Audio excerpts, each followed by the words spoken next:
Chapter 622. You can't do this. Thales's despondent voice rang in Ballard Room. But what welcomed the teenager was the king's nonchalant reply, as if the thrilling confrontation was over. Get out. Thales's breathing froze. His nails dug into his palms, bringing pain. No, it's not over. It can't be over. Thales took a deep breath and made one last effort. That orphan girl is a bargaining chip to control Western Desert, but it's just an excuse, even though it's a shocking excuse. He leaned forward on the table and gritted his teeth. And the real bargaining chip, as you said, is me. But the king was unmoved, his expression indifferent. Are you going to protect your dignity and get out, or are you going to wait for the royal guards to come and drag you out? Thales tried his best to ignore the king's words and refocused on the topic. Without me, Fakenhas won't go along with you. Without me, Amoliai's orphan girl is worthless in your hands. But King Kessel had clearly lost interest. He lowered his head and pondered again, no longer responding. Damn it, damn it, damn it. Thales was anxious as he looked at the king's stubbornness. The Duke of Western Desert won't let you get what you want. Thales unconsciously raised his voice. Since he dares to take the risk and offer a bargaining chip, he must be prepared. He might even lead the Western Desert people to retaliate fiercely, causing the situation to deteriorate. But he was disappointed. King Kessel still did not respond. When that time comes, Thales stopped. He looked at the king, who was deep in thought with his eyes closed, feeling tired and annoyed. What to do? What to do? Anxiety and resentment burned in his chest at the same time, causing the sin of Hell's River to become untimely excited, making Thales even more irritated. The man in front of him was stubborn, headstrong, not threatened, unwilling to compromise, self-centered, and did not listen to advice. He refused to be convinced by the hard way, and refused to be hooked by the soft way. He was covered in thorns and disgusting. Why wasn't such a person beaten to death when he was young? How did he become king? Were the nobles who made him king all blind? The king's attitude angered the teenager. He stood up abruptly and slammed the table. Hey, buddy! Didn't you hear what I said? King Kessel seemed to have turned back into a statue and did not move an inch. I'm fucking talking to you. Thales threw away all manners and shouted rudely and angrily, Kessel Motherf * Kur Jade Star. There was a cracking sound behind him. The door to Ballard Room opened. What followed was a cold wind and a cautious request. Your Majesty, we're ready. The king is still alive. The prince interrupted angrily. If you really want to kill your father, for the sake of the sunset goddess. Without turning his head, he roared angrily, I will warn you before I act, Vanguard Mariko, son of AB***. Thales's roar echoed in the corridor, eliciting whispers from the royal guards outside the door. A few seconds later, as if someone had given them a hint, the air became completely silent. On the other side of the long table, King Kessel finally opened his eyes and frowned. Very well. Thales looked at the king and exhaled. His anger had yet to dissipate. I thought you'd had a stroke, father. A friendly cough came from behind, but it was not Mariko. My apologies, your highness. The voice of the chief commander of the royal guards, Lord Adrian, was heard along with his footsteps. I'm just here to deliver dinner. Thales turned around and saw the chief guard captain walk steadily into the room with 2 trays in his hands. The royal guard stood guard outside the room, still vigilant. Thales was a little surprised, but he slowly came to his senses. After he calmed his breathing, he became more and more disappointed. It's over. The royal guards came in. That meant, I know. Dinner is supposed to be Baron Quinton's job. Lord Adrian walked to the king's side and served the food nimbly to ease the atmosphere. But after he settled the bill with a few glass merchants, he had a headache and asked for sick leave. King Kessel interrupted him, You're right. No need, Adrian. The king glanced at Thales coldly, then looked at the vigilant guards outside the door. We're done talking. Thales felt a chill in his heart. Captain Adrian had just finished preparing the king's meal, and his movements also froze when he heard that. He put away his smile and turned to Thales, deep in thought. Really? So fast? King Kessel did not move. Thales took a deep breath and slowly exhaled.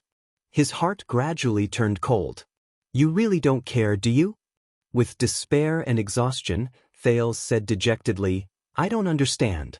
If the whole kingdom is destroyed, what's the point of all the things you've done? The expeditions, the reforms, the tax increases? What's the point? The volume of his desolate question was extremely high, and his words echoed in the corridor. King Kessel turned a deaf ear to the prince's questioning and only curled his lips in disdain. But Adrian's expression changed. He hurriedly turned to the door and signaled his subordinates to close the door. Once he was done, Adrian sighed and carried the tray to Thales' side. Don't bother, Adrian. He won't be eating here, the king said coldly. Of course, but Adrian put down the tray, picked up a small wine pot, and filled Thales' cup. He squeezed out a smile. As far as I know, you haven't had a good meal all day, Your Highness. At least have a cup of wine to refresh yourself. Northern rye from the Northern Territory, I hope it's to your liking. But Thales had no interest in dinner at the moment. He just stared at King Kessel with bloodshot eyes. I don't drink. Oh, right, I heard Mallows say that before. Hearing that, Adrian had no choice but to take the wine pot away and sighed. It's a pity. From the harvesting of raw materials, brewing in the cellar, long-distance transportation, to the selection of dishes in the kitchen, countless people overcame all difficulties and advanced wave after wave, just to deliver it to you. Countless people overcame all difficulties and advanced wave after wave, just to deliver it to you. Just like himself, he fought hard just to sit here. But, listening to Adrian's words, Thales looked at the expressionless king, but felt even more sorrowful. Smith. A crisp sound rang. Adrian turned his head in surprise. The wine cup in front of Thales had been swept to the ground and shattered. Your Highness. Before Adrian could finish his sentence, he was stunned again. Thales' hand had appeared out of nowhere, grabbed the wine pot in his hand, and pulled at it in an unquestionable manner. The prince still stared at the king. He lifted the lid, aimed at the mouth of the pot, and tilted his head back to drink. Pfft. The wine entered his throat. Thales only swallowed a mouthful before he spat it out pathetically. Damn it. This wine is definitely not produced in the Northern Territory. Feeling the taste that he could never get used to, the prince coughed painfully while he stared at King Kessel with bloodshot eyes. It's from further north, from Extet. Is that so? Adrian was slightly surprised. Then I admire them even more. How far did they have to go, Adrian? The king interrupted the guard captain with a cold expression. Escort Prince Thales back to Mindy's hall. Panting, Thales clenched his fists. Adrian's smile faded and he turned to bow. The head guard captain, who had been in office for many years, had a telepathic connection. His reply was undecided as he waited for further instructions. King Kessel paused for a moment and gave Thales a deep look. My son is young and frivolous, and he is in love for the first time. He is dissatisfied with the arrangements of the marriage and rashly barged into the palace to demand an explanation. Thales breathed absent-mindedly.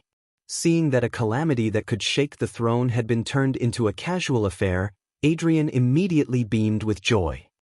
I see. Until the king's next words. I couldn't restrain my anger. I gave the order to punish them severely. Severe punishment. Thales' heart skipped a beat. The head guard captain also frowned. Your Majesty? King Kessel snorted softly before continuing. Fortunately, the ministers in front of the king dissuaded us, so we had a face-to-face talk and finally cleared up the misunderstanding. Cleared up the misunderstanding. Adrian nodded and breathed a barely noticeable sigh of relief. I see. The royal guards, Jadestar private army, palace servants, and visiting officials and nobles who witnessed the incident today, King Kessel's tone was very ruminating. Make sure that when they are asked, they can give an accurate answer. Of course, Adrian's smile faded a little. They have a good memory, they won't remember wrongly. Listening to their arrangements for the funeral, Thales, who knew that the situation was already hopeless, sneered. The correct collective memory? Thales looked at the king, and what he said made Adrian look sideways. I can't convince you with the righteousness of the country, can I? Even when I use the bloody year as a sword, you are still indifferent. Thales's smile faded and he said coldly, when will you understand that the stars don't belong to you alone? Tyrant! Adrian's expression suddenly changed. The Iron Hand King finally raised his head and looked at Thales. Adrian. This time, the king's answer was indifferent. Those attendants who instigated the prince to break the rules and surrounded him to break into the palace today. Thales' heart tightened. Whether they are guards, servants, attendants, lovers, civilians, nobles, descendants of the 7 Jadestar attendants, or appointed families, make a list and hand it over to the Nobles Affairs Council, the police station, the Department of Discipline, the Flag-Bearer Division, and the Secret Intelligence Department. The king looked at Thales and narrowed his eyes. They know what to do. Thales trembled slightly. Wya, Ralph, Glover, the Cohen? Yes, your majesty. Adrian did not hesitate. I'll do it right away. The prince glared at King Kessel, his breathing erratic. But this was not the end. As for Mindy's Hall's carelessness in allowing an assassin to sneak into the royal banquet, the king raised his chin and looked down at Thales. Tell Flag-Bearer Vogel that this concerns the prince's safety and the royal family's reputation. Be sure to investigate and interrogate them strictly. The king paused, his gaze cold. Investigate strictly. Investigate strictly. Thales gradually fell into a trance. Also, let Mallows return to his post. Perhaps you are right, he is not suitable for this position. King Kessel retracted his gaze and scoffed. As for the prince's guard captain, we have another choice, Vogel or Mariko. Both are good choices. Adrian did not say a word and only bowed again. At that moment, Thales' fingernails clenched tighter and tighter in his palms, almost tearing his flesh apart. You will not succeed. The prince's voice rang coldly in the room, full of resentment and anger. You will only drag the whole of Constellation to hell. Just like the former king. As soon as he said this, the temperature in the room seemed to drop again. The king was silent for a moment, and Adrian lowered his head in silence. That's all, Adrian.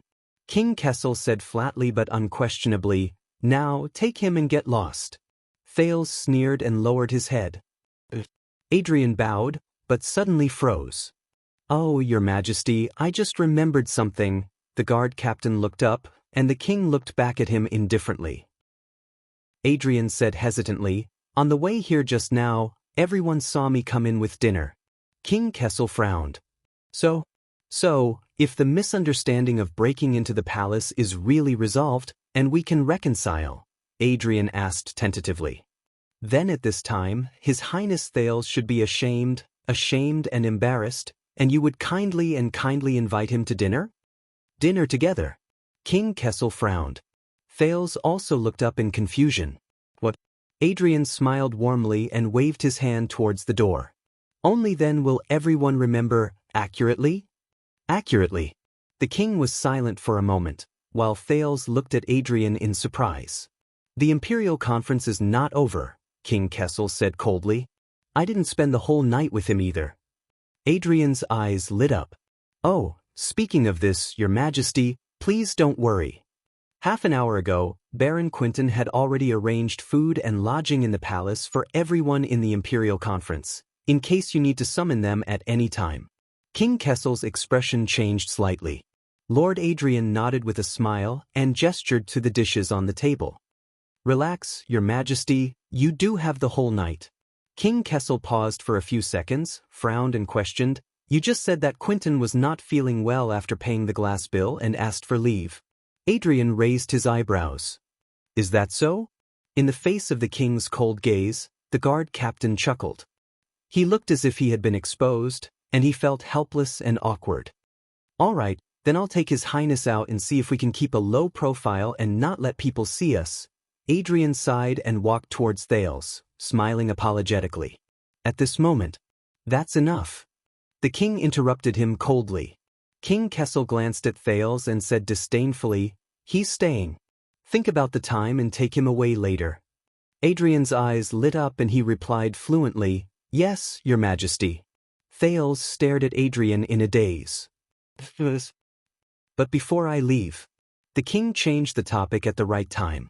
King Kessel gestured at Thales with his chin.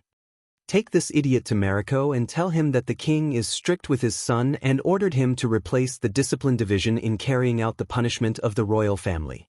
Strict with his son? Thales clenched his teeth. He stared at the king, a myriad of thoughts surging in his mind.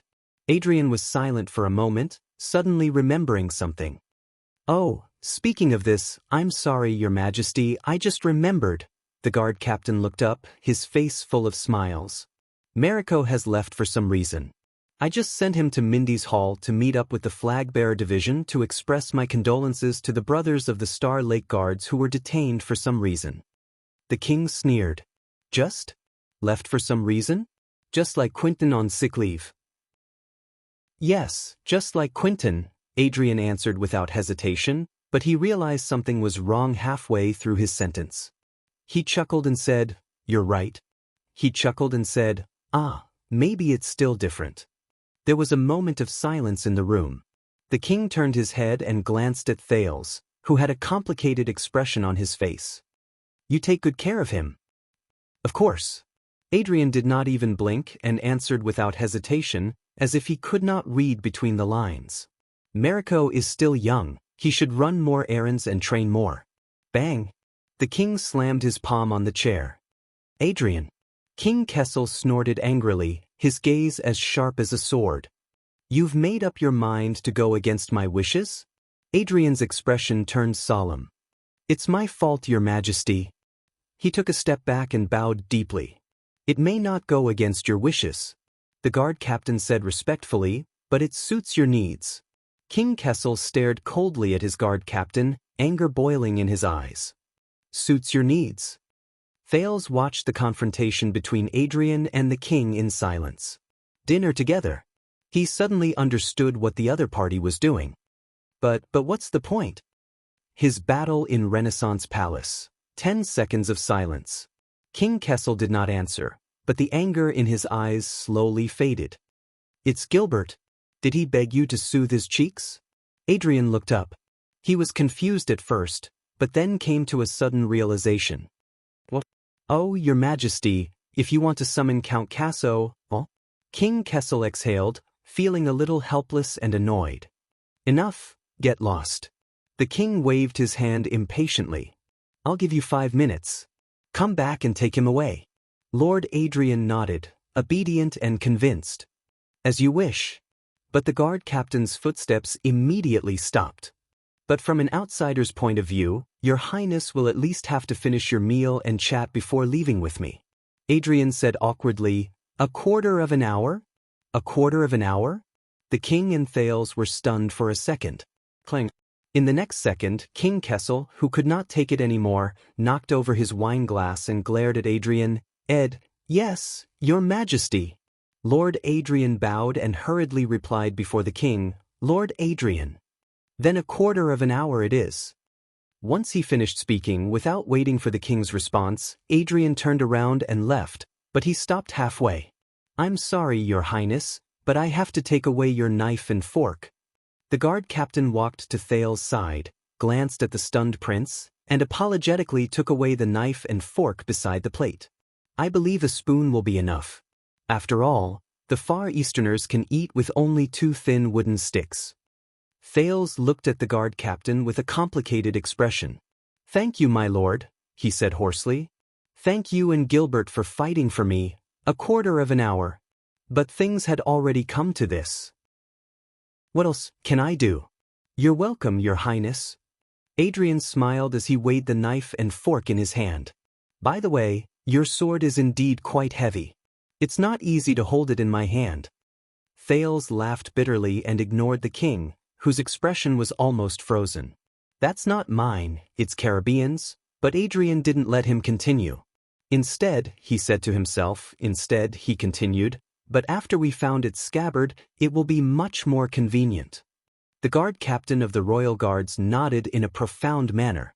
After all, since ancient times, swords cannot escape its scabbard. Cannot escape its scabbard.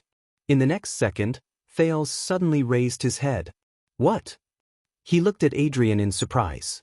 Lord Adrian smiled faintly, blinked, and immediately left. As the door opened and closed, he walked out of Ballard Room. Thales stared in the direction he left in a daze. Tormund Mallows. You son of A.B. Fish watchman, the guard captain I hate the most. Isn't he being interrogated by the flag-bearer division and unable to take care of himself? And he still has time to care about my business? Thales clenched his fists. The door closed. The room returned to silence. Looks like you're very popular. The king stared at the door and seemed to be deep in thought. And this makes you feel uneasy? Thales took a deep breath, returned to reality, and looked at his father. The king snorted coldly. Eat. King Kessel nonchalantly grabbed his knife and fork. Unless you want to starve and be whipped. That doesn't feel good. Thales grabbed his spoon and stared at his soup bowl. He could not fight against the king. He could not turn into another sword. Just like temple and imperial style, the source of their formation determined that they were bound to fight against each other, and they were as incompatible as fire and water. Neither of them would easily lower their heads to the other. And him. Thales stared at his own reflection in the bowl. So, he could not use the bargaining chip given by Fakenhas to negotiate terms with King Kessel. He could not hold the sword given by the Western Desert people and claim credit from Renaissance Palace. That would not work. Thales clenched the spoon in his hand and frowned slightly. Not enough. He had not given enough. Not enough. Far from enough. The sin of Hell's river surged and filled his brain, but it made him think more clearly. He had to give more. Since ancient times, swords cannot escape their scabbard. 1,000 blades are sealed, and they are evil. Thales stared at King Kessel, who was quietly eating. He slowly became lost in thought and gradually understood. Are you ready? Deep in his heart, a small voice reminded him. Thales? In the next second, the prince suddenly raised his head. I know. Thales fixed his gaze on King Kessel. His tone was calm and unperturbed. I know that I can't hide Amoliai's matter from you. As long as I still want to use it as a bargaining chip, I can't hide it from you, much less convince you. But Thales' tone changed. But you won't succeed, even if you have that orphan girl in your hands. But it's not because Fakenhas won't compromise, nor is it because you lack means. Kessel V did not say a word. He just lowered his head and ate. Thales sucked in a deep breath. His next words were directed at the king as well as himself. But because this is destined. The king responded to him with a cold snort. But Thales was not discouraged, nor was he impatient. He pierced a piece of what looked like a sausage with his spoon. Your Majesty, I just figured something out. That is, whether there is a Sand King or not, whether you want to centralize power, expand the army, reform, or make the country rich, no matter how many years pass, you are destined to lose everything. Across the long table, King Kessel, who was cutting meat, paused. The prince's expression did not change. He continued to focus on his plate. Remind me, how did the Sand King fail? From vision to goal to assumption, from planning to preparation to execution, it was grand, precise, and logical. But at the last moment, it fell short of success. He was forced to take a step back, fold his cards to stop his losses, and win with less losses. What exactly went wrong? The king did not answer, but he slowly raised his eyes and looked at Thales. Was it the imperial conference that held each other back? The kingdom's secret intelligence department spoiled everything? The regular army was eager for quick success? The legendary wing was short-sighted? The vassals of Western Desert were shrewd and vigilant? Or the forces of the desert were unruly and uncooperative and refused to cooperate with your performance? The prince chuckled and took a bite of the sausage, but he could not taste it at all. Or is it that no one has a problem here, or is it that everyone has a problem? King Kessel did not move. He only fixed his gaze on Thales. Wait. Thales narrowed his eyes. You don't really think that it's my fault, do you? The king still did not respond. But Thales did not expect him to answer. No, the teenager snorted and laughed. The truth is, even if everything goes smoothly for this Sand King, and everyone does their duty, the second prince's gaze sharpened. it is also destined not to succeed. Because it has a link, and that itself is the biggest problem. Thales completely abandoned table manners. As he chewed, he pointed his spoon at King Kessel. How many times have you stabbed them, and how many times have they gritted their teeth but could do nothing? Thales raised his head, and his voice grew sharper. And since when did you replace the treacherous desert and become the greatest enemy that threatens their survival? Across the long table, King Kessel's gaze was focused on the tip of the table knife.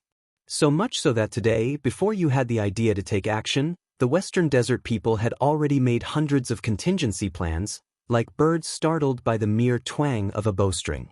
There was nothing else but how to resist the threat of Renaissance Palace. Even in their dreams at night, they imagined the scene of the regular army of the royal family invading Western Desert. Under this premise, Your Majesty, whether it's the army, the tax, the land, or the rule, no matter what you want to do with that land, the people of the Western Wilderness will never let you get what you want. Thales said coldly, so, how could the Sand King succeed? How could he succeed? This time, King Kessel was silent for an exceptionally long time. Finally, the king raised his head slightly. You overestimate them. Thales chuckled and nodded. Is that so? So, you think that when you ordered the army to march west, everyone believed that they were going to rescue me? You think that the suzerains of Western Desert really took your bait and were unaware of the conspiracy? You think that the main forces of the three great families did not fall into the trap only because the legendary wing dragged things out? You think that the kingdom's secret intelligence department and the regular army messed up the plan because they were not capable enough? You think that between you and Fakenhaz, who was the first to find me in the desert and seize the initiative in the Sand King? At that moment, King Kessel's gaze turned sharp.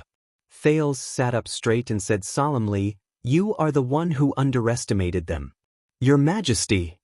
King Kessel did not comment, but his gaze flickered. I know, I made the same mistake. Thales was slightly dazed as he recalled the past. Before the new year, when I escaped from Dragon Cloud City, I thought that my plan was flawless and that no one could see through it. With the help of the kingdom's secret intelligence department, such a complicated political situation, such a strange situation, and such a coincidental time, anyone would first suspect that Prince Thales was kidnapped by the forces of Dragon Cloud City and did not sneak away on his own. Thales heaved a deep sigh. But I was still caught, on the first day I escaped from Dragon Cloud City. King Kessel's gaze shifted. Thales stretched out his left hand and rubbed an abnormal bone. He furrowed his eyebrows tightly, as if he was feeling the pain of it cracking again. I was caught by a boorish man in Dragon Cloud City who was one of the best in the Western Peninsula when it came to sword-wielding, but whose political IQ was said to be the lowest in the world. Thales sneered faintly. Even though it was later proven that the reasoning logic that the Star Killer relied on to track me was simply mechanically copied and made no sense at all, that damned Ryland paper. Thales raised his head and looked straight at the king with a solemn gaze. So, just like you, I lamented my bad luck countless times, cursed the guy who made me give myself away, and cursed that stupid logic of a lucky hit. But I never doubted my own plan and reflected on my own responsibility. King Kessel did not say a word.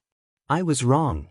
Thales sighed and said calmly and helplessly, because no matter how powerful my methods were, or how brilliant my schemes were, he was destined to catch me at that time and that place. Because during the 6 years of good times in Dragon Cloud City, Thales clutched his left arm tightly and sullenly said, Sorry, Nicholas, the Star Killer, regarded me as his greatest and most dangerous enemy. Sorry, Nicholas, the Star Killer. He treated me as his greatest and most dangerous enemy. If he ran into an accident, he would suspect me. If he was attacked, he would be wary of me. If he made a mistake, he would look at me. If I suddenly disappeared, he would still think of me. Even if one of the sewers in Heroic Spirit Palace was clogged, the prince sneered indignantly, in his eyes, I must be the one playing tricks behind the scenes. It was a shocking conspiracy that I had been planning for 6 years. So, I was caught, and almost brought back to Dragon Cloud City. Thales looked into the distance, which he could not see. And later, I understood that the reason why I was targeted by him was because I was caught in a trap of my own making. I went on a rampage that night in dragon's blood and turned myself into the most terrifying, bizarre, and dangerous variable in Dragon Cloud City in the eyes of others. I changed the fate of all of Extet. The king listened quietly, his thoughts unknown. It's the same in Western Desert. Thales sighed and returned to the reality before his eyes. Especially when they see you as the strongest enemy, your majesty. King Kessel pursed his lips. Them? The king said coldly. With that group of selfish, fat and short-sighted rotten nobles?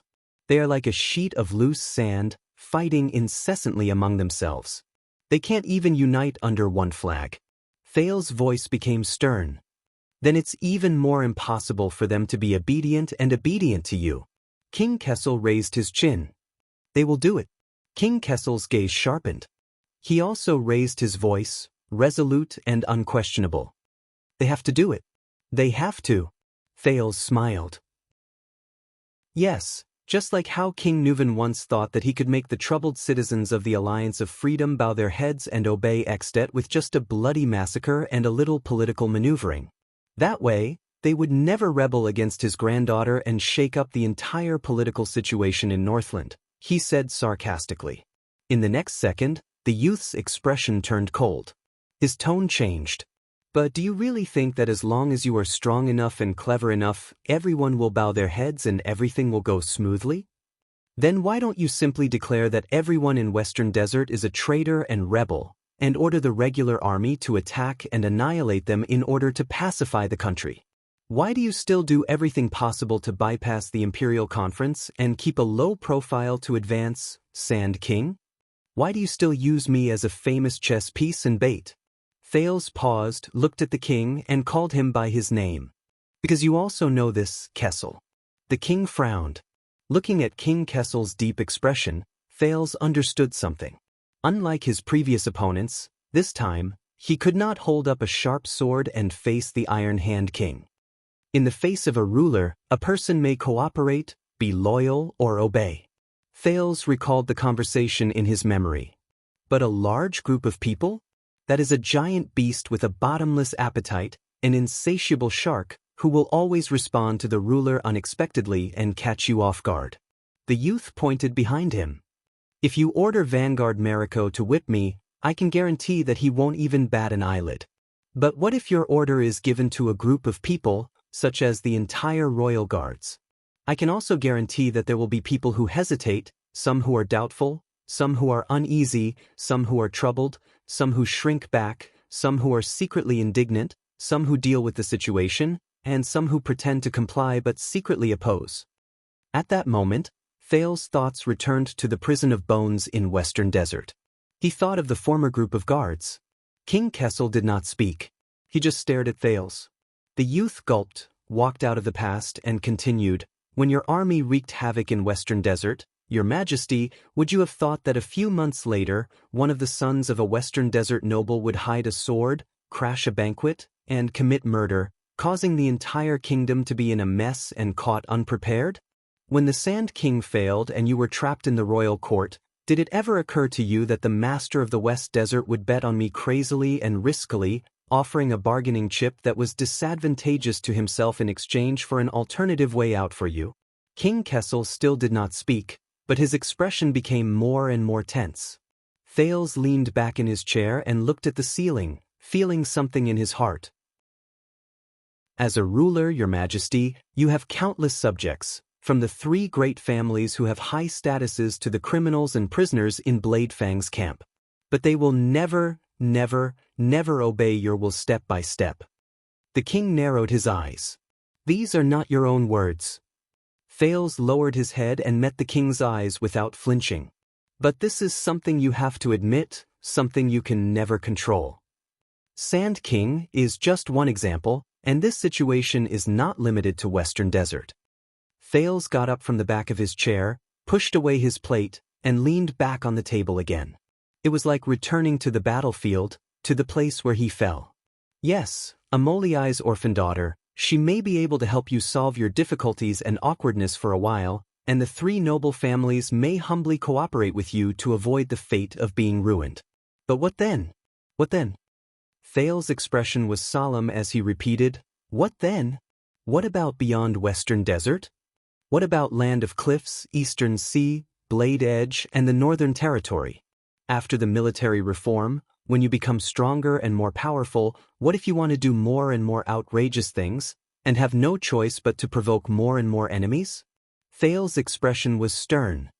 "Are you hoping that there will be a second Fakenhas, a second old man who is bold, adventurous, and slippery, who will hand over the chips to you by accident and let you butcher them however you want?" The Iron Hand King still stared at Thales without saying a word, but the emotions in his eyes were different. As for this letter, Thales reached out and grabbed the Jade City's petition for servitude, which had been forgotten for a long time. He snickered. "Why, do you really think that the young Zayan Covendier, the master of iris flowers, the guardian duke of South Coast, is really as elegant, easygoing, and knowledgeable as he appears? And that this temporary inferior horse will successfully pull the chariot, starting from South Coast Hill, benefit the entire country, and bring you the ending you want?" In the next second, the king's gaze changed. Thales exerted force in his hands and tore the letter in half without hesitation. King Kessel finally spoke, unable to hide his shock and anger. But Thales' smile faded and he interrupted him. "Believe me, your majesty, even if you march the regular army into Jade City's Palace of Clarity, the crafty Zayan, do you know what method he used to make the vampires catch up to me back then, can still cause you a lot of trouble, and it will not be any easier than in Western Desert. And this is only Western Desert, only South Coast, only the powerful feudal lords here disgust you, obstruct you, and frustrate you. And next time, there will be other people in other places, countless people, for the same reason and concern, who will use more and more complicated ways to disgust you, obstruct you, and frustrate you." Thales was unusually determined. He tore the letter into pieces without hesitation. Not just the Sand King, not just the military, not just the suzerains and vassals, not just the Imperial Conference. Further away, there's the National Conference 6 years ago, New Star, and Vala Rund whom you defeated. Even closer, there's the accident at the royal banquet, and Zayan's hypocritical petition that has buried countless holes in it. Thales spread his hands, letting the pieces of the letter fall to the ground. King Kessel stared at the pieces from afar, gripping the arm of his chair tightly. His eyes were filled with anger. Once their interests are harmed, their rule is in trouble, and their living space is squeezed, Thales' voice continued, sounding cold and ruthless. Their first reaction will always be to resist and counterattack, and the first target they will fight against will always be Renaissance Palace.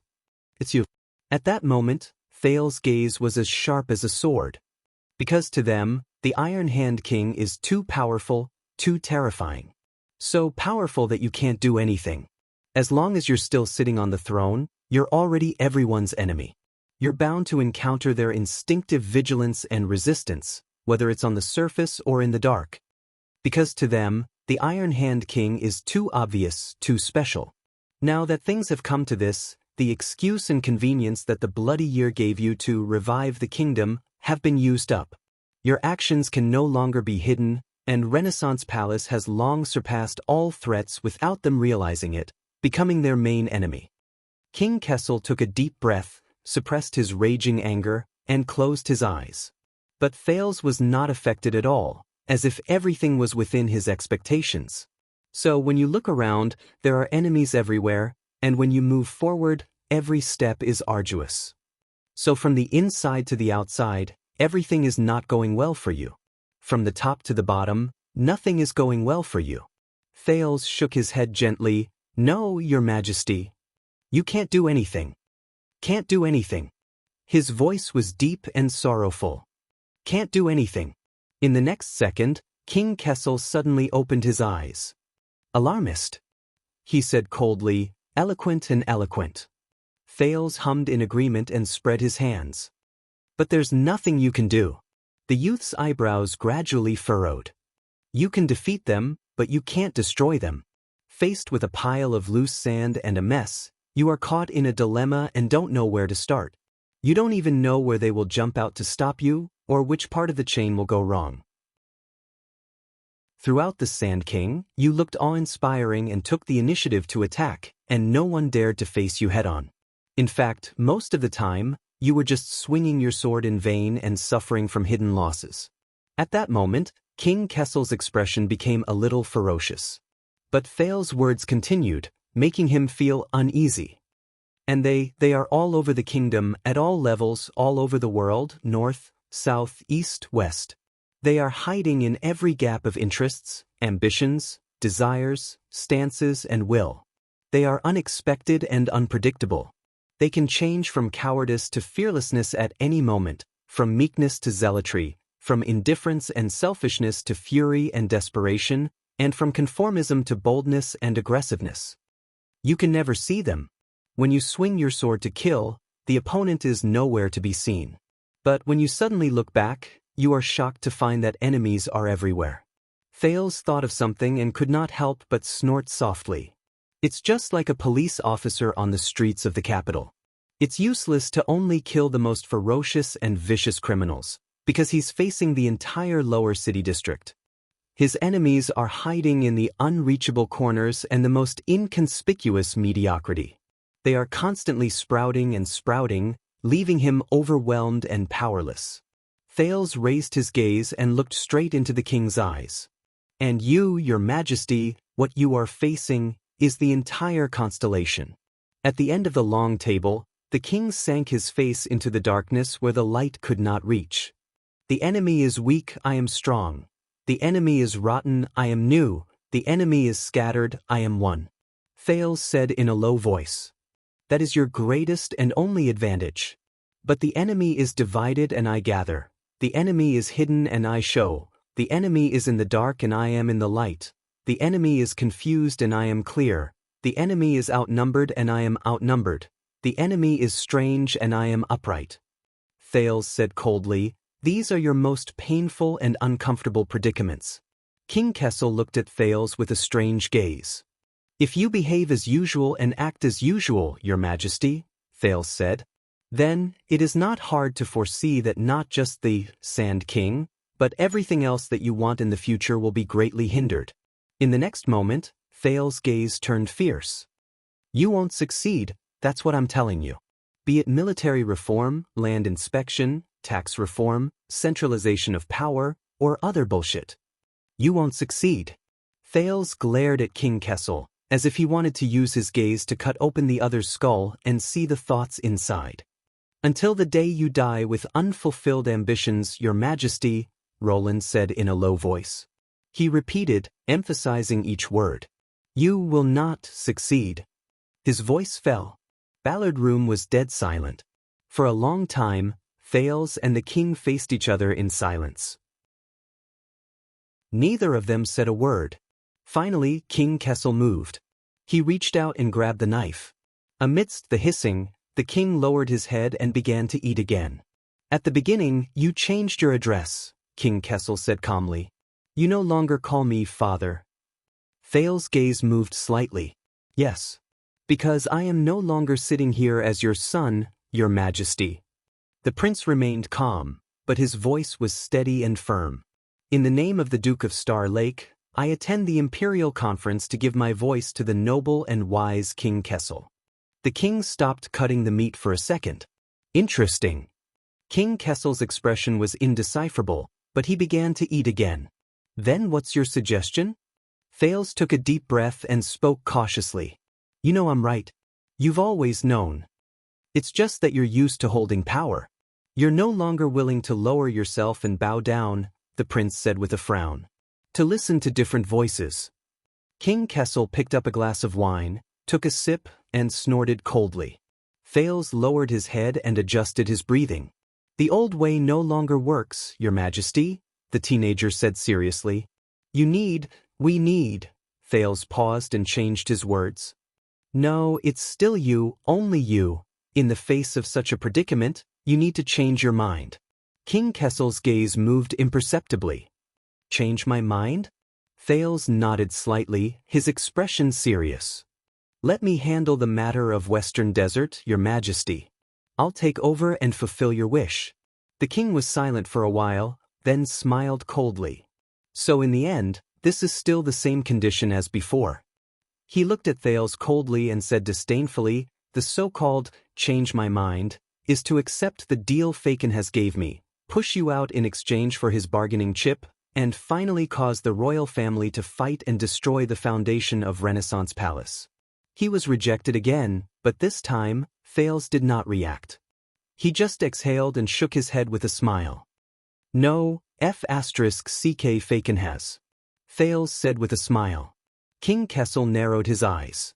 The prince chuckled and said rudely, F***CK his deal, F***CK his sword, F***CK his bargaining chip. He said sincerely, to hell with that eccentric old man who harbors ill intentions. From now on, this has nothing to do with him, your majesty. Thales said solemnly, and it only has to do with you and me. King Kessel parted a piece of meat and responded with a sneer. That's you, Duke Thales. It's your kindness acting up, or your greed acting up. The king raised the table knife, the tip of the knife pointing at Thales' cheek in his field of vision again. You want to advise me to slow down the pace of moderation in the face of those local vassals, and govern gently and gradually? Thales smiled faintly and did not answer. King Kessel's smile disappeared. Then I've seen it too, and I'll return your words, the Supreme King said coldly. You're destined not to succeed. Thales raised his eyebrows. He heard King Kessel say faintly, in a tone that he rarely heard him preach, you're right. Moderation means compromise, compromise means retreat, retreat means wavering, wavering means giving up, and giving up. Kessel the Fifth paused and snorted. It means that you've been on the wrong path from the beginning. You'll soon be trapped in their seemingly righteous, but actually sinister and cunning stance. You won't be able to control yourself. At that moment, a cold glint flashed in the king's eyes. And one day, when you're no longer in line with their interests, when you no longer respond to their cries, when you no longer cater to their wishes, you'll be opposed, despised, expelled, abandoned, and betrayed by them. King Kessel said softly, just like the Sand King in the past. The king paused and continued faintly, and my father. Chapter 624. Thales' eyelids twitched. He scrutinized King Kessel's face. For the first time, he discovered that there were different emotions on this resolute and cold face. Is that so? The father. No, your majesty. Thinking of this, Thales said calmly, what I want is indeed the same as before. But he changed the topic. But not for so-called gentleness, so-called compromise, so-called gradual progress. Thales' expression darkened. At least this time, it's not. King Kessel's table knife cut the next piece of food and knocked it against the plate with a crisp sound. Then what is it for? The king mocked. Could it be that this dinner has really changed you? Thales looked at him silently. At that moment, he was filled with emotions. Do you still not understand, your majesty? The prince lowered his head, picked up his spoon and sighed. You can't defeat them. You can't do it alone. Thales stared at his spoon, watching it dig out a piece of food. You need me. You need me. King Kessel was silent for a while. Isn't it too late to ask for peace now? Hearing this, Thales could not help but smile, but his smile was a little bitter. Ask for peace? Who said I'm asking for peace? Thales raised his head, his expression gradually turning cold. I'm here to declare war on you, your majesty. At that moment, the king's table knife knocked against the plate. Kessel slowly raised his head and looked at his son. What? Thales' expression was gloomy and his tone was solemn. From today onwards, your majesty, I will give you a weapon that has never been seen before. I will truly help you succeed. Across the table, King Kessel stared at him coldly, his expression unfriendly. Amoliai's bargaining chip, it is no longer in your hands. Thales shook his head. No, not the orphan daughter of the Amelie family, the prince said nonchalantly. That's at most a bonus. A bonus? Thales nodded. Just like this Sand King, it was just a beginning. It was a bumpy wagon at the beginning that deviated from the path, but it was eventually pulled back to the right path by us. King Kessel did not speak. He knew that Thales had more to say. As expected, in the next second, Thales' expression became stern. In order to defeat them and your slippery and unpredictable opponents, Your Majesty, you have to change your strategy. You can't just charge around with your strength anymore. You can't be so aggressive anymore. You can't wield your sword aimlessly anymore. You can't be alarmed every night. Thales said in a low voice, you need them to jump out, stand up, and shine. You need them to be lax, to be careless, to make mistakes. You need to understand them, control them, and numb them. At that moment, the king's expression changed slightly. Yes, Your Majesty. Thales' attitude was frank and magnanimous, as if this was the most logical and natural thing to do. In Constellation, in this mess left behind by the virtuous king, the situation is so clear that there is no way out. What you truly need, what you lack. In the next second, Thales' expression became stern, and his voice suddenly turned cold. It's an opponent who can stand up to you as an equal. At that moment, Kessel V's eyes suddenly widened. Thales looked at the king from afar and actually felt a strange sense of calm and relief. That's right. Since ancient times, swords could not escape from their sheaths. What he wanted to become was not a sword. It was a sheath. And this opponent, he must be like you, strong enough, noble enough, able to summon heroes to shake the kingdom. With his existence, Thales did not continue, but glanced at King Kessel tentatively. For the first time, the Iron Hand King, who always said what he said, replied in a low voice, I'm listening. Thales sighed in his heart. He found it. Receive the enemy, observe the enemy, deal with the enemy. In this hurried and arduous battle with King Kessel, Roland's heart sank. He charged, fell, resisted, was defeated again and got up again and again. Finally, he came to the last step. The sin of hell's river flowed madly in his body, and finally left in satisfaction. In the next second, Thales suddenly looked up. Logically speaking, this is the only way. With him, you can mislead your enemies. The Iron Hand King is not invincible, not unstoppable, not destined to be your natural enemy. With him, you can confuse your enemies. Renaissance Palace is not a monolithic entity, not flawless, not without weaknesses. King Kessel's expression was solemn, no longer disdainful or careless. Thales continued quietly. With him, you can weaken your enemies. In false hope, they will lose their vigilance, indulge in civil and military affairs, and die in peace. With him, you can lock onto your enemies. With the anti-king's flag flying high, all who gather under it will fall into your trap, and you will catch them all in one fell swoop. And he will give you unexpected help you see through them, disintegrate them, and finally, destroy them. King Kessel unknowingly put down his knife. At that moment, he looked at Thales with an extremely complicated expression. The king frowned. Thales did not give him a chance to reply. He raised his voice and continued. In terms of benefits, this is also the only way. With him, your enemies will no longer be hidden or scattered. They will gather like a pack of wolves, like a herd of horses. From then on, they will be traceable, and visible. You will clear the path for the chariot and point the sword in the right direction. Is there a battlefield that is easier to understand than this? King Kessel clenched his fists, and the space between his brows began to struggle. Thales' voice echoed in Ballard Room, causing the lights to flicker and the shadows to flash back and forth. With him, you will have the most unfathomable undercover agent. As the enemy's leader, you will lurk deep in the enemy camp. No matter which chess player you face, or what game you experience, you will have the other party's king firmly in your grasp. You will have the enemy in your palm, and you will be able to do whatever you want. Is there a chess game that is more likely to win than this? At that moment, the king gritted his teeth, his expression ferocious. And in reality, this is also the only way. Thales stood up abruptly. Today, I have committed treason, brought my sword to force the king to abdicate. I have done wrong, and I have almost rebelled. Thales looked down at the king, who was in disbelief across the long table. For the first time, he felt that the king was hiding behind the long table.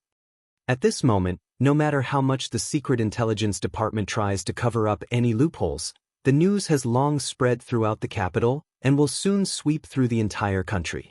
No matter how kind and filial we are in the future, there will always be people who will remember the rift between the king and his heir and the scene of our confrontation as ruler and subject. They will try to take advantage of the situation and make things difficult for us. Thales' voice became gloomy. Our relationship has long been irreparable. All the efforts you've made for the kindness of a father and a filial son have been wasted. They are meaningless. King Kessel's expression changed several times. He reached out and clasped the table tightly. If that's the case, Thales was expressionless and his tone was cold. Why not make the most of it, make use of this matter? Why not push the boat with the current and ride the wind and waves? Ride the waves? The Iron Hand King breathed with difficulty and squeezed out words through his teeth. So, for the sake of reason, for the sake of interests, and for the sake of reality, Your Majesty. Thales looked at him quietly, seemingly righteous, but also cold and ruthless. I, Thales Jadestar, I am destined to be your enemy. His voice faded away. The atmosphere in Ballard Room seemed to have returned to peace. It was incomparably quiet and comfortable. Comforting. After a few seconds, King Kessel recovered from his shock and questioned him in disbelief. Do you know what you're saying? Thales let out a long breath. Strange. He smiled slightly. More or less. No. The Iron Hand King interrupted him with suppressed anger. You don't know. King Kessel took a deep breath and adjusted his breathing. On the surface, you want to break off all ties with me, clearly oppose and denounce me, stand as an equal with the Supreme King, walk into that sinister and greedy camp, become brothers with the enemies of the kingdom, speak up for them, and become their flag and hope? Behind my back, you are going to conspire with me. You are going to be my spy against your conscience. You are going to work with the tyrant. You are going to destroy your previous stance and foundation. You are going to sell your soul to the royal power. You are going to be at the king's beck and call, and you are going to stab me in the back countless times? The Iron Hand King gritted his teeth, as if he was looking at the biggest bastard in the world. Do you know what this means? But why was he so surprised? Was he not the one who created this situation? Looking at King Kessel's expression, Thales chuckled. It was very strange. When this moment really came, the emotions he thought he would feel, resentment, grievance, indignation, sadness, loss, all disappeared without a trace. All he could feel was a boundless, deathly stillness. It's funny, I have a friend who taught me a lesson. Thales smiled, thinking of his former, old friend. He said wistfully, betrayal is the true meaning of an alliance. What was equally strange was that, in addition to the hatred and disdain, he suddenly missed that ugly woman a little at this moment. So this was how she felt. King Kessel's expression changed again. But this time, he suppressed the excess emotions and tried his best to return to being the calm and rational king from before. Do you know the price and the worst consequences of this proposal of yours? The Iron Hand King's eyes were burning. If you take this as an expedient measure to brush me off, hoping that the two sides will waver, or even be fickle and gain from the middle, then you are gravely mistaken. Thales pursed his lips, feeling that the air in Ballard Room had finally begun to flow. You better understand. At this moment, the king was extremely serious, and there was a hint of threat in his words. This is not some chess game or game. This is a real. Thales' eyelids twitched. And anyone, no matter what his name is, how high his position is, how much power he has, whether he is wise or brave, aggressive or gentle, if he thinks he is infallible and dares to stand in the middle of the battlefield. At that moment, King Kessel's murderous intent was overflowing. They will all be crushed. Not to mention benefiting from both sides. Benefiting from it. At this second, Thales' heart was empty. That's right, the scabbard. Thales silently said to himself, not only to face the wind and frost outside the scabbard, but also to endure the sharpness within the scabbard. This was the way to deal with the Iron Hand King. No matter how heavy the price was. Sealing 1,000 blades, how evil was that? The prince lowered his head and exhaled with difficulty. Yes, I know. When he looked up again, his eyes were already serious. But as you said, I was born for constellation. King Kessel's gaze froze. Compared to the vast constellation and the mighty kingdom, Thales said calmly, our father-son relationship, gratitude and hatred, and even our lives and fortunes, none of it is that important. At that moment, King Kessel's expression changed. He struggled several times, but in the end he did not speak. Looking at the other's reaction, Thales smiled softly. Just like 500 years ago, the King of Ascension killed his son as a sacrifice to the gods. King Kessel was slightly shocked. Thales looked at the deep ceiling and sighed. Those who hear only know that this is a violation of the natural order, cruel and terrible. Those who know are the ones who walk. Only then will they know the inside story. It is sorrowful, heroic, and generous. Recalling the story he had unearthed, Thales gradually became lost in thought. Ascension King Alan I bore the infamy and his prestige was destroyed. Alien, Prince Herman shed blood and sacrificed his life. Jadestar joined forces, father and son conspiring together, stirring the kingdom's blood to boil, inciting the anger of the subjects and people to crusade. Finally, they knocked down Sunset Temple, which had dominated Constellation for 200 years, from its altar, causing it to split and decline, never to recover. At that moment, the room was extremely bright, and the words were powerful. And King Kessel's gaze changed. This version of the story has always been a royal secret. How did you know? Thales looked at him and smiled in relief, but did not explain. Yes, outsiders do not know, but the Jadestar royal family knows. This is the truth and meaning of Ascension sacrifice. With the blood of the son and the grief of the father, strip the ribbon of divine power from the king's scepter. In the next second, Thales' expression became solemn. Let me show up, your majesty. Let me become your enemy. Your spy, your chess piece, your bargaining chip. Your sword. He placed his hands on the table and looked straight at the king. In this way, I can help you achieve your wish. Not just Sand King, not just Western Desert, but all of the kingdom.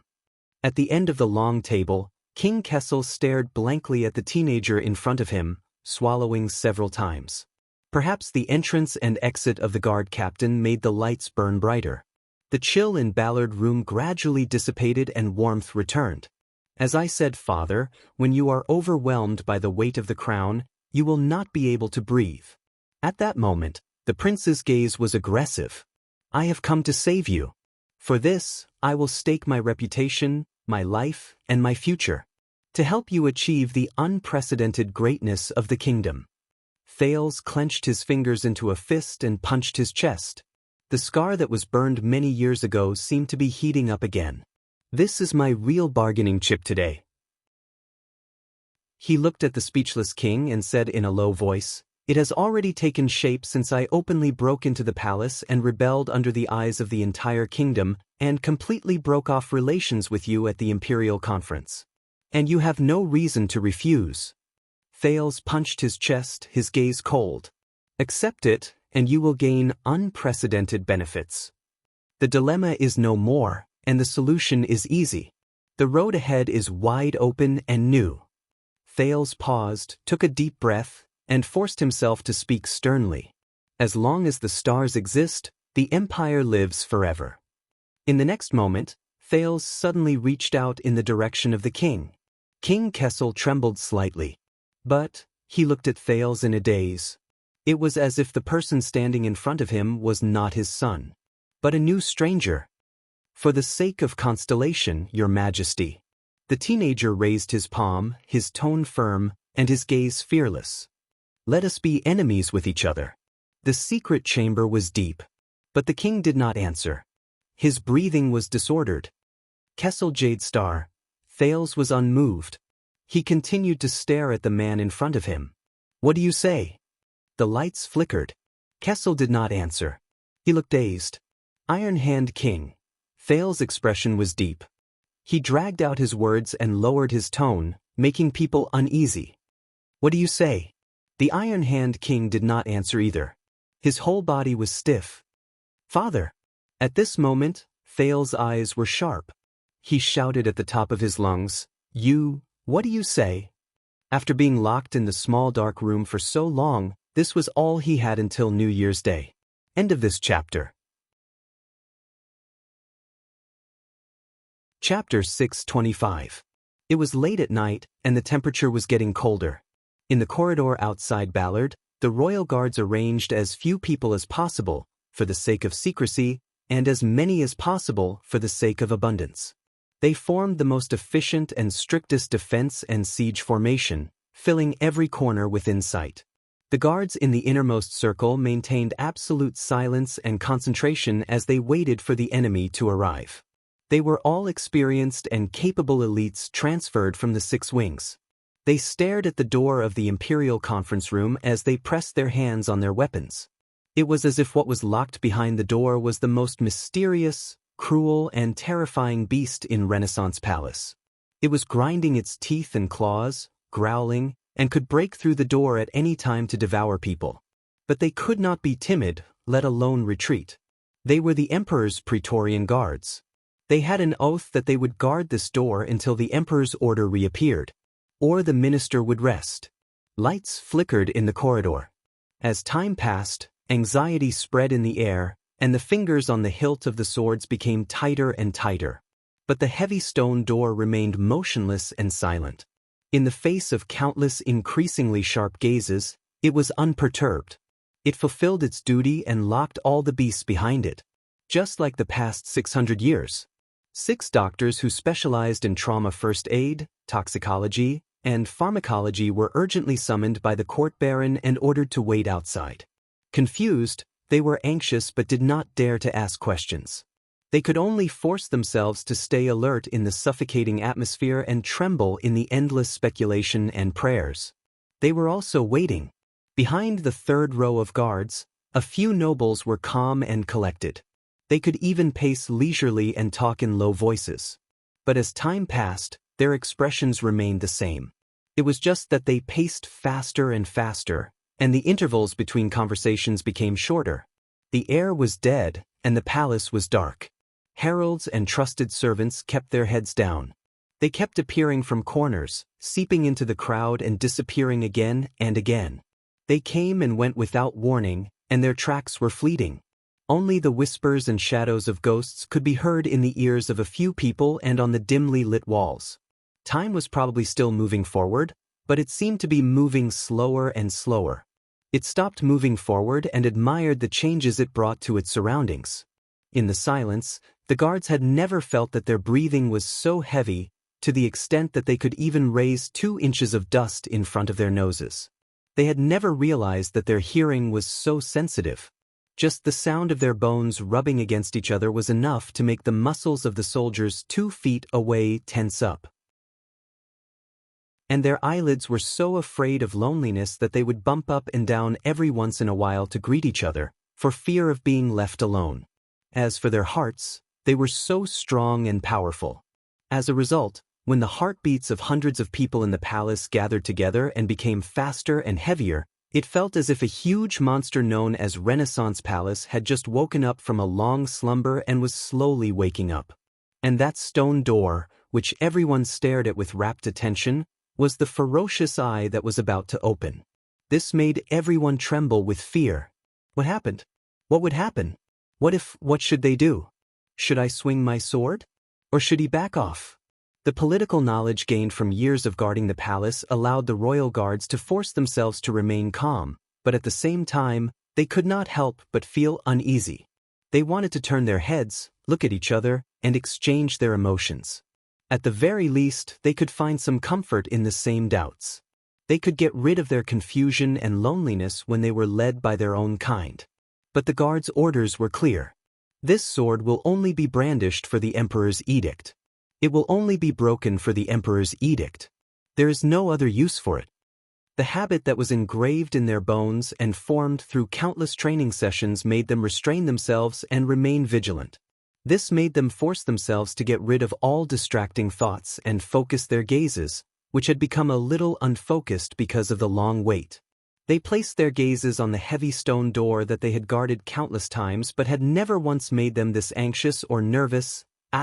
Boom. Everyone trembled at the same time. The dark stone door, which seemed as if it would never open again, suddenly cracked open from the center. Boom. The huge beast opened its eyes. That was everyone's first thought. With a mechanical and unpleasant sound of friction, the stone door slowly opened to the two sides like a pitch-black eyelid.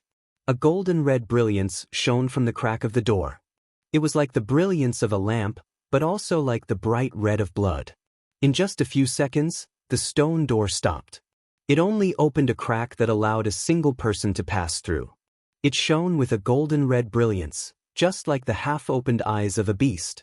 It looked like it was asleep, but not asleep, as if it was not awake. It was as if the huge beast was immersed in a nightmare. Cold wind assaulted them from behind the door. The royal guards in the first row were extremely vigilant.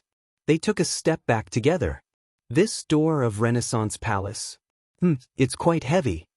The huge black beast in front of them opened its deep and ominous mouth, and its voice was deep and mocking. But it doesn't move. An even darker black figure peeked out from the narrow beast's eyes.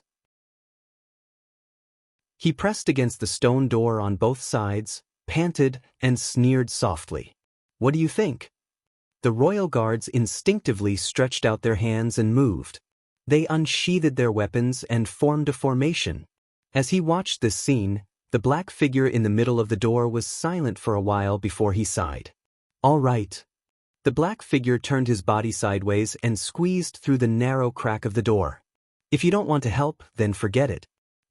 Do it myself." The black figure gritted his teeth.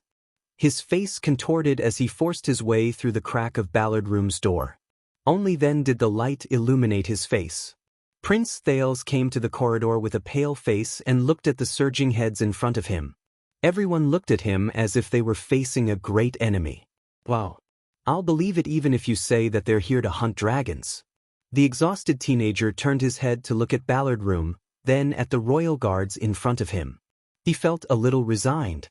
He walked out of the treacherous and dangerous hall. He walked into the heavily guarded encirclement. This scene seems familiar? After sizing up the prince's body, the guards in the first row only stayed silent for a moment before they pressed their swords together and moved forward. "Steady!" Chief Guard Captain Adrian's voice rang. He pushed through the crowd and patted his overly nervous subordinates from time to make them relax. "It's okay. Relax, relax. It's over." Adrian's voice seemed to have a soothing power. Wherever he went, the blades of the swords would be lowered. "Your Highness, it's only been 15 minutes. The captain welcomed Thales in a relaxed manner. As he spoke, he looked at Ballard Room through the crack of the door. "I was just about to go in for dessert. There's no need, Lord Adrian. Mealtime is over." Thales exhaled and placed his hand on Adrian's shoulder without hesitation.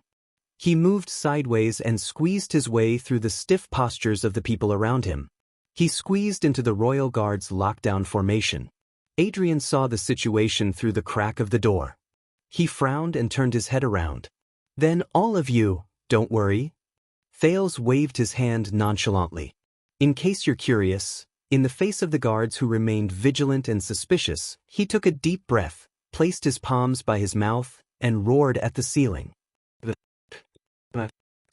Thales used the sin of Hell's River. This time, his voice was like thunder, and it could be heard clearly in the entire corridor. The lights flashed, and there was a commotion in the crowd. Thales patted the two royal guards in front of him, who looked shocked. He pushed them away tiredly, and did not forget to add something that made the people around him change their expressions again. "He's not dead yet." Adrian frowned. He glanced at Thales' back, but still turned his head around. He signaled his subordinates to open the stone door and enter Ballard Room to ask for the king's permission. "Your Majesty." On the other side, Thales squeezed past the surprised or nervous people. He did not care whether they were servants, doctors, guards, or guards. He said loudly without any scruples, If you're waiting for the king to give the order to capture or release me, don't even think about it.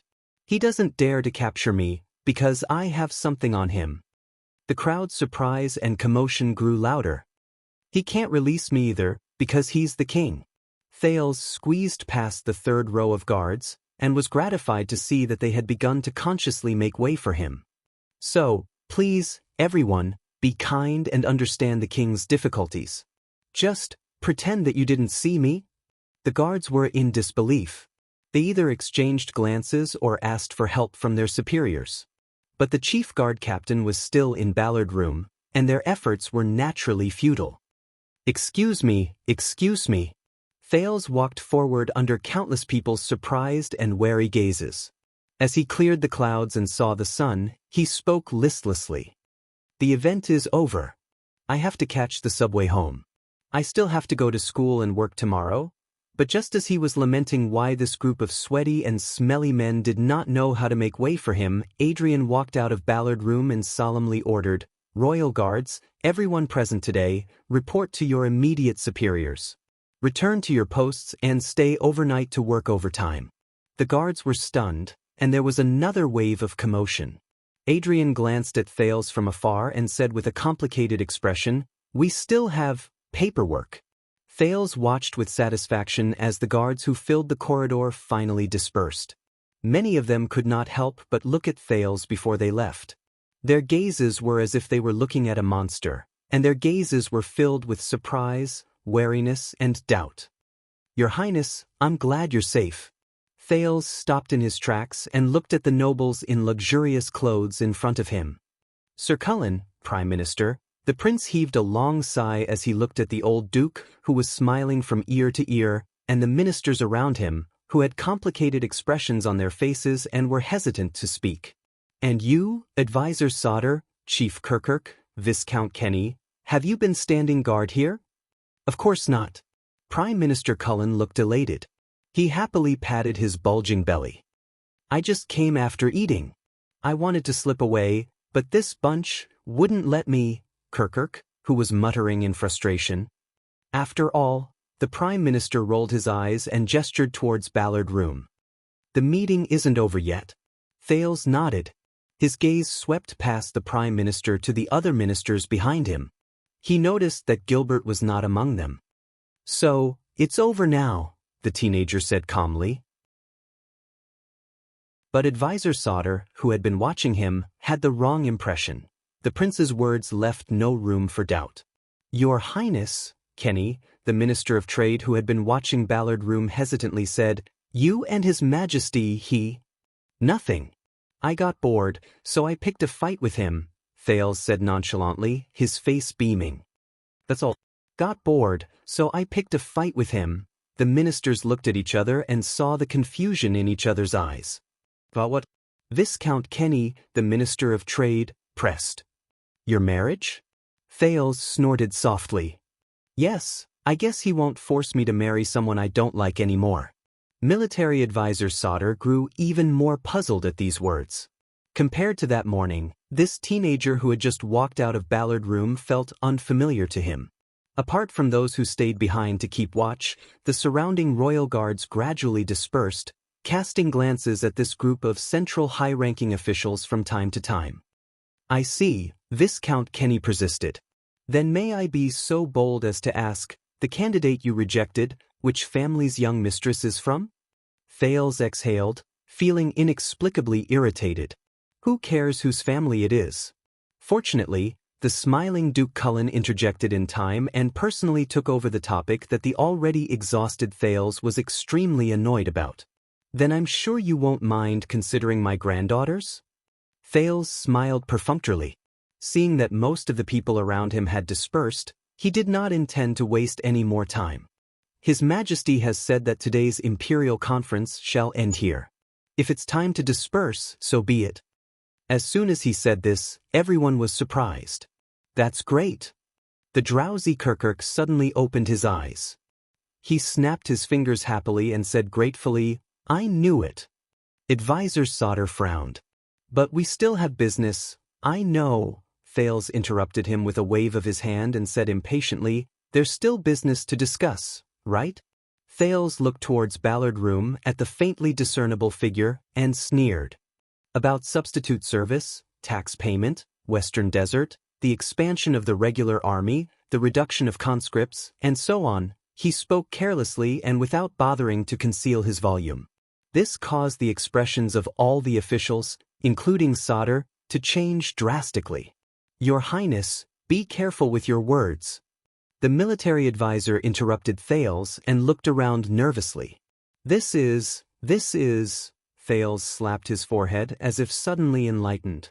Oh, right, this is a secret of the kingdom. The prince turned his head lazily and said loudly to the few royal guards who were still present, "That's a secret of the kingdom. Everyone, you didn't hear anything. Didn't hear anything. Did you hear anything? You didn't hear anything." The guards turned around in bewilderment, not understanding what was going on. Aware of the pros and cons, the officials looked at each other with ashen faces. Sauter was even more astonished. "Ayaya, you might not believe this." Prime Minister Cullen interrupted the conversation at the right time. He was in high spirits. This time, the chef from Renaissance Palace has surprisingly made a new dish. After working hard for so long, Thales, who just wanted to find a flat ground to lie down on, no longer wanted to feign civility with him. He faked a smile and said, "Very well, good night." Without looking at the Duke of Eastern Sea's expression, he turned and left. "No, the meeting is not over." Behind him, Advisor Sauter tried his best to stop the officials who were about to leave. "Everyone, with all due respect, today's Imperial Conference is of utmost importance. The kingdom is now at a critical juncture. The enemy has already struck, we have to respond." Thales stopped in his tracks. "Oh, he also wanted me to bring a message to you, my lords." Thales turned around and pointed his thumb in the direction of Ballard Room. He was all smiles. The kingdom's secret intelligence department acted in time. "That letter is safe." As soon as he said this, the officials were taken aback. "Letter?" Viscount Kenny recalled and asked suspiciously. "Oh, you mean the letter that just arrived today?" Advisor Sauter said in surprise. "And it's safe?" "What do you mean?" The chief of finance, Kirkirk, rolled his eyes and said without hesitation, "You mean, the person who deliberately leaked Covendier's letter has been caught?" The officials shuddered in unison. "Kirkirk. Sorry, I spoke too quickly," Kirkirk said nonchalantly as he turned around, "but this person from the Secret Intelligence Department said they couldn't."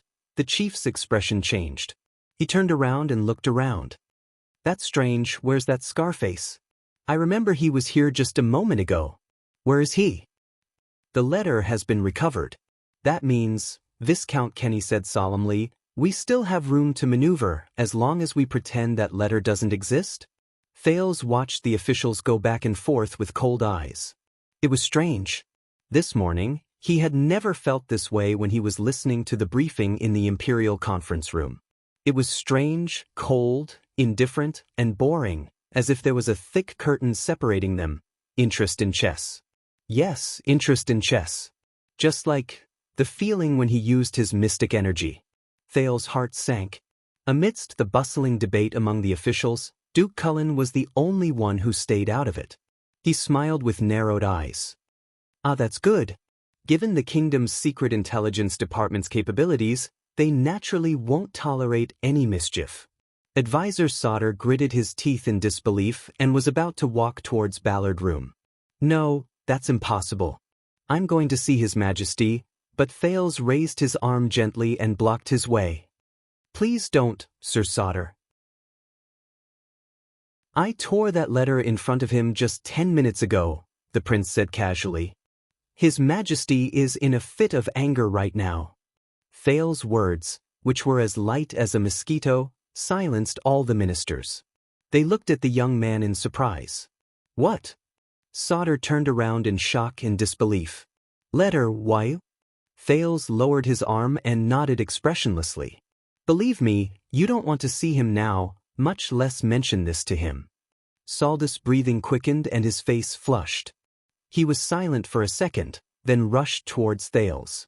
"You, soldiers! Take it easy! Take it easy!" Kirkirk, who had a hunch, grabbed Saldus' waist from the side and used all his strength to stop him from moving forward. Calm down, that's the prince, the prince. Aya, it doesn't matter if the letter is gone, we're not going to use it anyway.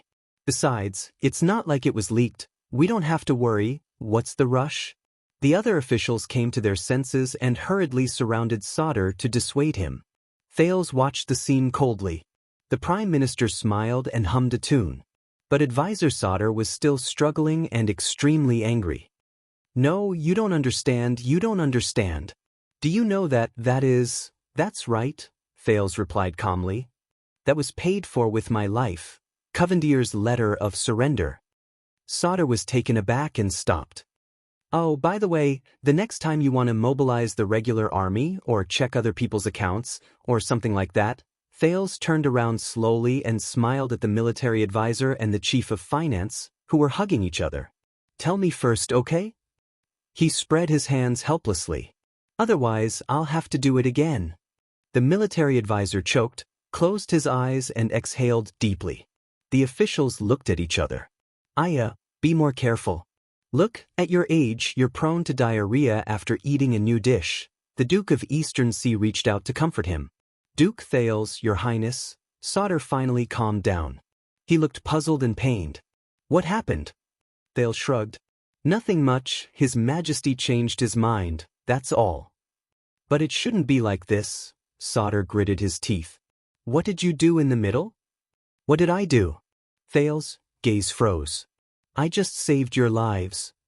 He looked at every official in front of him, his expression calm and unperturbed. You're welcome, my lords.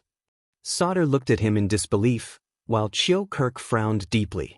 Some did not understand, while others were deep in thought. Prime Minister Cullen, however, laughed. His plump abdomen dropped and he bowed. I am eternally grateful for your saving grace. Thales ignored him. And the right question should be, Sir Sauder. The prince looked indifferently at the trembling military advisor. You and His Majesty, and perhaps that Scarface. What did you do? With that, Thales did not linger any longer and left. Behind him, Sauder stared at Thales' back with a solemn gaze. But as Thales walked along the brightly lit corridor, his thoughts drifted back to what had happened earlier. I know what you want to do. The king's voice rang out in Ballard Room. It was less sharp than before, but more hoarse and deep. You want to be the kingdom's chariot. King Kessel said calmly, restrain the galloping warhorse, and fasten the heavy chariot. Warhorse, chariot. Standing in front of the council table, Thales was dazed for a moment. A fierce horse will not yield to an iron whip, and the driver will not give up whipping. You think you're protecting the chariot. The king shook his head. But by doing so, you're slowing down the warhorse and interfering with the chariot. So, he knew. Thales told himself. Of course he knew. He always knew. He just didn't care. As you say, Your Majesty, Thales composed himself and slowly sat down. I wander on the top of a cliff, but dream of the heavens. The Iron Hand King snorted with a half-smile. This road is treacherous. If you take the wrong step, I understand. Thales quickly replied to him, yes. If people find out that I'm the king's spy, I will be regarded by thousands of vassals as a traitor to the noble camp. I will be condemned by thousands and despised by tens of thousands. The king nodded with a solemn expression. They will hate you more than they hate me. Thales rubbed his spoon and was silent for a moment. Then we better not mess up. The king shook his head slowly. Messing up is just the best outcome. But if you act too well, hide your abilities, convince everyone, and successfully become the savior of the vassals, the hope of the vassals, King Kessel sized Thales up. His tone was cold. Those who are deceived by you and support you will gather into a rolling wave. They will use their reputation, stance, camp, interests, connections, situation, and everything else to force you to move forward. You will not be allowed to defend yourself, you will not be able to control it, and you will not be allowed to regret it. They will love you more than they hate me. Thales' smile slowly disappeared. The king's words became flat. When that time comes, you will have no choice. Even if you want to get off the chariot halfway, it will be too late. Fakenhas's words rang in his ears again. You have to know that when your vassals and subordinates are enraged and the will of the people is high, you will have no other choice but to go with the flow. Thales wanted to say something but stopped. And on the other hand, King Kessel looked at the door with a complicated expression. When you raise the war flag of rebellion against royal power, far more than just the feudal lords will unite. Under Renaissance Palace, the growing king's partisans, the ambitious new nobles, the opportunists who change their direction when the wind blows, and the people who once showed goodwill to you and treated you with friendliness will treat you as their political enemy and an unfilial son. In fact, they will not hesitate to make things difficult for you so that they can raise their status. Thales gritted his teeth. Gilbert, Putre, Sauter, Kirkirk, Viscount Kenny. Many faces flashed before Thales' eyes. There were even a few seconds when the purple mask flashed before his eyes. From that moment on, the title of heir will no longer protect you. On the contrary, it will magnify the fear and scrutiny you face, and increase the price and pain you have to pay. In the eyes of many, the day of the new king's coronation will be the day of disaster. King Kessel narrowed his eyes. They will hate you more than they love me. Thales did not speak. He looked around and exhaled heavily. The night breeze caressed the windowsill. Their figures intertwined with the lights. Ballard Room was cold and quiet at night. The portraits of several famous ministers of the past on the wall: Wise Minister, Halva; Oracle, London; Hyena, Amber Tabark; Lumberjack, Parramatta, silently watched the conversation between the father and son, flickering in the light. This made Thales ponder. In history, were the predecessors who guided the country in this meeting room, and the decisions they made, as cold and cruel as this heavy palace?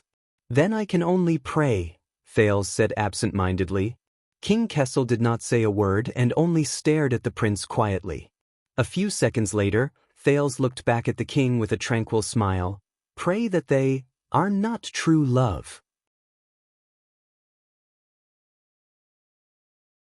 Chapter 626. Thales walked alone in the long corridor of Renaissance Palace. The everlasting lamps flashed past him, illuminating his face and making it flicker between light and dark. Along the way, the guards and servants all had complicated expressions on their faces when they saw him, and they avoided him. But Thales did not care. He only took a step forward, pressed a floor tile under his feet, dragged it behind him, took another step forward, and repeated the process. It was dark, cold, and narrow in front of him.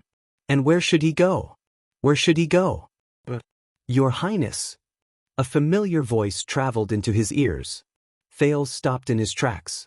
He turned around and turned his head back from the darkness and cold. He flashed a gentle smile and nodded slightly. Gilbert, I thought you left first. The Foreign Affairs Minister came in front of Thales with his staff and bowed respectfully to the prince. He was meticulous in his actions. It was as if they were meeting for the first time. You know that I will not leave. Gilbert stared at him. His words were filled with gratification and absent-mindedness. Before you and His Majesty, Thales did not speak. He only smiled faintly. Gilbert and Thales' gazes met in the air. One of them had complicated feelings, while the other had subtle feelings. They faced each other in silence for a full 3 seconds. The person beside Gilbert, the Archdeacon of Sunset Church, Guy Stylianides, smiled when he saw this. He tactfully took a few steps back to give them some space. Gilbert flashed an apologetic smile at his friend. He then turned his head around and hesitated to speak. So, His Majesty, Thales nodded.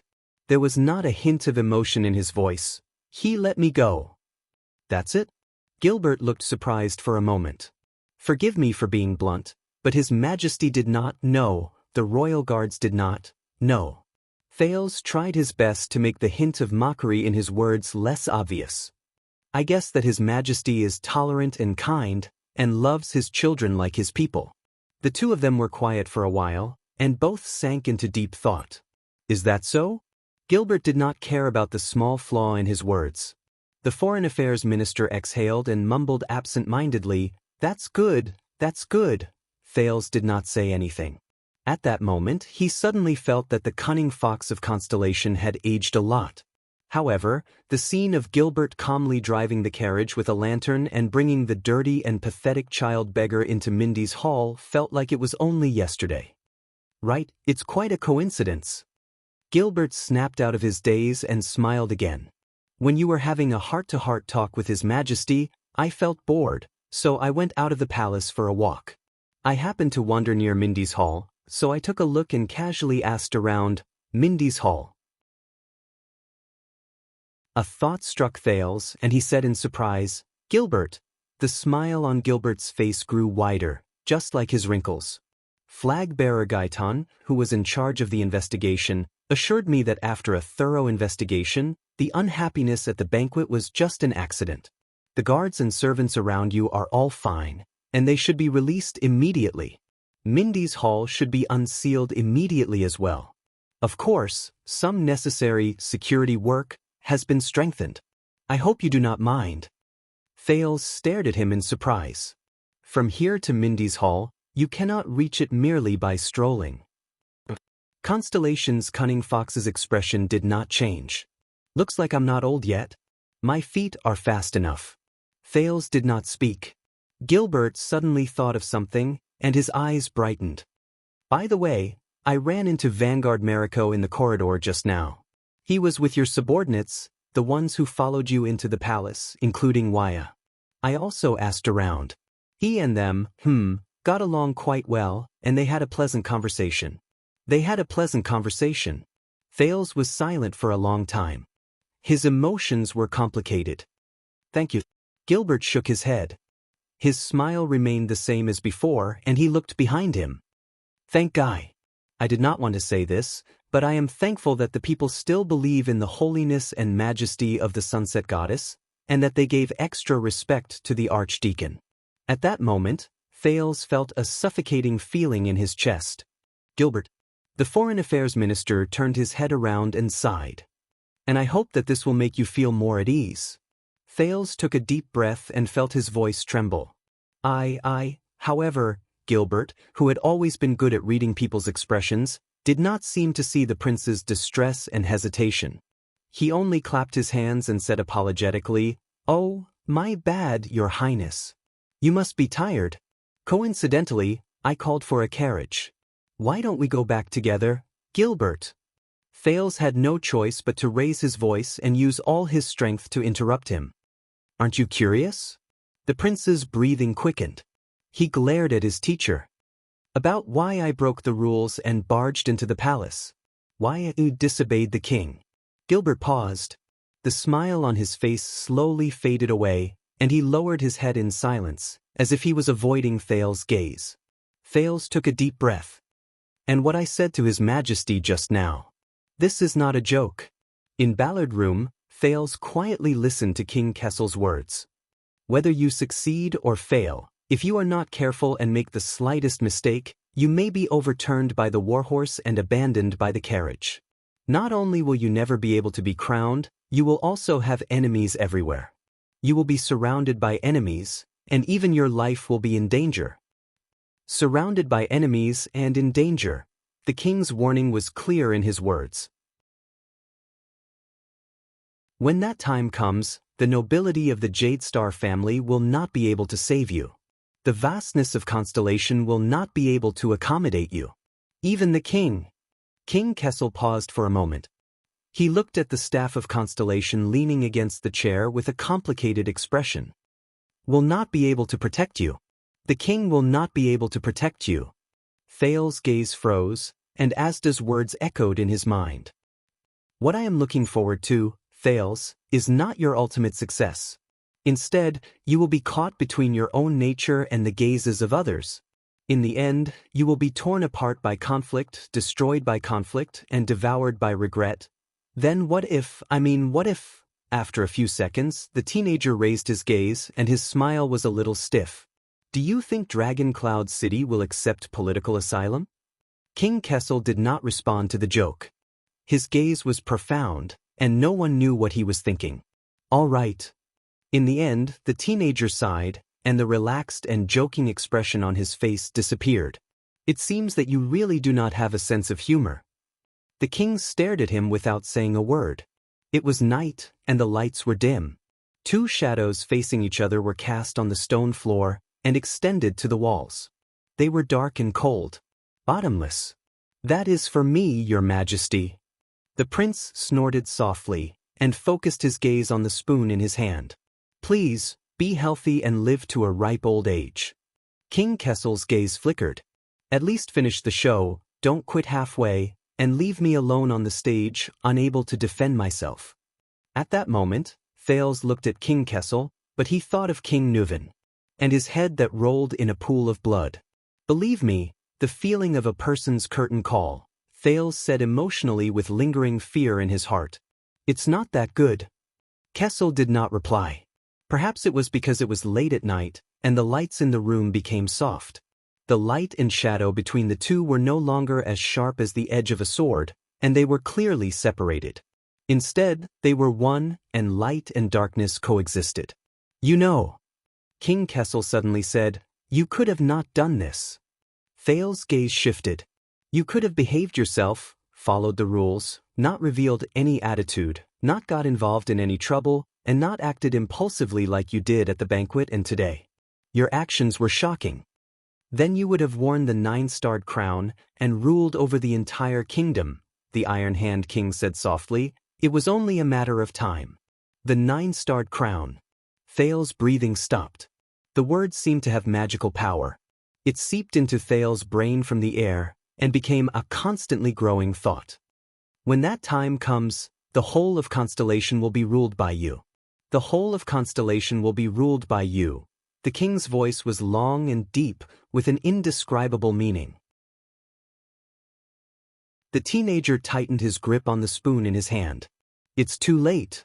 Thales shook his head, dispelling the thought that he should not have. "I openly broke the ban and barged into the palace so that everyone could see it. It's too late to turn back now and put on a show of family harmony, fatherhood, and filial piety." The king did not care. "That's not important." Thales shook his head. "No, besides, if the kingdom falls before I'm crowned," but the Iron Hand King's voice drowned him out. "That's not important." Kessel the Fifth leaned forward, and his aura was oppressive.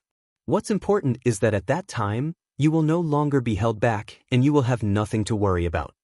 You can overthrow the old system, set things right, push all the blame onto the Iron Hand King, use my mistakes to strengthen your rule, and use my brutality to set off your benevolence, just like the virtuous king after the Red King." Thales found that his breathing was speeding up.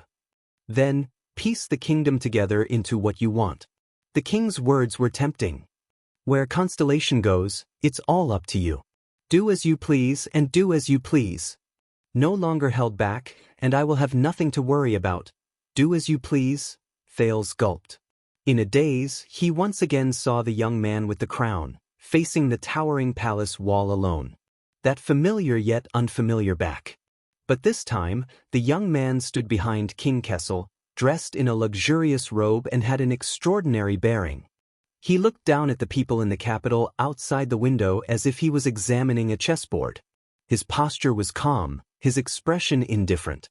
Thales' heart skipped a beat. But... He opened his mouth to speak, but it was difficult for him to speak. In the dead silence, King Kessel's voice reached his ears faintly. "When I was young, my mother said this before. The blood of the emperor's bloodline can only be as dazzling as gold and endlessly majestic in two places. Dazzling as gold and endlessly majestic." King Kessel slowly raised his head and looked at the portraits of famous ministers in Ballard Room. Legends. The light was dim, but the historical figures in the portraits were still vivid, looking at them with burning eyes. Never faded. Never moved. Thales pursed his lips tightly.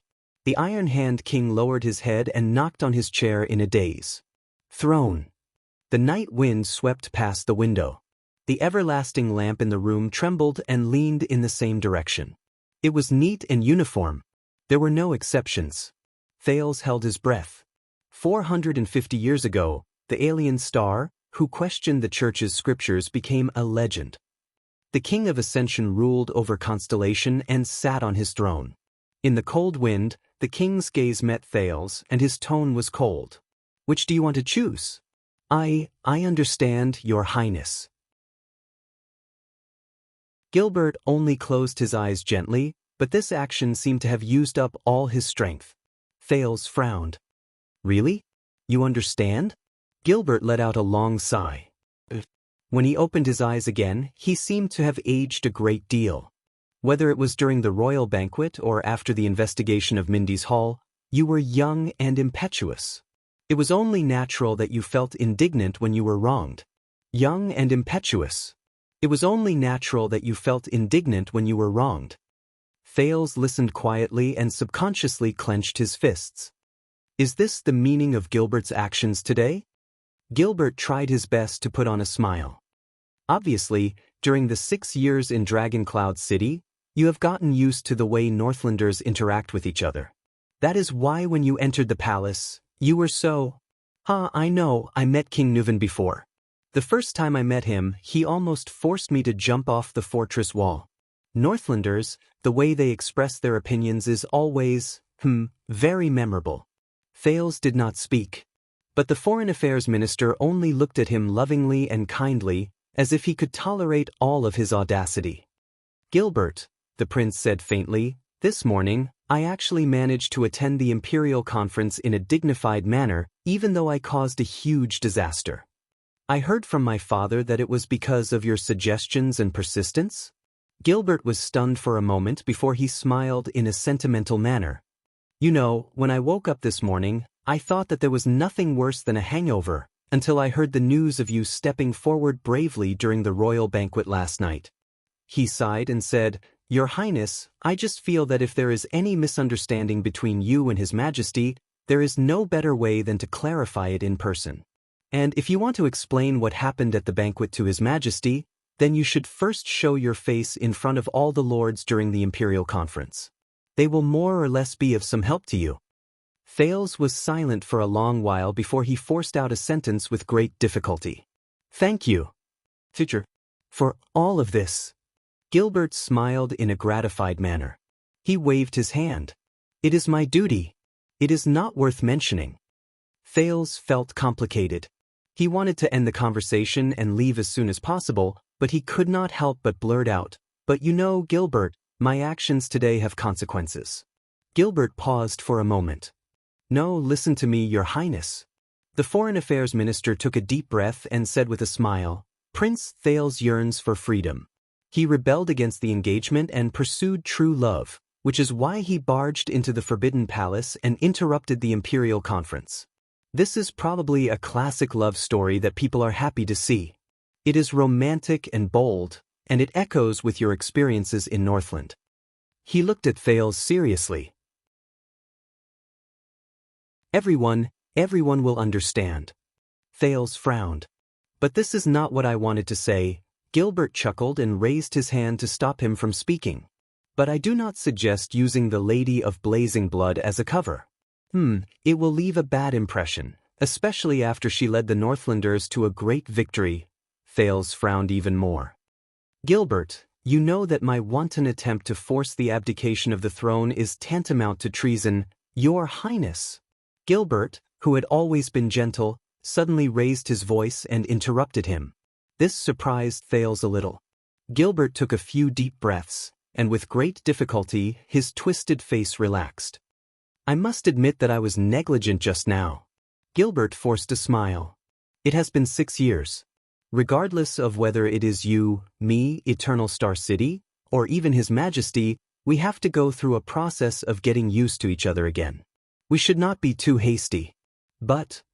Gilbert stared at him with eagerness and anticipation. Since you and His Majesty have cleared up the misunderstanding, then the biggest problem is solved, is it not? Thales stared back at him in a daze. He did not know how to answer. As for everything else, such as getting used to each other, we and the entire kingdom can take our time. Take our time. Unknowingly, there was a hint of a pleading look in Gilbert's eyes. Just like in the past. Just like in the past. This made Thales feel even more unfamiliar. He also felt guilty. What if it is not? Thales heard his own voice echoing in the palace. If I barged into the palace, it was not just because I felt wronged. He could not lie to him. What if His Majesty and I did not clear up the misunderstanding? He could not pretend that everything was fine as Gilbert wished. What if we cannot go back to the past? Gilbert became silent, and his eagerness disappeared along with it. Your Highness. The Foreign Affairs Minister sucked in a deep breath, as if he wanted to use this action to muster up his courage. What happened? Thales forced a smile. Let me put it this way. My conversation with him did not go well. Gilbert did not answer immediately. He sized up Thales, and there were a few times when he wanted to say something, but he swallowed his words. After hesitating for a long time, Gilbert's voice trembled a little. What happened to you, Your Highness? Thales looked back at him and maintained his smile. What? Something is wrong with you. Gilbert shook his head and stared at Thales with an incredibly complicated gaze. Compared to this morning, you are like a completely different person. If I did not see it with my own eyes, I would even suspect that you have been impersonated. Perhaps you are right. Thales thought in his heart. What happened to you after you left the palace? Thales was silent for a while before he answered truthfully. I went to Lower City District. Gilbert was stunned. Lower City District. But that is not where you... Yes. Gilbert was silent for a while before he said, You are rash, Your Highness. You must know that you have a noble status, and your every move is... But before he could finish speaking, he was interrupted by Thales' vague and absent-minded answer. I am afraid of him. Gilbert was taken aback. What? Thales looked at him and smiled. He then turned his head around to look at the end of the long and dark corridor. When I was still abroad, even though my life and wealth were in someone else's hands, and I was in a precarious situation, I was never afraid of the sinister vampires, the powerful born kings, or the ruthless Chapman Lampard. Yes, most of the time I was not afraid. But when I returned to the kingdom, I saw him. Thales stared at the darkness at the end of the corridor, and his mind gradually wandered off. Gilbert furrowed his brows. When I was in the same room with him, I always felt like an idiot and a coward. I could not help but try to figure out the meaning behind his actions and guess the meaning behind his words. I was paranoid and uneasy. The prince snorted softly. Yes, I know this sounds ridiculous, but yes, I am afraid of him. Thales turned his head around and looked straight at Gilbert. His words were pained and sincere. But tell me, Gilbert, why would I be afraid of him? Gilbert only stared at Thales in a daze. He did not know what to do. It was completely different from the cunning fox of Constellation's usual confidence and composure.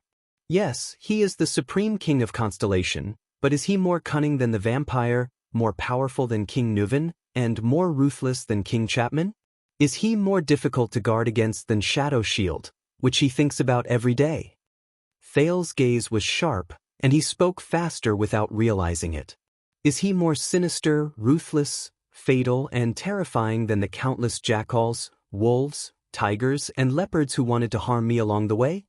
Gilbert found it difficult to understand this question. His lips opened and closed in disbelief.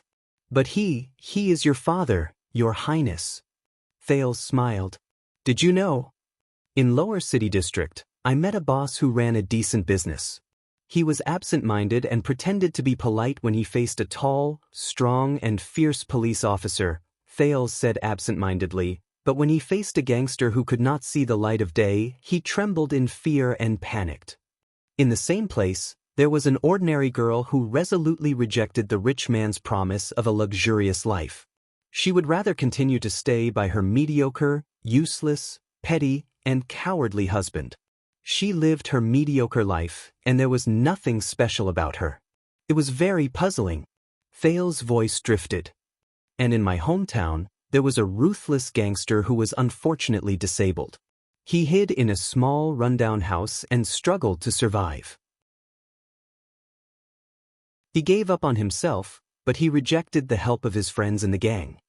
He would rather die than return to the Brotherhood, which had once given him a glorious and imposing presence. As he listened to these words, Gilbert became puzzled again. Just like you, I do not understand these things. Thales stared at Gilbert and became determined. But in the end, I understood. The police officer's authority was not small, but the young owner was able to remain safe and sound after doing business on the streets for so long. He did not rely on the lazy police station, but on the relationship and tacit understanding he formed with the gangsters who bullied and dominated the market over a long period of time. It is good that the rich man gave her a luxurious life, but if it did not change the girl's fate of belonging to someone else, then I am not much better than her husband.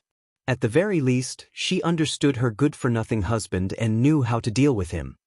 As for the ruthless gangster, even though he sounded full of resentment, he knew better than anyone else that his glory in the past was obtained with a body that could fight and fight. If he lost this body and returned to the gang, he would only be asking to be humiliated. Thales took a step forward and looked straight into Gilbert's eyes. Between what they can do and what they cannot do, they all understand what is truly in control of themselves. Gilbert subconsciously took a step back. So, I think it is about time for me to understand as well. Thales stood in the deep and cold corridor of Renaissance Palace and spoke airily. Just what is controlling me? And what can I control? Perhaps you are right, Your Majesty. In Ballard Room, Thales lowered his head slightly. Perhaps I can wait quietly until that day comes. After that, I will no longer have any restraints or worries. Thales subconsciously tightened his tone and spoke faster. At that time, I will sit on the throne and have great power in my hands. Whether I want to grant amnesty to the kingdom or ease conflicts, I can do whatever I want. I can carry out my will and achieve everything you rejected me for today. King Kessel stared at him quietly. Thales stared at the darkness outside the window. His gaze was empty. Just like what many smart people have said, if you do not like this system, then join it, influence it, build it, and finally, change it from the inside. In the next second, Thales' gaze refocused. But we all know that is just the most despicable and shameless lie. At the end of the long table, the Iron Hand King's eyebrows twitched. Thales stared at the king firmly. Just like how you are unwilling to compromise with the nobles, no matter what, even the slightest bit, even if it actually helps you in the short term. Join it, change it, such bullsh*t is how it deceives and bewitches you in the first place. It restricts your freedom, collapses your resistance, takes away your weapons, softens your will, and eventually frustrates all your efforts. Thales' tone became more resolute and unquestionable. If you believe it, you lose. Because once you compromise and drift along, the first to be changed will be you, not it. Thales stared at the king and enunciated each word clearly. Because you are just one person. King Kessel stared at the prince silently. Expressionless, he suddenly spoke. The king snorted coldly. Where is it? Thales stared at the king as if the most terrifying beast was hidden in the king's eyes. Then look around, Your Majesty. Thales spread his hands and asked with a chuckle, Where is it not? The lights flickered. The night breeze blew gently. The two faced each other in silence. Ballard Room seemed to be the same as usual. Nothing had changed. King Kessel did not look back, but he frowned deeply. But Thales did not notice his reaction. Instead, he leaned back in his chair and continued to speak. 6 years ago at Broken Dragon Fortress, that was the first time I saw the Archduke of Black Sand region. Thales gradually became lost in thought, as if he had returned to that winter 6 years ago. As expected of an ambitious and ruthless man of his generation.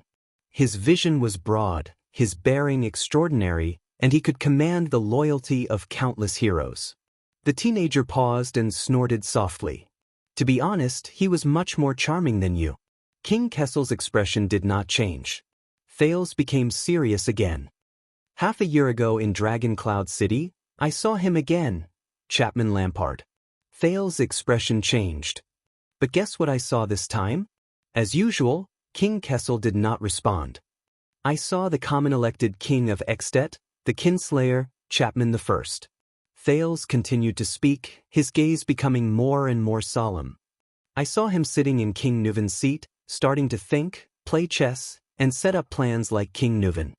He began to enjoy the same pleasure as his uncle, entering the same perspective as him, walking the same path as him, encountering the same troubles as him, and falling into the same vicious cycle as him. The chains that once bound King Nuven were also slowly binding him. He was already panting and sweating profusely. Thales widened his eyes, as if he was watching the most incredible drama. King Chapman thought that he had successfully overthrown King Nuven and destroyed the latter completely by staking everything on his king-killing bid. At this point, Thales' eyes dimmed. Physically, yes. But spiritually, in terms of values, in a larger sense, Thales gritted his teeth. He did not. The teenager looked up abruptly and met the Iron Hand King's eyes. Because he had no choice but to be ruled by the values of the born king. He was imprisoned by his vision, oppressed by his methods and habits, and occupied by his way of thinking. He was haunted by Nuven's soul day and night, thinking what Nuven thought, doing what Nuven did.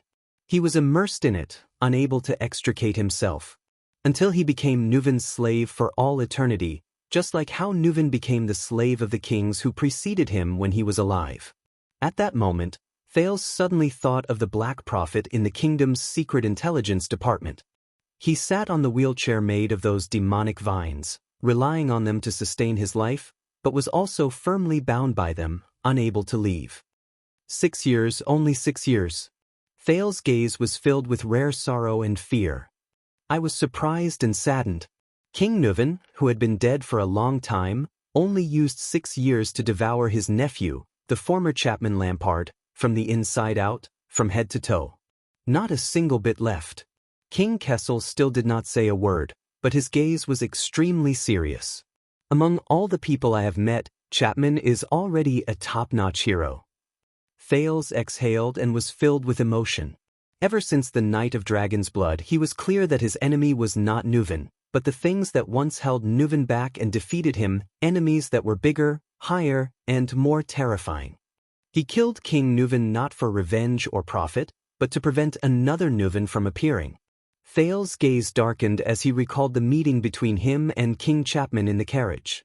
Thales, you know better than anyone that after 6 years, the ideal Exted is getting further and further away from me. Until he became Nuven's successor, wore the crown, sat on the throne, and replaced him as the second-born king. He sensed it and struggled with all his might, but the results were minimal. He was powerless. King Kessel snorted coldly. Thales snapped out of his daze and snickered, but his words were sad and helpless. Don't misunderstand, Chapman Lampard is still dangerous and terrifying. But from what I can see, this man no longer has much that truly belongs to him. Thales stared at his plate with a complicated expression, watching the spoon sink into the soup. Since he had to compromise with reality and the rules, and bow to the joint ruling pledge. Since he, temporarily, gave up on his great idea. Then he was collared again. Thales said faintly, and became another Nuven the seventh. King Kessel fell into deep thought and did not speak. On both sides of the long table, the king and the prince stood facing each other quietly. At this moment, Ballard Room was extremely quiet. Even the wind was no longer noisy, as if this scene could not be disturbed. Until Thales took a deep breath and looked at the Iron Hand King seriously again. In Constellation, I could not stand your methods and did not accept your will. Of course, I could lie low and endure it, plow slowly, seize power, and wait for the ascension. This may be a method that is more recognized and praised by others, a method that will be praised by history books and future generations, just like the last 2 months. But Thales changed the topic and hesitated. But after that scene at the banquet, I am afraid. King Kessel scoffed. Afraid? Thales took a deep breath, nodded and said, I am afraid that in my repeated acquiescence and concessions, in the silence of, I actually disagree but I won't say anything, I will gradually get used to it, slowly become numb, and compromise with it. He said dejectedly, I'm afraid that I'll get used to your cruelty in destroying countless families without batting an eyelid. I'll get used to your indifference in the face of despair and pleas for help. I'll pay the price for today's punishment. In the future, when I meet the next anchor Birel and the next injustice, I'll start to hesitate and hesitate. Thales' voice trembled. I am afraid that one day, I will be unaware of everything, calm, and finally lose myself and accept the status quo. King Kessel's gaze slowly changed. I am afraid that the moment I sit on the throne and wear the crown, I will sit back and watch others die for me without any burden, hesitation, and with a clear conscience. And not only will I get used to it, I will feel that it is only right, and even worse, as long as someone is unwilling to sacrifice for me, unwilling to die for King Thales, I will be dissatisfied and angry. I will think that they do not love me, do not love their country, that they betray me, or even commit treason. Thales looked straight into King Kessel's eyes, as if trying to see through all the defenses behind it. I am afraid that I will become so weak that I will not even recognize myself. I will no longer be Thales Jadestar, but an empty shell occupied by the king of Constellation. Thales' tone calmed down, leaving only emptiness and exhaustion. That scares me more than death, than failure, than being crippled and disgraced. His voice faded. Ballard Room returned to its dead silence. But this time, the surrounding lights seemed brighter. A few seconds later, King Kessel raised his head slightly and his gaze fell on the portrait of wise minister Halva on the wall. It seems that you have made your choice a long time ago, he said faintly. Thales snorted softly. I will not play by your rules, he said firmly, nor will I play by their rules. Thales raised his head, his gaze solemn and firm. I will not become the next Chapman Lampard. Or the next Kessel Jadestar. Thales paused for a moment. Just like how my blood has never and will never shine with golden light. Kessel V lowered his head and looked at the prince seriously and sternly. To hell with the legend and the throne. Thales clenched his teeth, clenched his fist, and hit his chest hard. My blood, from the beginning to the end, has always been bright red. My red. King Kessel sneered. The air in Ballard Room seemed to flow again. Thales Jadestar. He called Thales' name softly. Are you really prepared to become the king's enemy? Thales laughed when he heard that. You are old, your majesty. I asked this question 6 years ago. Kessel's gaze moved slightly. In the next second, Thales' expression turned serious and he spoke decisively. You have long prepared for me.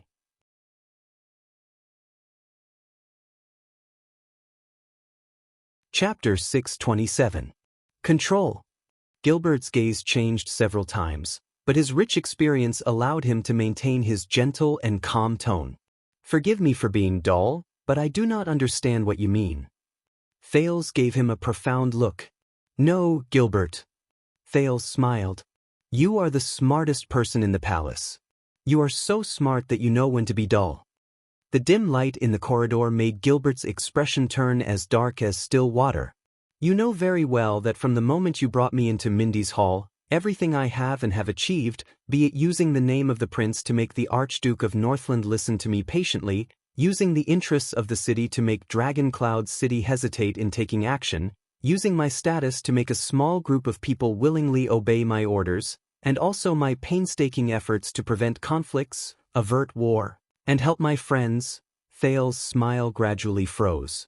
At the end of the day, all of these originate from him. Gilbert was stunned. He wanted to say something but stopped himself. Thales continued. It also originates from what he represents. The kingdom, the system, the tradition, everything. This is why I am not afraid of Nuven, Chapman, and Shadow Shield, but I am wary of him. I am afraid of him. Thales sucked in a deep breath. Because without him, without the things he gave me, I could only return to my original form and become that lonely and weak child beggar in the abandoned house in Lower City District. Thales clenched his fists. He remembered that night in Heroic Spirit Palace, Asda's direct question to him in the room of Heroic Spirit Palace. The prince said laboriously. Am nothing. Am nothing. I know that King Kessel has always been domineering. Gilbert tried his best to find a way to interject and comfort Thales. His demands on you are too strict, which caused you to distance yourself from him and even fear him. Strict? Thales repeated the word, snorted coldly, and shook his head. King Nuven forced me, King Chapman used me, and Shadow Shield hurt me. But they had to first raise their swords and resort to the most direct and brutal methods. But he is the only one. He is the only one. What he controls me with is not a certain saber, not a certain order, not a certain threat, and not even a clear hierarchy, interest relationship, or power chain. Thales slowly turned around and faced the shadows in the corridor where the light could not reach. His words were bitter. Instead, it's a towering net. It's called Constellation, or This Damned World. Gilbert shuddered and blurted out, "Your Highness." But Thales raised his hand abruptly and stopped his teacher from speaking. And he is right at the top of the net. He doesn't need to say anything, do anything, or even show up. The existence and weight of the net itself, and the impenetrable structure of the net, are enough to make me lower my head and stagger. Thales was in a daze. Until I was bound by the countless threads in the net and became him, or whatever it wanted me to be. I understand. Gilbert could no longer hold back and anxiously rushed to speak. I understand, Your Highness. However, you are father and son after all. You are his heir, and you stand on the same side.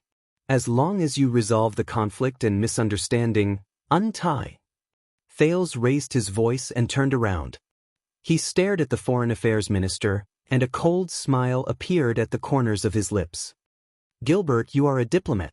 You can untie a knot and a misunderstanding.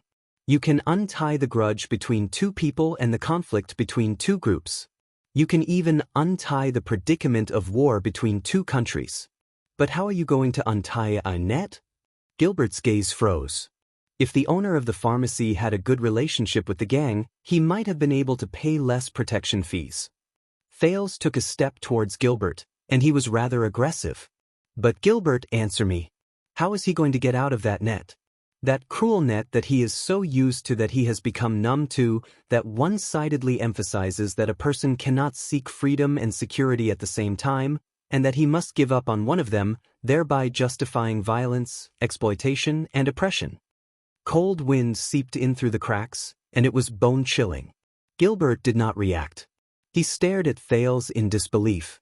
That good girl might be able to find a so-called good man like me and live happily ever after. Thales glared at his teacher. He had to get the answer no matter the cost. But Count Casso, answer me. How is she going to get out of this net?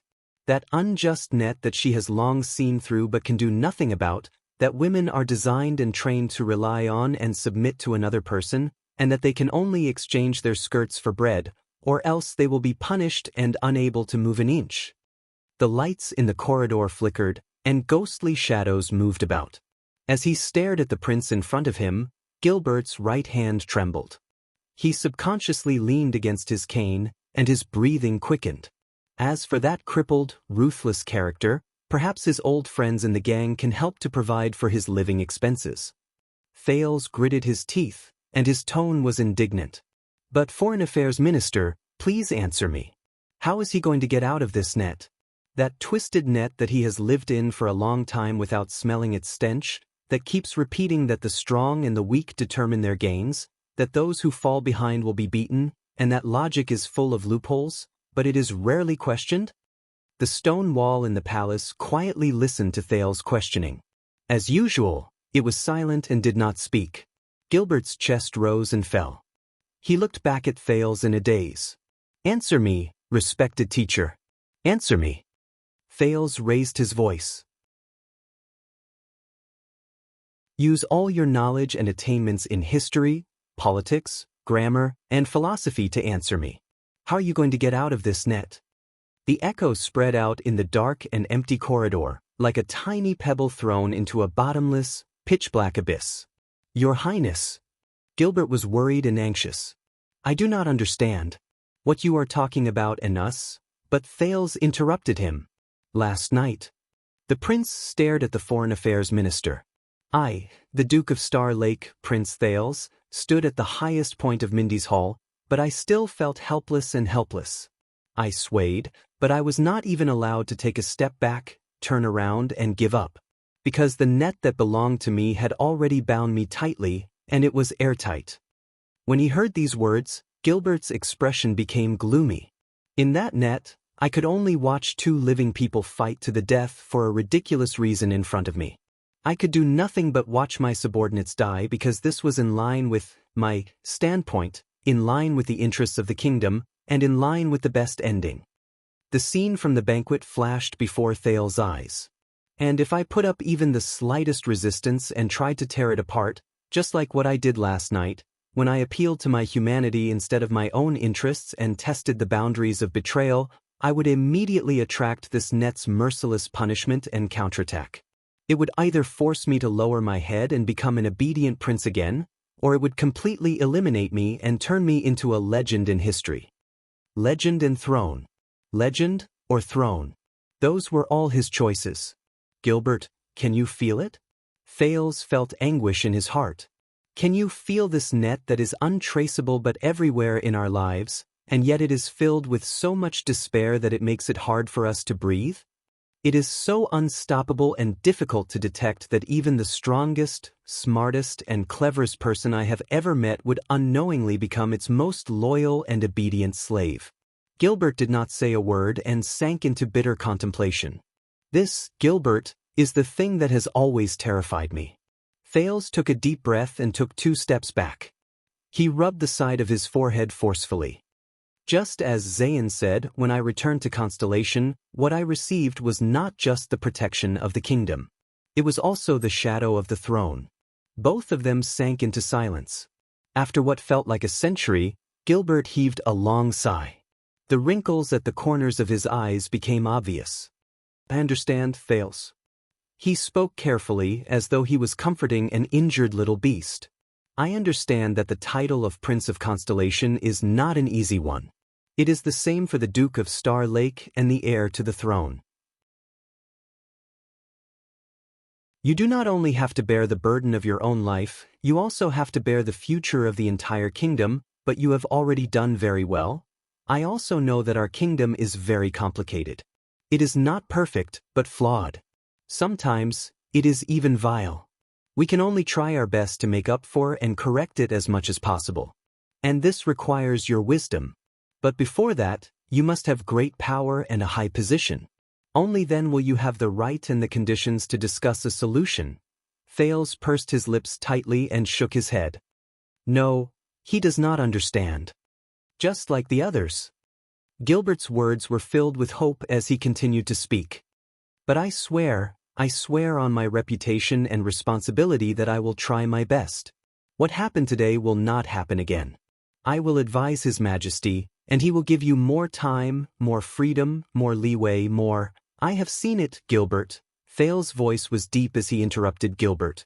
I saw how you walked on thin ice carefully during the Imperial Conference. You tried to strike a balance between the king and the prime minister, between finance and military affairs, between gentleness and radicalism, and between humanity and interests. Gilbert was stunned. Thales smiled mockingly.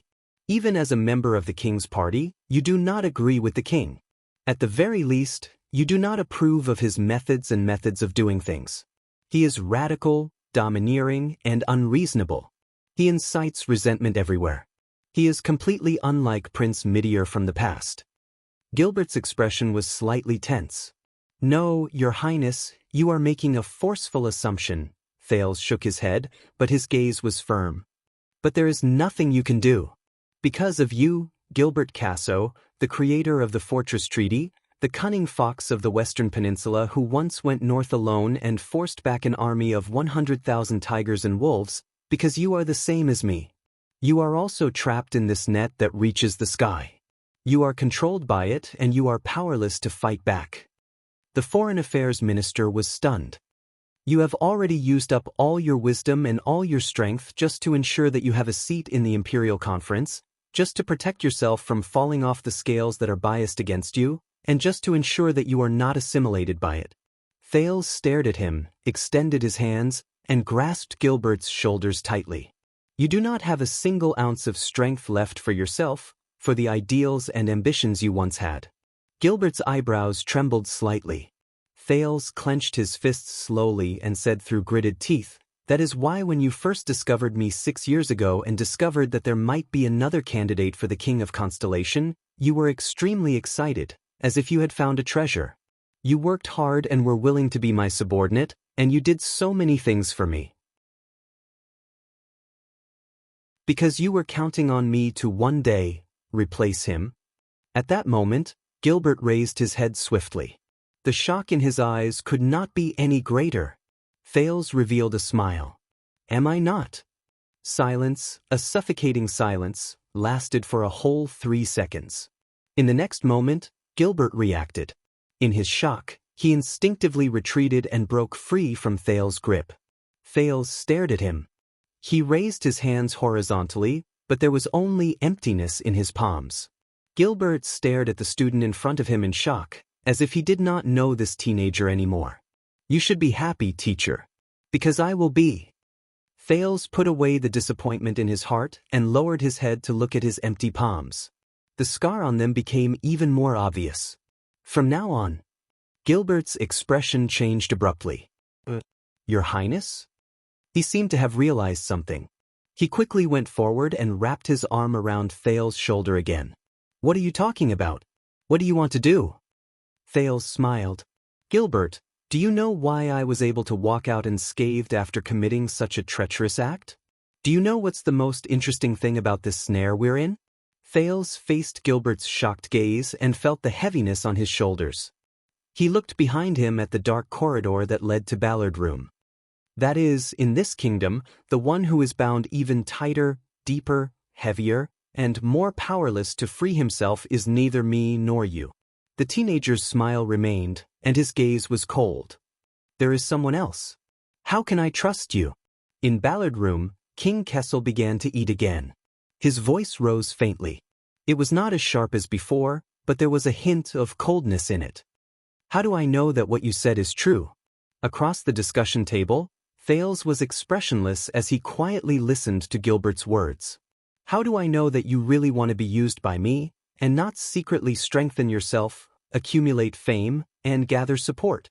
How do I know that I am not nurturing a tiger and making you a threat that has never been there before? How do I know that you will not benefit from the chaos, take advantage of the situation, and turn against me in the end? In the next second, King Kessel's words were cold and murderous. Replace me. At that moment, the narrow secret room seemed to have become even narrower. There was no more space for him to move about. Thales sneered. He found it extremely absurd. I have already said it, and you are still worried about this? The king picked up a piece of meat with his fork and narrowed his eyes. If you can deceive a duke like Facon has, you can naturally deceive me. And how are you going to win my trust and ensure that you will fulfill your duty and become my sharpest longsword, my most loyal pawn, and my most trusted trump card? Thales was silent for a while. At that moment, he finally realized that he was sitting in the same room as King Kessel. It was just like what he had used to threaten the Black Prophet in the Secret Intelligence Department. He faced the Iron Hand King alone. Face to face. King against king.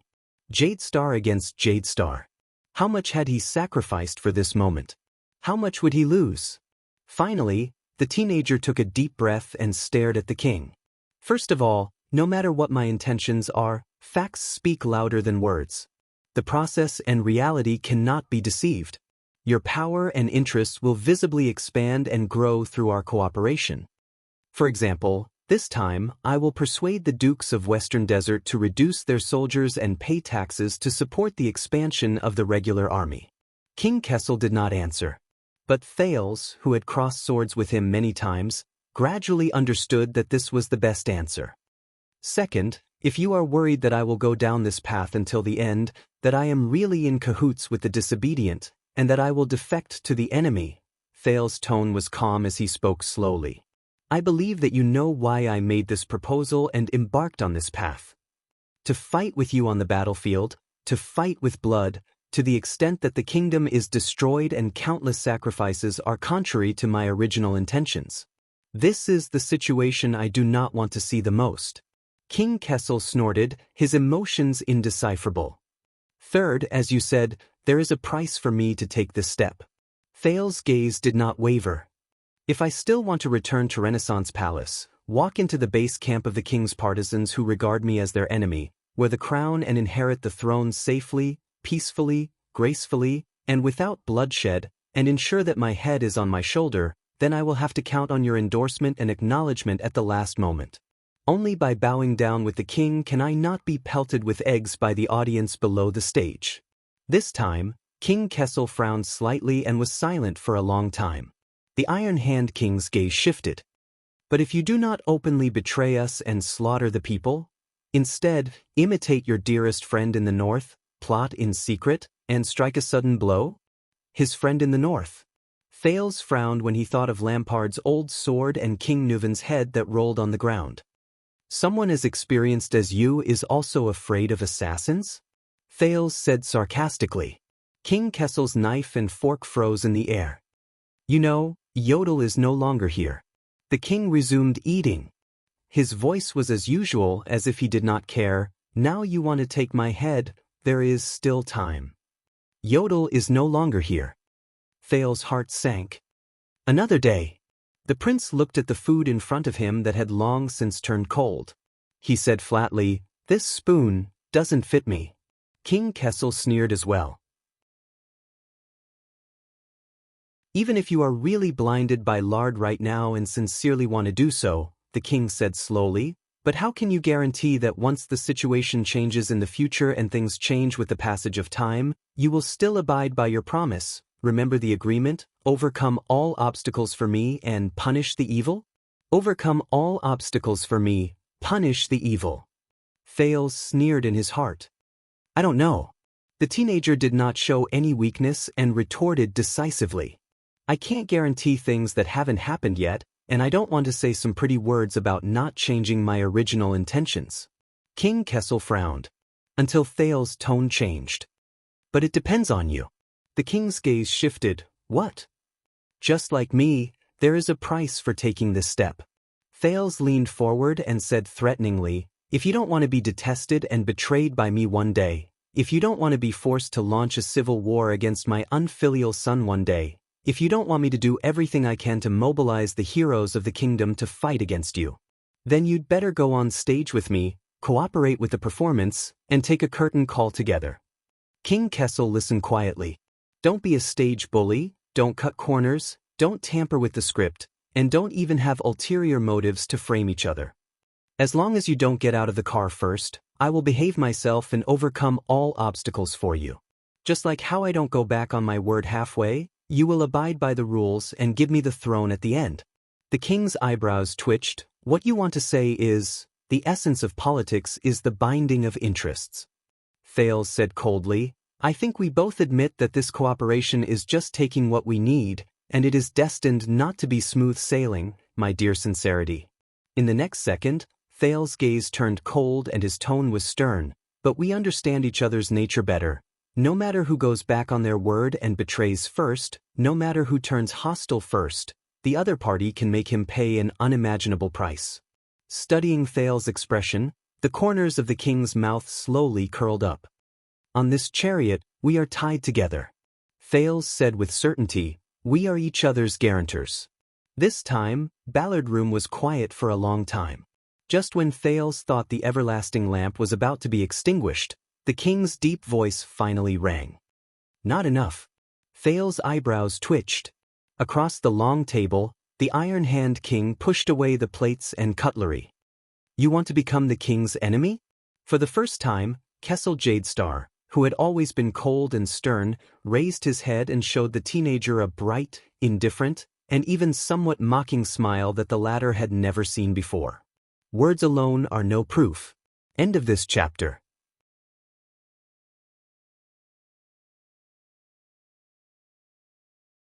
Chapter 628. But His Majesty is not your enemy. In the palace corridor, Gilbert turned pale with fright. He is your father. You can't be his enemy. You can't. Thales snorted with a smile. Can't I? Gilbert put away his shocked expression and tried his best to calm down.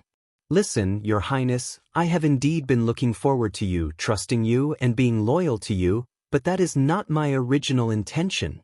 What else could it be? Thales said sarcastically. You want me to be a prince so that I can be a mascot in Mindy's Hall? Gilbert frowned and became more anxious.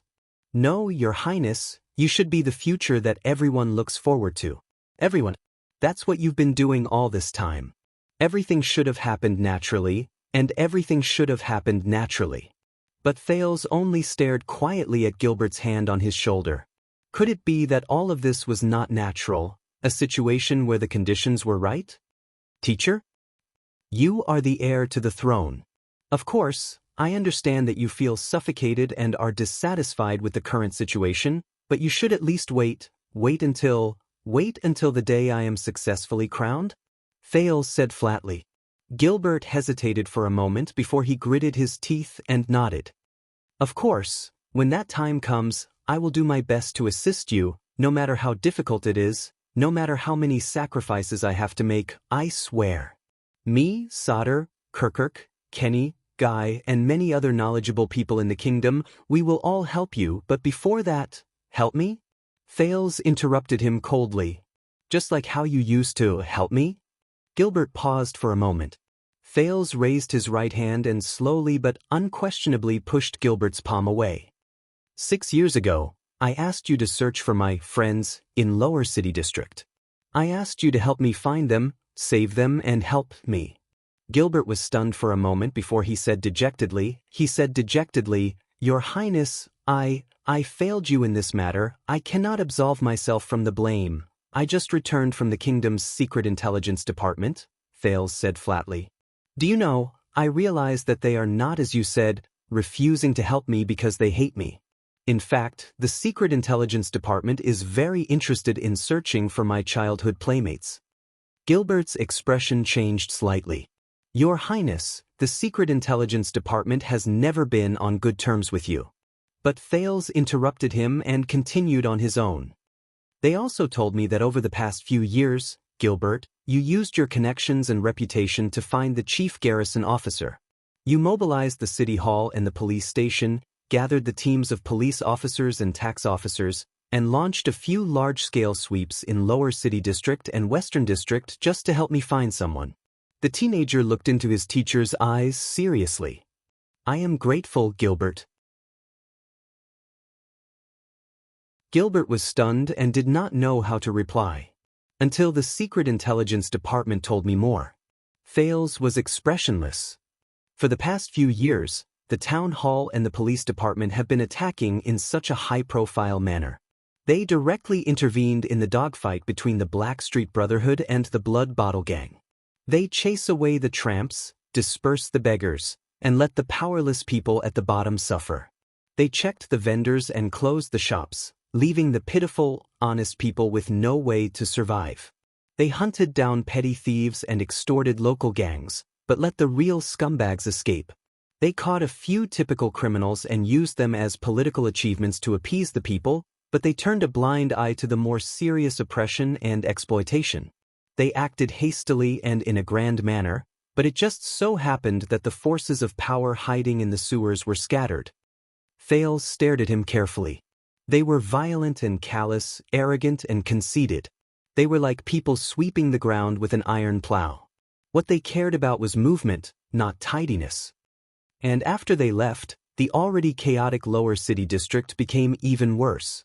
When Gilbert heard this, he hesitated. Your Highness, I did not know. I am sorry. If I had known that the chief garrison officer and the others, but Thales did not allow him to finish. The most important thing is, their actions almost irrevocably destroyed all the clues. The prince raised his voice. From the abandoned houses to Red Street Market, everyone, things, places, and things have changed beyond recognition. Now, if we want to follow the clues to find those child beggars, it is almost impossible. Thales carefully observed Gilbert's reaction. It's as if someone did it on purpose, just to stop me from finding them. At that moment, the Foreign Affairs Minister's expression changed abruptly. Is that so? The teenager said softly in the dark palace corridor. Gilbert? When you asked for help from the police? Was what the secret intelligence department told me the truth? The Foreign Affairs Minister did not answer. Only Gilbert's steady breathing filled the air. The silence lasted for a long time. Thales shook his head and continued to speak. 6 years ago, when I asked you to find them, you told me that I could not, because it was for the sake of secrecy. I became a prince during the national conference, but you still told me that I could not, because it was for their safety. Then, when I went to Northland, you wrote that you were working on it, but the progress was slow, because it was not to be noticed by those with ulterior motives. Then, when I returned to my country, you told me that you could not find them, and advised me not to look for them, because you cannot go back. Thales faced his teacher calmly, as if he was telling someone else's story. There was no answer. What answered him was still an embarrassing silence. Thales raised his head and chuckled. The Secret Intelligence Department said that it has been 6 years, but you still could not find them, because you did not want to find them at all. Thales said softly. Or should I say, the Secret Intelligence Department is lying? But Gilbert only lowered his head, and his expression could not be read. This time, the silence lasted for a long time. Forget it, Gilbert. No matter whether the Secret Intelligence Department lied, or how many lies they told, it is no longer important, no longer important. The teenager turned his head and said absent-mindedly. At this moment, Gilbert suddenly opened his mouth. The Secret Intelligence Department did not tell you anything, right? You only wanted to test my reaction, just like how you tested the Duke of Iris flowers. Thales sighed. The cunning fox of Constellation. Yes. Thales' gaze was desolate. The Secret Intelligence Department was wary of me, so they did not tell me anything. What I know is what I deduced from what I saw and heard when I revisited the old places in Lower City District and Western District. Gilbert closed his eyes. Thales and Gilbert did not speak in the corridor. Both of them just looked away in tacit agreement. After an unknown amount of time, Gilbert finally spoke. I am sorry. His tone was exhausted, and his words were the same. But you could not find them.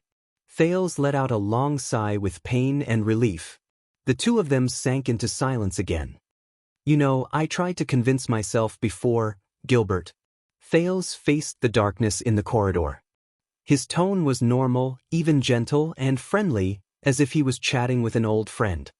Really, I tried hard to convince myself that even though Gilbert Casso was known as the cunning fox, he was, after all, in a high position. He did not know the ways of Lower City District. He did not know that he would not intentionally destroy the clues, and he would not intentionally stop me from searching for them. That was why I used the simplest and crudest method in the world. And he was my teacher, one of the people I trusted the most in the world. I should not and could not doubt him. I told myself that as long as you told me that you did not do that, I would believe you. Thales' eyes were lifeless. I've tried. When Gilbert heard this, he raised his head and spoke with great difficulty. Your Highness, why? Gilbert was silent for a while before he spoke in a haggard manner. During the bloody year, His Majesty was crowned in a hurry. He was surrounded by enemies, and his throne was unstable. Renaissance Palace had no choice but to take the unorthodox path and carry out the subjugation crusade again. Murat Hansen was also a close friend of the late king for many years. He had a lot of experience, so the kingdom's secret intelligence department was highly trusted. They could make arbitrary decisions and act outside the law. In the beginning, this was very effective. It was simple, crude, clean, and direct. But as time passed, it allowed His Majesty to advance rashly and blurred the boundaries of the Secret Intelligence Department's authority. Thales frowned. They have His Majesty's support now, but what if you succeed the throne and are crowned? As you can imagine, in order to maintain their power, the officials of the Secret Intelligence Department will definitely think of ways to restrain you at all costs, and your past and family background are the most criticized weaknesses. Your old acquaintance is exactly what the Secret Intelligence Department wants to use against you, but they can't. But you are also the future of Constellation, the hope of reforming the politics of the court. I can't let the Black Prophet or anyone else who harbors ill intentions control you, not even a little bit. Gilbert looked at Thales with gloomy eyes. That is why you cannot find them. You cannot. Even if you find them before the Secret Intelligence Department does. Their clues should be buried forever and no one will know. The Foreign Affairs Minister's voice faded away. Even the everlasting lamp in the corridor became much dimmer. So, Gilbert, you lied to me, Thales said in a daze. From the beginning. At that moment, Gilbert's face turned pale. But Thales still gave him a comforting smile. It's all right, Gilbert, I understand, Thales said tiredly. But now, can you feel the weight and thickness of this net? Your subconscious obedience to it, its silent control over you, its influence on me, and my wariness towards it, all of these are ranked far ahead of our sincerity. Gilbert's expression was bitter. He gulped. Thales stared at the shadows in the corridor in a daze. Just like how a student faces his teacher, an employee faces his boss, a wife faces her husband, and a subject faces his king, if they stand on an unequal scale from the beginning and stay in unclean waters, then their relationship will not just be decided by each other. When we are shrouded in an established power structure, Gilbert, when you have no choice but to use all your strength to prevent yourself from being thrown off by the skewed scales, when you are shackled from head to toe, when you are only left with the choice of adapt or be destroyed, when you are shackled from head to toe. Before you realize it, you have completely lost the right to choose freely. Unless you reject it, jump out of it, and surpass it. Defeat it. Gilbert's breathing quickened. No, Your Highness, I do not understand. Gilbert's voice was very soft, and he mumbled almost subconsciously. All of this is for my own good? Thales gently took over the conversation. The Foreign Affairs Minister did not answer. Thales exhaled with a smile. Gilbert, have you ever thought about why Wuxia is always unwilling to mention you, even though we are father and son? When he heard his son's name, Gilbert shuddered a little. I have never asked him the specific reason, but I think I know the deeper reason. Thales gradually became absent-minded, and his thoughts drifted to Northland. Perhaps you know, Gilbert, I have a friend in Extet, or rather, I think I have a friend. When she is in trouble, I worry about her day and night, and I think about her. When he said this, Thales snickered. I am such an idiot. I always thought that she relied on me and needed me. I always thought that I was protecting her and helping her. I always thought that I was... Thales' smile slowly disappeared. For her own good. But I was wrong. Because that was not what she wanted. When he remembered that familiar face, Thales closed his eyes deeply. And I never treated her as a friend who treated me as an equal.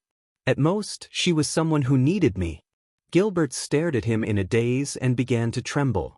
Gilbert, ever since we got to know each other, everything you have done with painstaking efforts was to turn me into a good king. For this, you even sacrificed yourself and risked everything to help and protect me. I am very grateful, but... Thales opened his eyes. His gaze was clear. But I am not the kind of wise king you are looking for, Gilbert. Just like how my father is not. Gilbert swayed violently. You can't make a mold for everyone in your mind, and then use all your means to influence and guide them. You don't feel the slightest anomaly, and even feel proud of it, thinking that it's for their own good. You just want to fit them into the mold seamlessly. Because be it me, Wuxia, my father, or even you, Gilbert, none of us are born to be molds. Thales said gently, this is why I will never be able to become him. No matter how you teach me to be close to him in terms of dressing style, knowledge system, and even behavior, I will never become the next Prince Midir, no matter how good of a mold he is. When Gilbert heard this, his entire body trembled violently. He cried out involuntarily, Your Highness, but Thales only smiled in a friendly manner, just like he always did. You are a good teacher, Gilbert, really? You treat your students meticulously, you do not care about how much effort you put in, you teach them everything you know, you answer every question, you are considerate and considerate. You are really good, so good that I cannot even find a single flaw in you. But when I met the old crow, I met Mr. Hicks, the one who shakes his head, talks all sorts of things, and always relies on what do you think to earn his salary in class. I finally understood. Thales took a step forward and looked straight into Gilbert's red and wet eyes. Your biggest problem, Gilbert, is that you are too nice. You are so good that your students can completely rely on you and need you. You are so good that you do not leave any room for your students to be bad. Gilbert opened his mouth to speak, but his lips trembled. 2 streams of tears rolled down his cheeks. But reality has proven that even without me being good to her, my friend can still live very well. Even better. Thales sighed and smiled subconsciously. I am happy for her. In the next second, Thales opened his arms without hesitation and embraced Gilbert, who could no longer speak. And I hope that you can be happy for me too, Gilbert. Thales pressed his lips against Gilbert's ear and said in a quivering voice, My friend. The Foreign Affairs Minister shuddered in his arms. Thales suddenly realized that Gilbert, who was dressed in bright clothes, was very thin. But in the next moment, the teenager restrained his emotions and forced back the tears in his eyes. He gritted his teeth and said, By the way, Count Casso, I do not like your class schedule. Thales let go of Gilbert, who was staring at him in a daze, and the corners of his lips curled up. It is too full. When he finished speaking, Thales raised his hand to his chest and bowed to Gilbert in a respectful and well-mannered manner. Just like how Gilbert bowed to him 6 years ago. In the next second, he used all the strength in his life to suppress his trembling, straightened his back, picked up his feet, and turned to leave. He did not dare to look at Gilbert again. Asterisk thud. Asterisk the sound of a cane falling to the ground came from behind him. Thales felt a pang in his heart. But he still maintained his perfect smile, took a step forward, and stepped into the unknown darkness of the corridor. The palace was deep and the lights were dim. But the absent-minded Thales did not walk far before he bumped into a familiar face at the corner. Oh, sorry, Your Highness. The chief of palace butler, Baron Quinton, who had once lectured Thales on wasting the royal family's wealth, rubbed his forehead. I didn't see you. It was not intentional. Thales also rubbed his chin in pain. It's okay, it was just an accident. But he was very happy that there was someone he could talk to at this moment. Even if it was nonsense. Your Grace. Thales forced a smile. I heard from Captain Adrian that you are not feeling well? Oh, it's nothing. I used to pretend to be sick to avoid work. Quinton tugged at his exquisite cuff and wiped a notebook with a cracked cover. He did not care at all. It won't affect my work. I am sorry to have caused you trouble. The prince apologized gloomily, whether it is the glass cup at the banquet or today, but Chief Quinton waved his hand and interrupted him. You know, the wine cups are actually not a problem. They are not expensive anyway. They are very expensive. But there are still many workshops and merchants who rush to pay for them, just so that the royal family and Renaissance Palace can use the wine cups they produce. Quinton sighed. And I have wanted to change those glass cups for a long time. They are fragile and easy to break. They always give the young ones an excuse to be slow. Now, I only hope that the metal and thick wooden cups will be more powerful. Thales smiled, nodded, and was ready to leave. But why? Thales paused when he heard that. Baron Quinton looked at him with a profound gaze. Your Highness, I have always found it strange. Why do Northlanders have to smash their wine cups when they drink? Smash their wine cups. Thales was silent for a while. You know, even though I have been there for 6 years, I find it strange too. Baron Quinton said, intentionally or unintentionally. Exerting force, throwing, smashing, colliding, breaking, shattering. But what can this prove? Extravagant? Overbearing? Bold? Fierce? Lust for power? Masculine? Quinton stared at him. His tone suddenly softened. You know, just use the rare and precious cups that have been passed down through history, used by our grandparents and parents. Everyone will be filled with gratitude and drink a cup of wine in peace. Everyone will be happy. Isn't that good? Thales was silent for a while again. I don't know. But if I don't smash it in Mindy's hall? Thales raised his head and smiled weakly. Renaissance Palace will not get new wine cups, right? Quinton stared at him and pondered for a while. A new batch of wine cups may not be better than the old ones. Perhaps. Thales felt complicated. But you don't know. What if I know? Baron Quinton answered quickly. What if I have already seen it? Thales looked at him. Perhaps it is hard for you to imagine, Your Highness. The Baron sighed and rubbed the cracked old notebook under his armpit. But I have worked here for more than 30 years. When I was a brat, I held a pen and paper and followed behind my father. I kept records and took care of every Jade Star's clothing, food, housing, and transportation. The chief of palace affairs was absent-minded. Every single one. Every single Jade Star. Thales did not speak. The Baron snapped out of his daze and looked at Thales. There was an indescribable emotion in his eyes. So, I have seen every single batch of wine cups. Every single batch. Thales was silent for a few seconds and nodded. You are very lucky. Quinton laughed self-deprecatingly and did not comment. In the next second, the prince smiled at the chief of palace affairs. But I remember that Hicks, Gilbert's teacher, once said something. Under the sun, everything is new. Hearing this, Baron Quinton was silent for a while before he sighed. You know, even if the Jade Star royal family is as rich as a country. He stared at Thales with worry in his eyes. You still have to pay for the batch of wine cups that were smashed. Thales pursed his lips. That is how it should be. Both of them were silent. Or should I record it down for you, Your Highness? Quinton broke the silence and patted the notebook. There was a hint of hope in his tone. You know, maybe when you grow up and are crowned, the creditors will give you, free of charge? Free of charge. Thales raised his head and continued to stare at the darkness under the light in the distance. Thank you, Your Grace, but there is no need. Thales spoke faintly and was slightly absent-minded. I still have to pay. Or sooner. Or sooner. End of this chapter.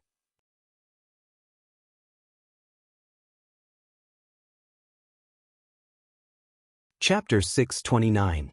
Renaissance Palace, Elam Atrium. This is the sword of the ancient empire. In the atrium, Vanguard Mariko swept past 2 rows of solemn-looking royal guards.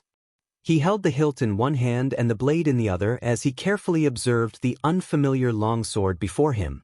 2,000 years ago, great Emperor Camelot Carlus forged them to reward the meritorious subjects of the ancient empire. Hey, take it easy. A grumbling voice came from behind him.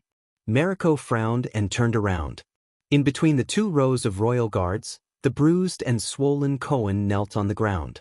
His hands and feet were tied up. He raised his head indignantly. That's my family's heirloom. Beside him, Doyle, who was also tied up, bumped into Cohen. Shut up. Doyle gritted his teeth. He glanced at Mariko worriedly and exasperatedly.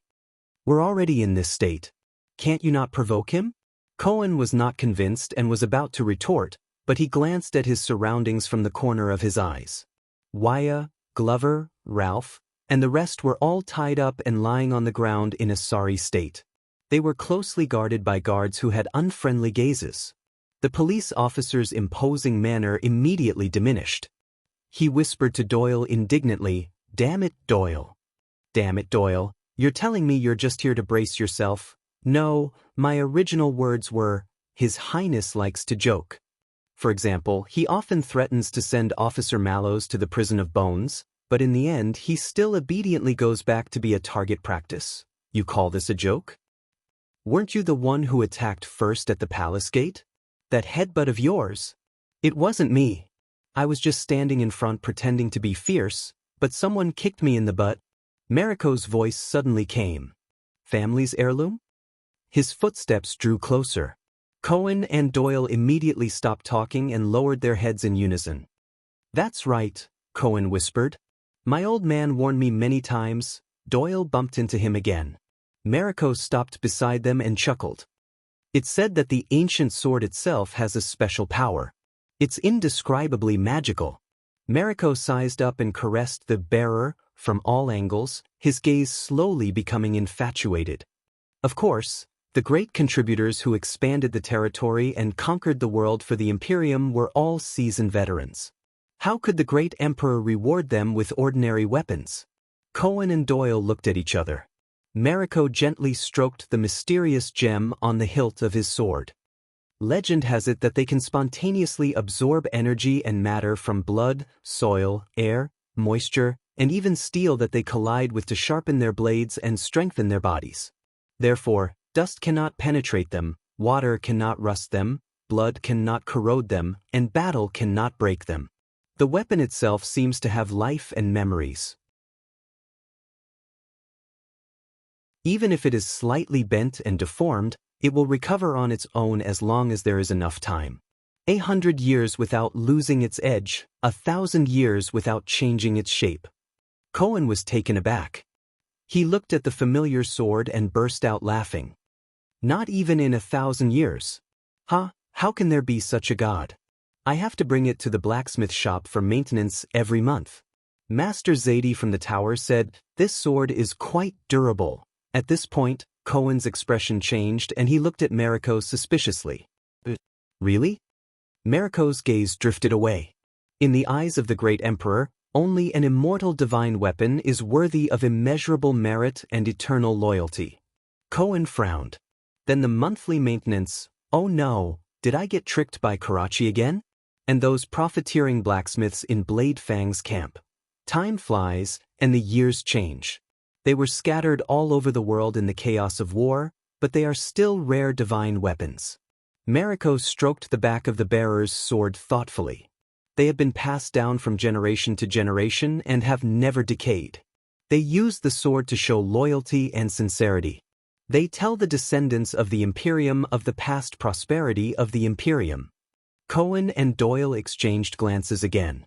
Mariko exhaled. A long time ago, my ancestors also had a sword like this. Until the tyranny of the Red King, our family declined and we had to sell our ancestral property to rebuild our family business. Cohen replied with an "oh," but his expression changed as he thought of something. That's definitely not this one. Look at what I said, Doyle whispered beside him in exasperation. Mariko loves to collect weapons the most. Vanguard Mariko snorted coldly and allowed the bearer to stop.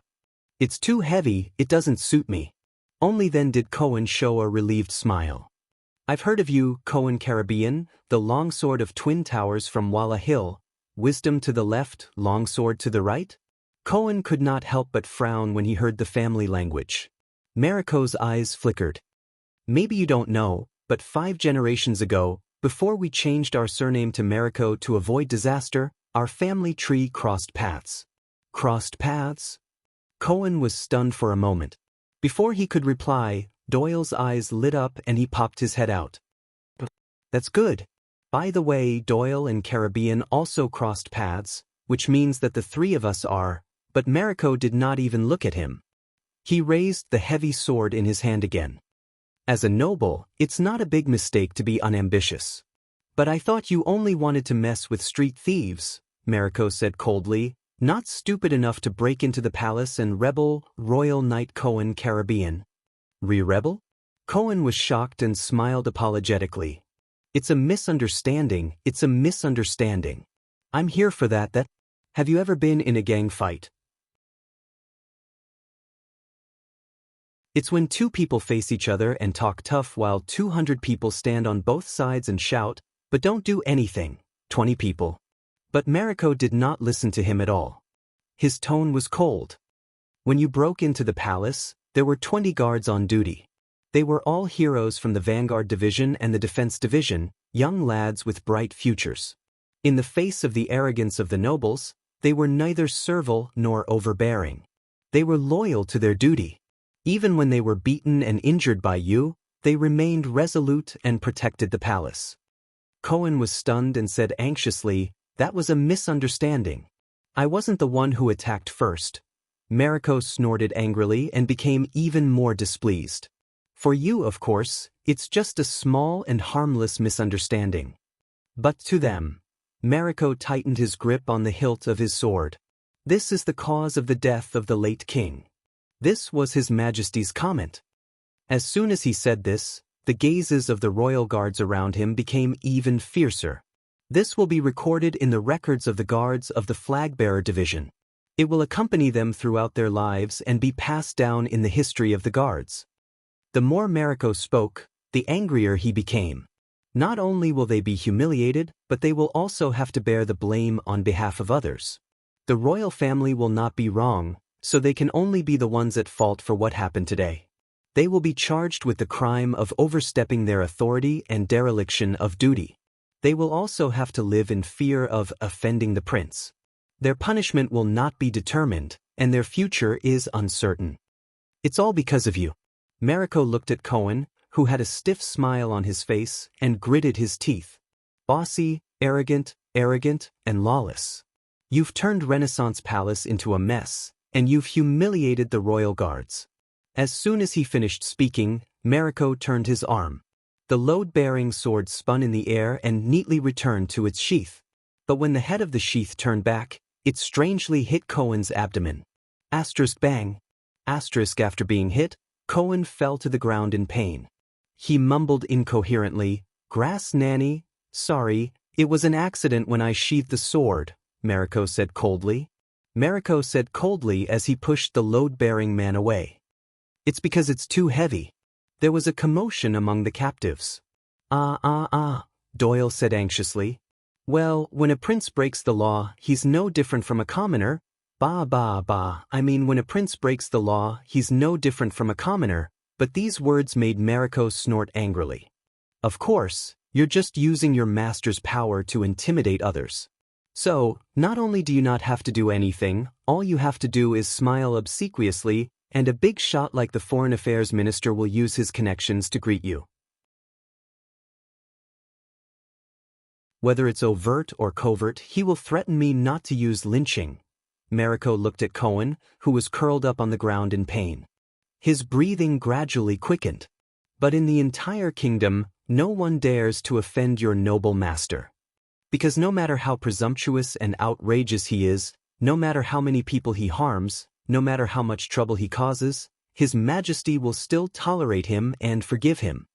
He will still strut out arrogantly, point at my nose, and ask me to let you go, to let you continue to get away with it, as if nothing happened. And after that, we will have to unify our statements to protect his reputation." The more Mariko spoke, the more upset he became. In the end he sneered. "And the captain will even say, 'It's our duty to carry the burden for the royal family.'" The vanguard looked at Cohen, who was at his feet. His gaze was slightly cold. "I know this world is unfair. But it shouldn't be like this." Cohen coughed a few times and recovered with difficulty. "Well, I understand you." The police grimaced. "But if you King screw with me again," Doyle, who had been frantically signaling him to shut up, closed his eyes in pain. Mariko sneered. This time he did not hide it. He raised the load-bearing sword and aimed it at Cohen. Cohen was not afraid. He gritted his teeth and looked at him. "You make it sound nice, but what you're best at," a deep voice rang out at the right time. "Isn't it just touching yourself first, then being self-righteous and taking sides?" The voice sneered and deliberately dragged out his tone. "Vicente Mariko brother asterisk asterisk?" As soon as these words came out, everyone was stunned at first, and then a strange expression appeared on their faces. "But what?" Mariko's expression changed. He turned away from Cohen and looked at another captive. "Even if you haven't heard it in person, you should know more or less." Glover, who was covered in wounds and looked disheveled, raised his head from the other side and sneered, "I don't know about the other divisions, but the people in the Vanguard Division call you that in private. Because no matter what kind of conflict there is in the Vanguard Division, you always like to be the first to stand up and uphold justice. You're full of reason and pretentious. Why, do you think that as long as your D*CK is big enough, everyone will stick out their asses and let you poke them? Or do you think that poking everyone makes them feel good?" As soon as these words came out, the entire Ellen court fell silent. Many royal guards could not help but glance at Mariko. But Mariko did not speak. He just stared at Glover, his nostrils flared. Among the captives, Wuxia sighed and nudged Doyle with his butt. "I thought you were the most talkative one." "Sorry, I forgot that your butt is injured." Doyle also looked at the zombie in surprise, as if he was seeing him for the first time. "But you don't know shit." Glover struggled to move his bound arms and said to Mariko, "Don't worry, I'm not going to kill you. Every time you lie to yourself, it's worse than the sh*t that comes out of your mother's mouth when your father clamps her leg between his legs and f*ck her to the heavens." The zombie spat on the ground. "Brother***. The surroundings fell silent again. "By the sunset goddess," Doyle whispered in disbelief. "Where did he learn to talk so much trash?" After a long, long time, Mariko took a deep breath, suppressed his emotions, and walked forward. "Caleb Glover, it's you again." Mariko looked at the big man kneeling on the ground with a contemptuous expression and narrowed his eyes. "Why am I not surprised?" Glover snorted coldly and did not answer. Mariko looked at him with a complicated gaze. "You used to be one of the best in the Vanguard Division. You have a noble family, excellent abilities, and a promising future. I once thought that you were different from those fops who joined the guards to gain experience." Doyle, who was listening by the side, was stunned. Why did Mariko look at me when he said this? Mariko came to Glover's side and his gaze was cold. "Until you couldn't control your lower body and fell for prostitution." Prostitution?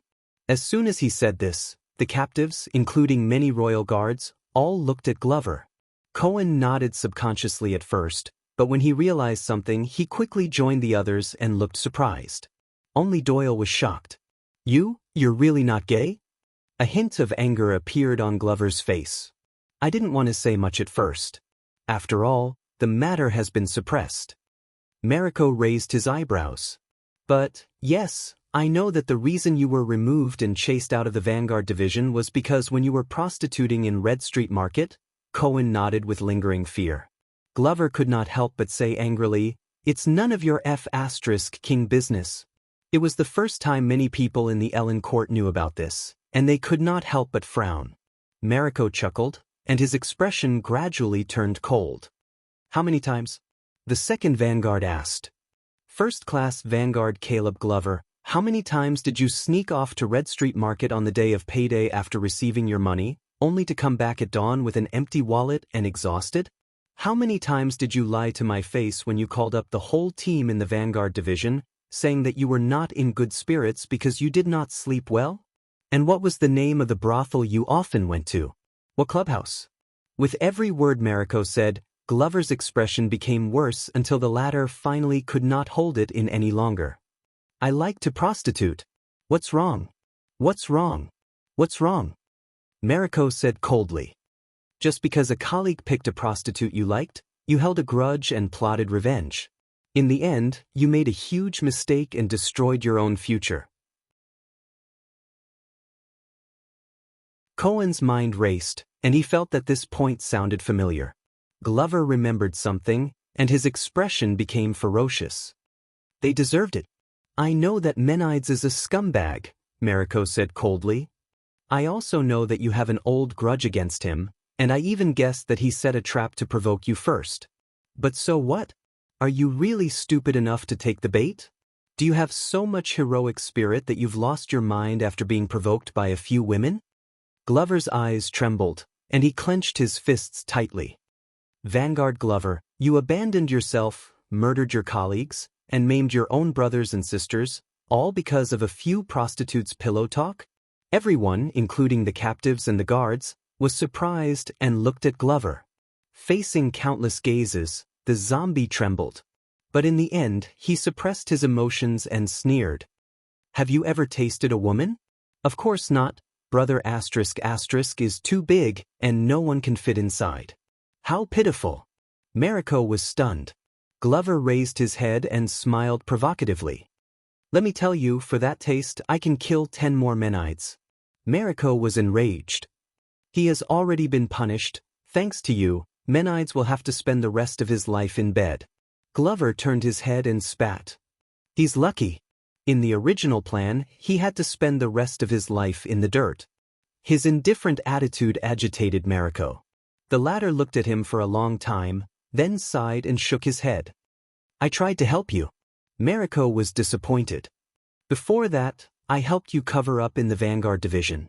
I just hoped that Officer Stanley wouldn't find out so quickly that you were addicted to prostitution. I've visited your brother many times, hoping that he could persuade you with his brotherly love, so that you could mend your ways and repent. Their gazes met, and Glover frowned.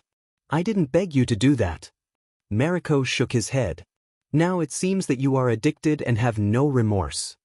After the incident, I shouldn't have gone to Officer Adrian and Officer Stanley, nor should I have visited the victims and asked them to spare your life to atone for your crimes. The vanguard shook his head in disappointment. It would have been better to follow the rules of the guards and get rid of you in the well. Glover's gaze froze. He became angrier and enunciated each word. I didn't beg you to do that. Mariko's expression remained unchanged. He turned the load-bearing sword in his hand, and the scabbard hit Glover's abdomen. Amid the exclamations of the crowd, Glover fell to the ground in pain. You made the Vanguard Division the biggest joke in Renaissance Palace. The Flag-Bearer Division is still targeting us because of your rarely seen vicious infighting among the guards. Mariko paced around him. Not only did you not feel remorseful, but you also used power to escape punishment. You even had the nerve to come back and cause trouble in the palace. You brought shame to the entire Emperor's Praetorian Guards. Glover endured the pain and raised his head. Yo, brother asterisk asterisk? The disheveled zombie still squeezed out a smile and mocked. You poked me so soft. Did you forget to take some aphrodisiac? Mariko's gaze turned cold. The ancient Empire sword is easy to maintain and is durable. The second vanguard said coldly, but if the sword is irreversibly damaged, broken, and has to be returned to the furnace to be recast, the power contained in it will be changed. Even if the sword is as sharp as before, it will no longer be pure, and will no longer look the same. Glover stared at him fiercely, not showing any signs of weakness. Mariko's gaze swept across the captives in front of him. Just like the nobles of Constellation. Although it has been passed down since ancient times and has been passed down from generation to generation after thousands of years, Mariko raised the load-bearing sword in his hand. It's no longer the Empire after all. Yes, Glover snorted angrily. Who knows which generation of your ancestors were born from a woman who went out to have an affair? Bang. Glover was knocked to the ground for the third time. Doyle, who was next to him, turned his head in pain and exhaled. I don't know what Mariko did to the zombie to make him so angry, but he'll get himself killed if he continues like this, Doyle said to the captives in a low voice. Think of a way. At this moment. But I've heard it before. Waya's voice came from behind him, causing Mariko to pause. Those people who only have the Empire in their heads, Waya looked up and chuckled. They've never seen the Empire before. Mariko put down his scabbard and turned to Waya. Doyle quietly gave the latter a thumbs up, wriggled over to the dying Glover, and lifted him up. As expected of the real Waya. The prince's attendant, Waya Casso, Mariko said coldly. Waya nodded and said calmly, according to what you said, this person is no longer under your command. Whether you want to beat or kill him, his life belongs to Prince Thales. Mariko stopped in front of him. Your Excellency, I respect your father, Count Casso. He is a noble and talented man who has made great contributions to the kingdom. Mariko was expressionless. You should follow in his footsteps and dutifully assist and advise His Highness. Instead of colluding with these sinners. Glover, who had caught his breath, could not help but speak again, but Doyle covered his mouth tightly. Waya frowned at first and then smiled. There's no need for that. The attendant's gaze was sharp. Not every son is worthy of his father's glory. Waya pouted. Just like this sword, no matter how sharp it is, how legendary it is, how pure it is. The Empire still perished. Mariko frowned. Just like your family. In the end, you still sold your ancestor's sword. Waya shook his head. That's why you're where you are today. Isn't it? Brother asterisk asterisk asterisk? Mariko's gaze became worse. Glover was inexplicably angry. Only Doyle secretly gave Waya a thumbs up again. The real Waya, loyal. At this moment. Did I miss something? The familiar teenage voice was heard. It was casual, but it caused a commotion among the royal guards in the atrium, and they all stepped back. I mean, other than brother asterisk asterisk asterisk? Hearing this voice, Mariko sighed heavily. Thales appeared under the light amid the bustle, looking exhausted. The captives were instantly energized as if they had seen their savior. Your Highness. Little fart, Your Highness. I thought I would never see you again. Wow, we're saved. I knew it.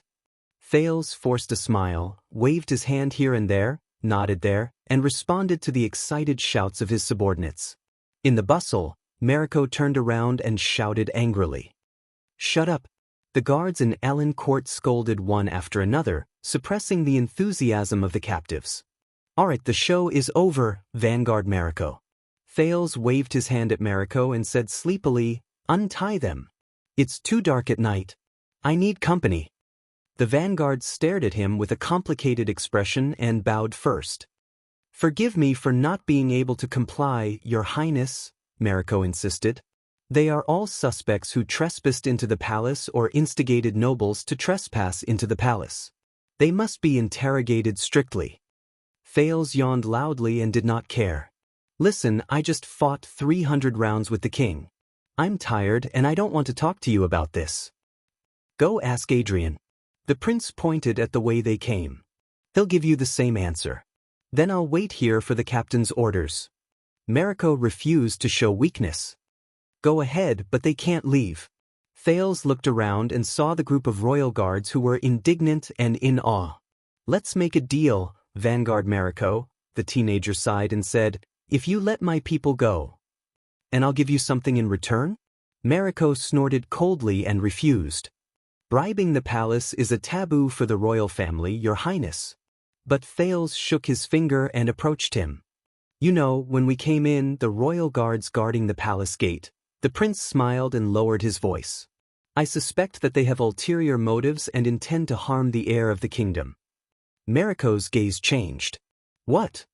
Thales stretched his neck and revealed the bandage on it. Look, during that conflict my neck was cut. Wow, there was so much blood. Tell me, isn't this plotting against the prince? For the safety of the future king, should we drag him out and give him an explanation? Kick him or them out of the guards? That's not the truth, it's slander. Mariko's expression turned ugly.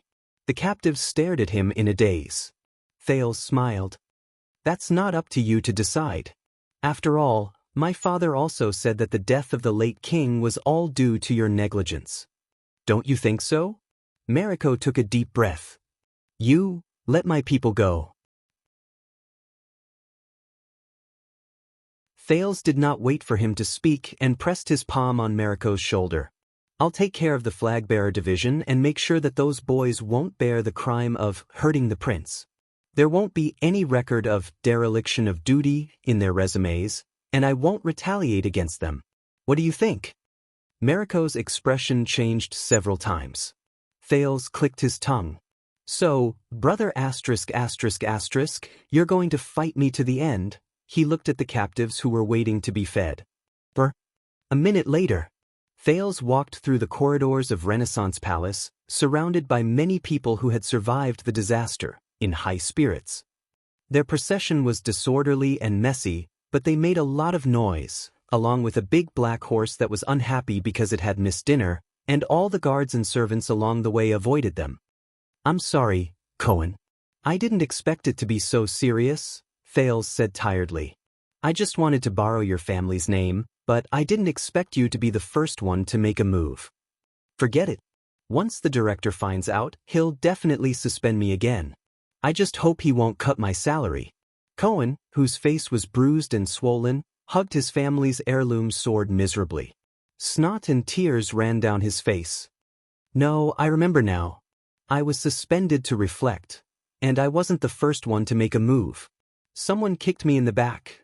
Doyle coughed twice behind him and said in a low voice, Does the director know His Highness? Cohen was stunned for a moment before he reacted in an unprecedented manner. Your Highness. It's my honor to be the vanguard for you. With our friendship, I'm willing to go through fire and water for you. If Cohen wasn't the first one to make a move, then Thales glanced behind him. Ralph looked elsewhere and snorted coldly. Tisk this it is. Young Callan, I didn't expect this, I didn't expect this. Doyle patted Glover's shoulder in a gratified manner, completely ignoring the latter's discomfort. You're a kindred spirit too.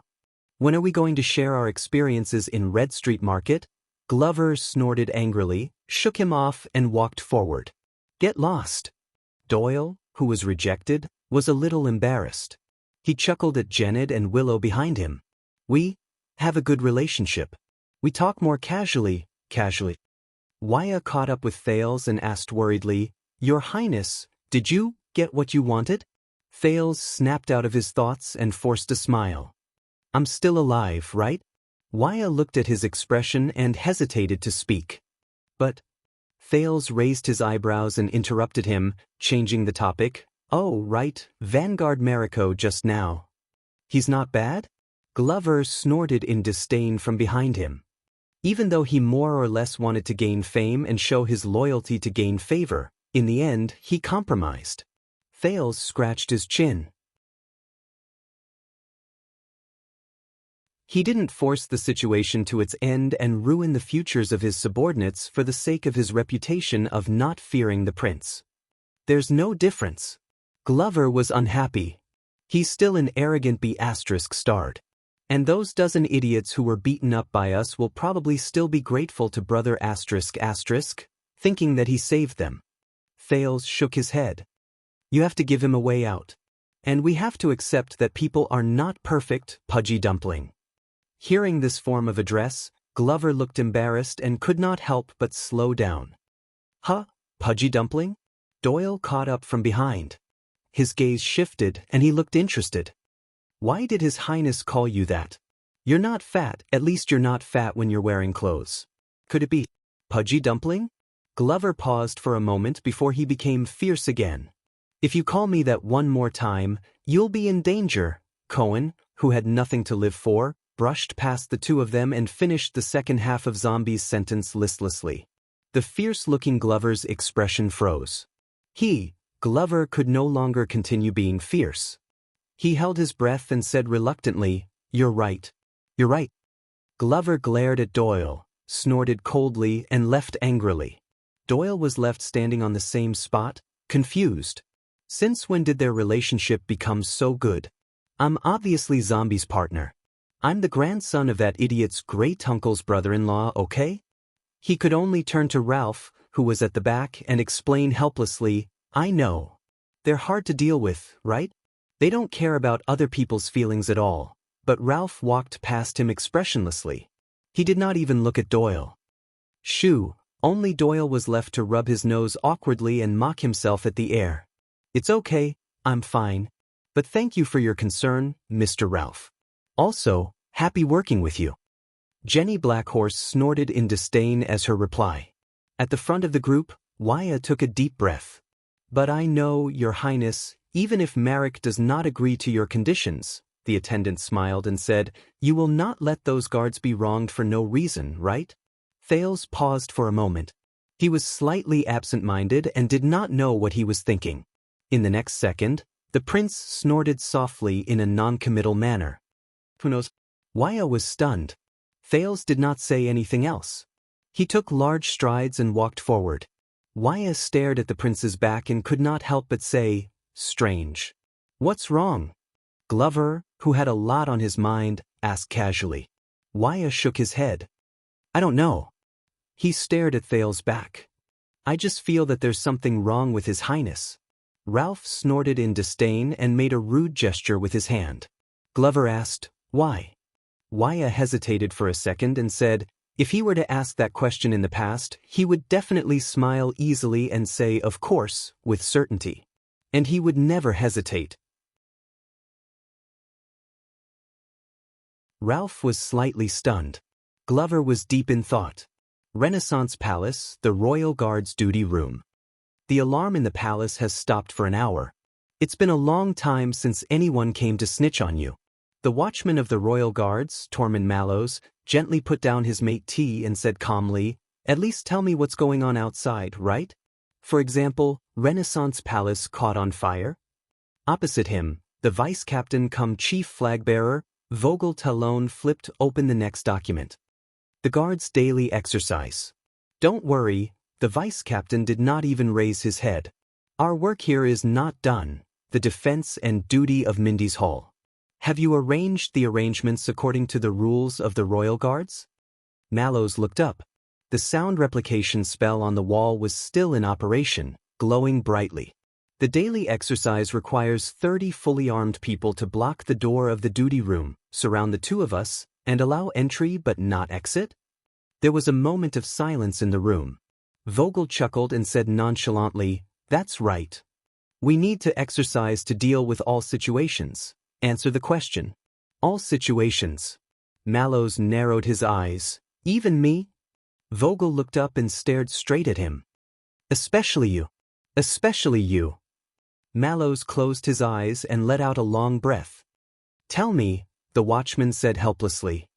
He didn't assassinate His Majesty, did he? Vogel's fingers paused as he flipped through the document. It's not that hard to guess. Mallows reached out and closed the cover of the document while answering Vogel's surprise. Other than the prince rebelling, I can't think of any other reason to lock his personal guard captain here like a thief and have you keep me here to chat. Vogel was expressionless. Mallows sighed. That kid shouldn't be that stupid. But who knows, he was taught by the Northlanders. Mallows looked at Vogel seriously. Listen, if the situation gets out of hand, you'll need me. The two men in the duty room were silent for a while. All right, I can let you go. Mallows' eyes lit up. As long as you answer me one thing truthfully. Vogel stared at the sound replication spell on the wall and made up his mind. That child is His Majesty's, by blood? Mallows suddenly looked up. By blood. What's wrong with His Highness? Mallows sped up his speech and interrogated him. Is he still alive? The watchman's reaction and attitude made Vogel frown. If he's not by blood, then he's... Vogel paused, stared at his opponent, and said tentatively, by blood of His Highness Crown Prince Midir? Crown Prince Midir. Mallows was stunned at first, then exhaled and laughed out loud. He leaned back in his chair. So, he's safe? Whether he's safe or not has a lot to do with this. Vogel was unyielding. Answer me. Mallows chuckled and looked back at him with a teasing gaze. His Highness Midir died 18 years ago, in the year 660 of the calendar of eradication. The watchman looked straight at Vogel. As for that child, he's 14 years old this year. 18 years ago. 14 years old. Vogel reacted and felt strangely awkward. All right then bang. The door to the duty room was slammed open. Mallows and Vogel turned their heads in unison. One was relieved, the other unhappy. Flag-bearer Will walked in with a mournful expression. Sir, I said not to disturb, Vogel said unhappily. Flag-bearer Will's expression became even worse.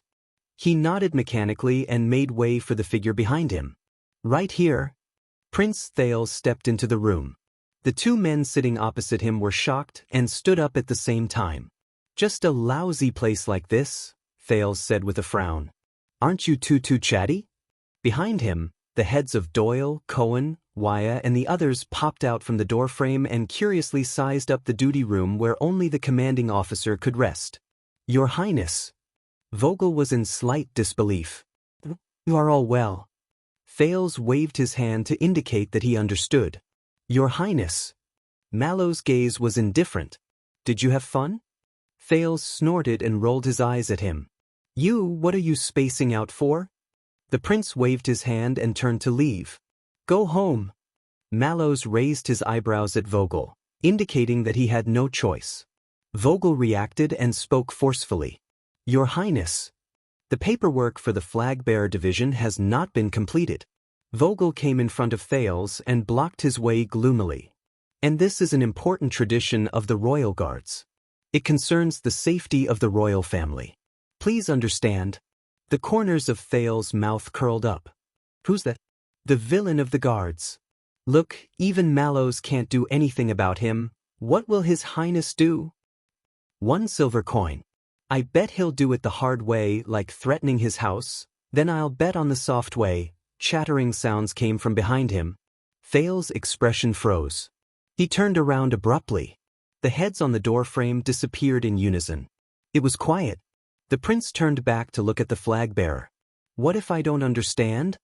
Vogel suppressed his anger, bowed, and smiled. Your Highness, allow me to introduce. This is the sound replication spell. Thales followed his gaze to the wall and noticed the strange spell that was glowing faintly. Magic. Magic again. An inexplicable irritation welled up in his heart. It's recording everything we're saying at this very moment, word for word. Vogel spoke appropriately, neither obsequiously nor haughtily, passing it down to future generations for their judgment. Thales frowned. Future generations? Vogel nodded. Although the sound replication stone used for recording is an extremely rare consumable, in the hundreds of years of Constellation's history, many wills and wills of the former kings have been left this way. He narrowed his eyes. Many historians wrote biographies of the former kings of Constellation, which were passed down for generations to come, in accordance with this source. Wrote biographies which were passed down for generations to come. Thales froze when he heard that. He subconsciously straightened his collar. Glover, Doyle, both of you accompany His Highness back first, Mallows spoke up and said calmly. He said calmly, I'll be there soon. It won't take long. Zombie and Doyle were about to enter the room, but Vogel turned around and glared at them. Mallows and Vogel's eyes met in the air. As if there was lightning. Thales' fingers that were adjusting his collar paused. Sound replication spell? In that case, no matter what I say now, the young man turned around slowly. Behind me, the kings and queens of centuries and millennia, they can hear it? Vogel nodded cheerfully. Yes, so in order to be thorough, Your Highness, why don't you go first? All right, Thales sighed and walked towards the wall. Vogel could not help but laugh. Without a reasonable method, you cannot dismantle it. But Thales merely put his palms in front of his mouth, aimed at the spell, and took a deep breath. My descendants, listen carefully, listen. Vogel was puzzled. Mallow's expression changed. He suddenly had a bad feeling about this. Thales called for the sin of Hell's River, focusing it on his vocal cords and throat. His voice grew louder and louder. Listen. In the next second, he roared with a ferocious expression. What the F*** are you going to listen to? Stupid thing. The duty room was not big. His voice was deafening like thunder. The lights in the room flickered, and even the mate tea in the cup was shaken. After the roar, the room returned to silence. Only the echoes outside the corridor continued, shaking the entire palace. The light of the spell flickered a few times and dimmed considerably. It seemed to be on the verge of death. Thales exhaled. After letting out this roar that would resound for thousands of years, he only felt refreshed and carefree. The prince tidied up his appearance and turned around contentedly. He faced the two petrified men and the stone heads on the doorframe. He was cultured and elegant. Excuse me, is the paperwork done? End of this chapter.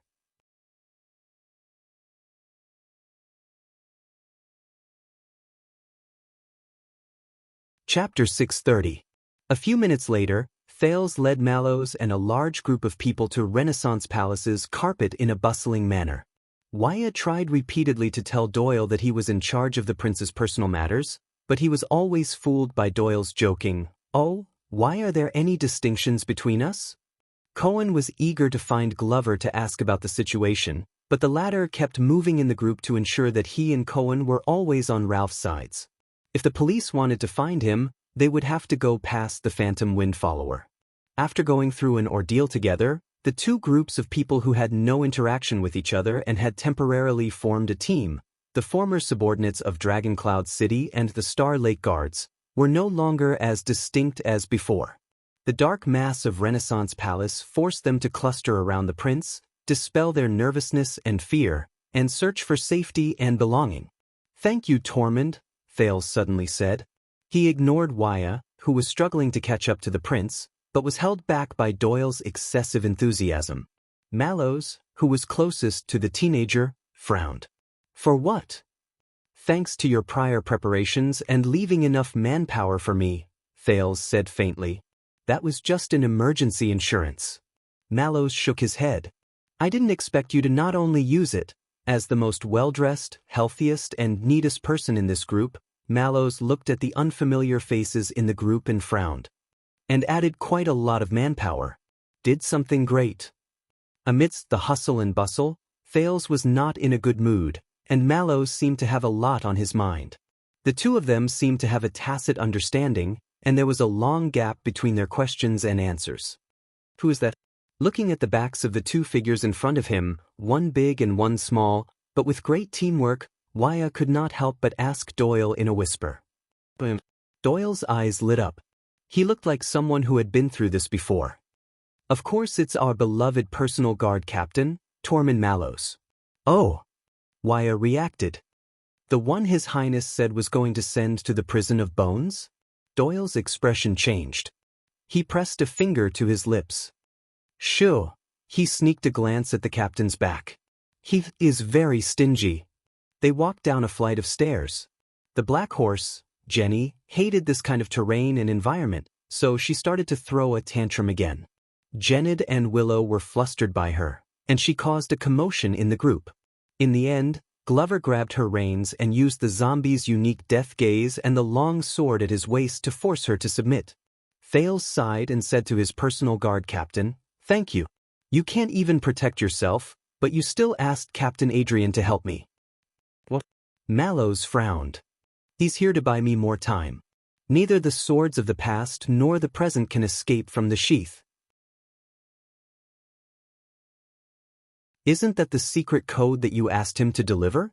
No, Mallows denied firmly. That's what Captain taught me. What? The prince was stunned. So, you didn't ask him to come? Mallows shook his head, his expression as usual. Of course not.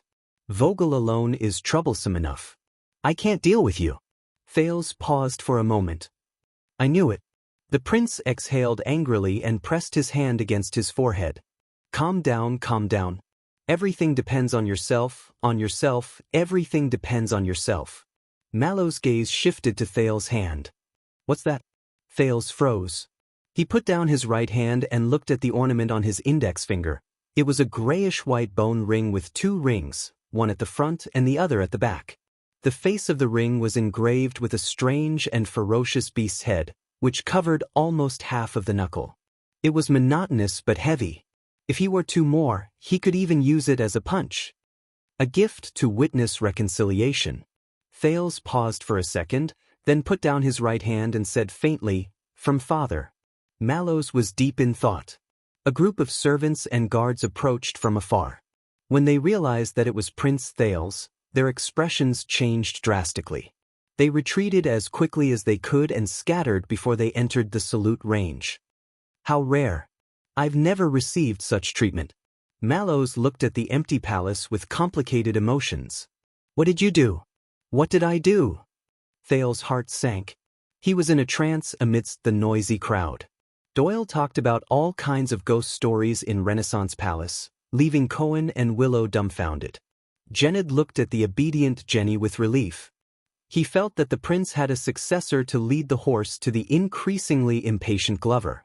In the face of the complicated situation, Wuxia tried to gesture with his hands, wanting to say something to Ralph to unite them, but the latter always looked indifferent. I sold myself, Thales said gloomily. Mallows turned to look at him. Don't worry, I negotiated a good price. The watchman narrowed his eyes. Such as? Thales glanced behind him. Such as you and everyone in Mindy's hall, safe and sound. Escaped from disaster? Yes, Mallows' expression did not change. It's all thanks to you that I'm in trouble. Thales ignored his sarcasm. Due to offending the royal family and kidnapping nobles at a banquet, Anchor Byrel will be sent to the prison of bones for life. Mallows raised his eyebrows. Life imprisonment? He must be very grateful. Thales shook his head. Sparing his life is my father's biggest concession. As for the debts and political disputes between the two families, the Nobles' Affairs Chamber will step in and negotiate with the Department of Finance and the Department of Discipline to resolve them.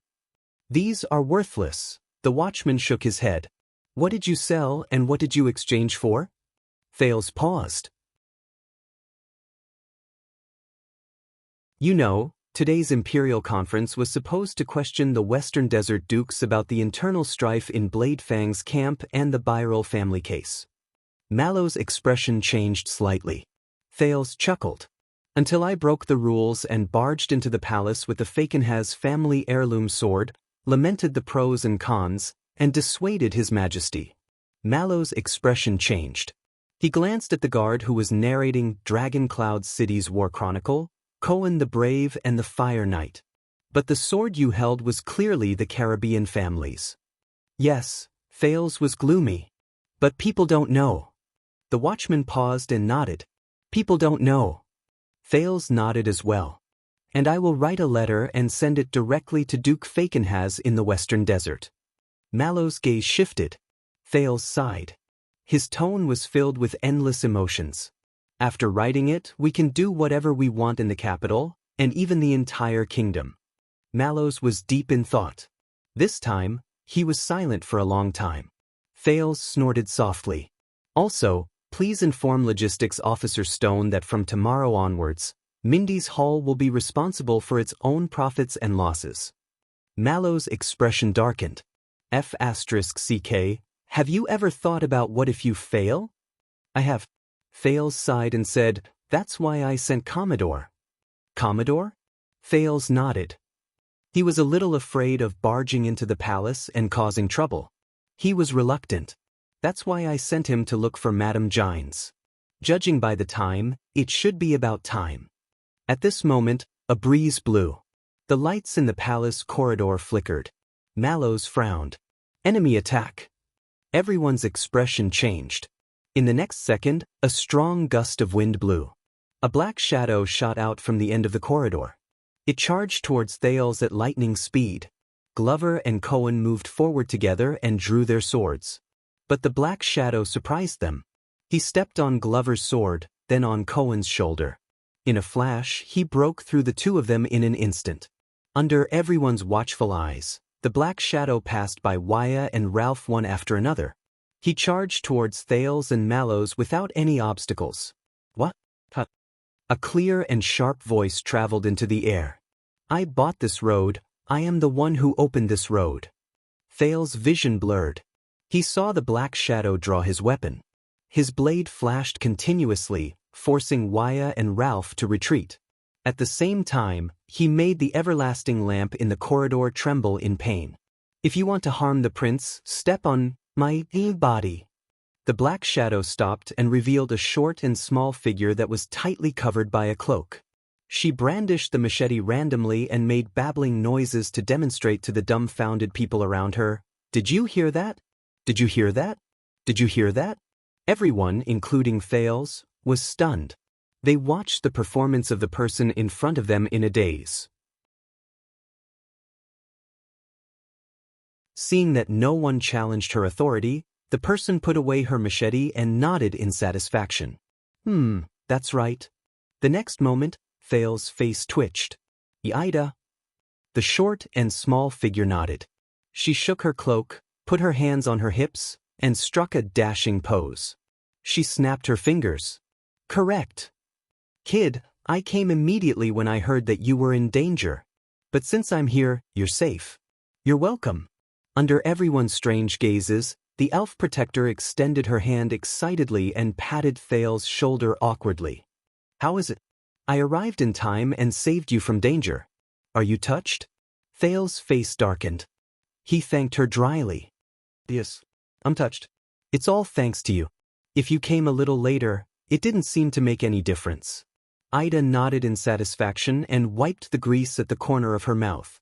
Wuxia and Ralph, who were used to this scene, sighed and dispersed.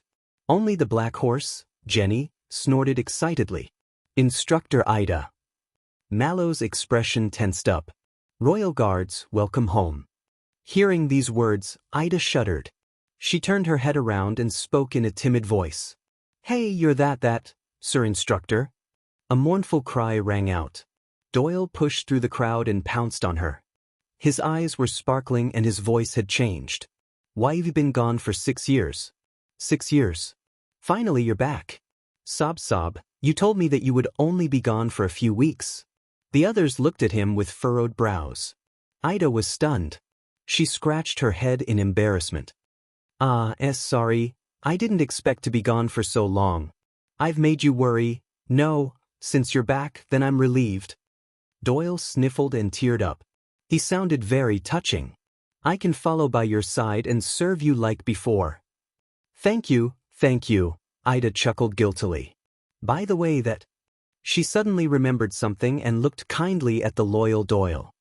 For you. On the other side, Mallows looked at the chaos in the team and sighed deeply. You know, Your Highness, the price is actually not important. He turned to the downcast Thales. Most importantly, when you're bargaining, you're using, Mallows said in a low voice. Is it your own scale? Hearing this, Thales raised his head and clenched his right hand. Empty words?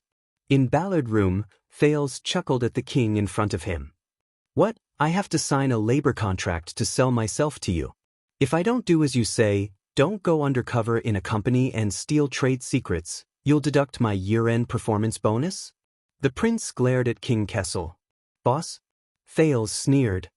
Or do you want me to write a secret statement, and when I betray you, you can take it out and tell the world that the prince is a wolf, don't trust him? The Iron Hand King did not respond to his nonsense. He just raised his head and stared at the furnishings in Ballard Room that had not changed for many years. He was silent for a long time. Finally, just as Thales was about to yawn, the king spoke softly. Make a vow. Thales was stunned. King Kessel's eyes were bright. We will form an alliance and make a vow to bear witness to this moment. Thales blinked, somewhat surprised. Wow. I really didn't think of it. The prince ruminated on the word. So old-fashioned? King Kessel did not speak. He just stared coldly at Thales. Thales sighed. All right, Your Majesty. The next second, Thales pressed his right hand and flipped onto the conference table. The king frowned. Thales sat cross-legged, flipped open the lid of the wine pot and took a sip. He choked and his face contorted. Then, if you agree, if you accept, if you acknowledge our agreement today, if you are willing to fight side by side with me and move forward together until the kingdom is clean and Constellation is revived, Your Majesty Kessel. Thales gritted his words and put down the wine pot in disgust. Let us drink together and swear an oath of alliance. He knocked on the wine pot and pushed it towards the king. For the kingdom of Constellation. King Kessel frowned. He glanced at the wine pot, then at the disheveled but arrogant Thales, and snorted in dissatisfaction. What's wrong? Thales laughed and patted the table under his butt. Hey, don't tell me this table is an antique used by someone. If I recklessly jump on it, will you teach me a lesson? King Kessel shook his head. He was expressionless as he gently pushed the wine pot away. Thales frowned.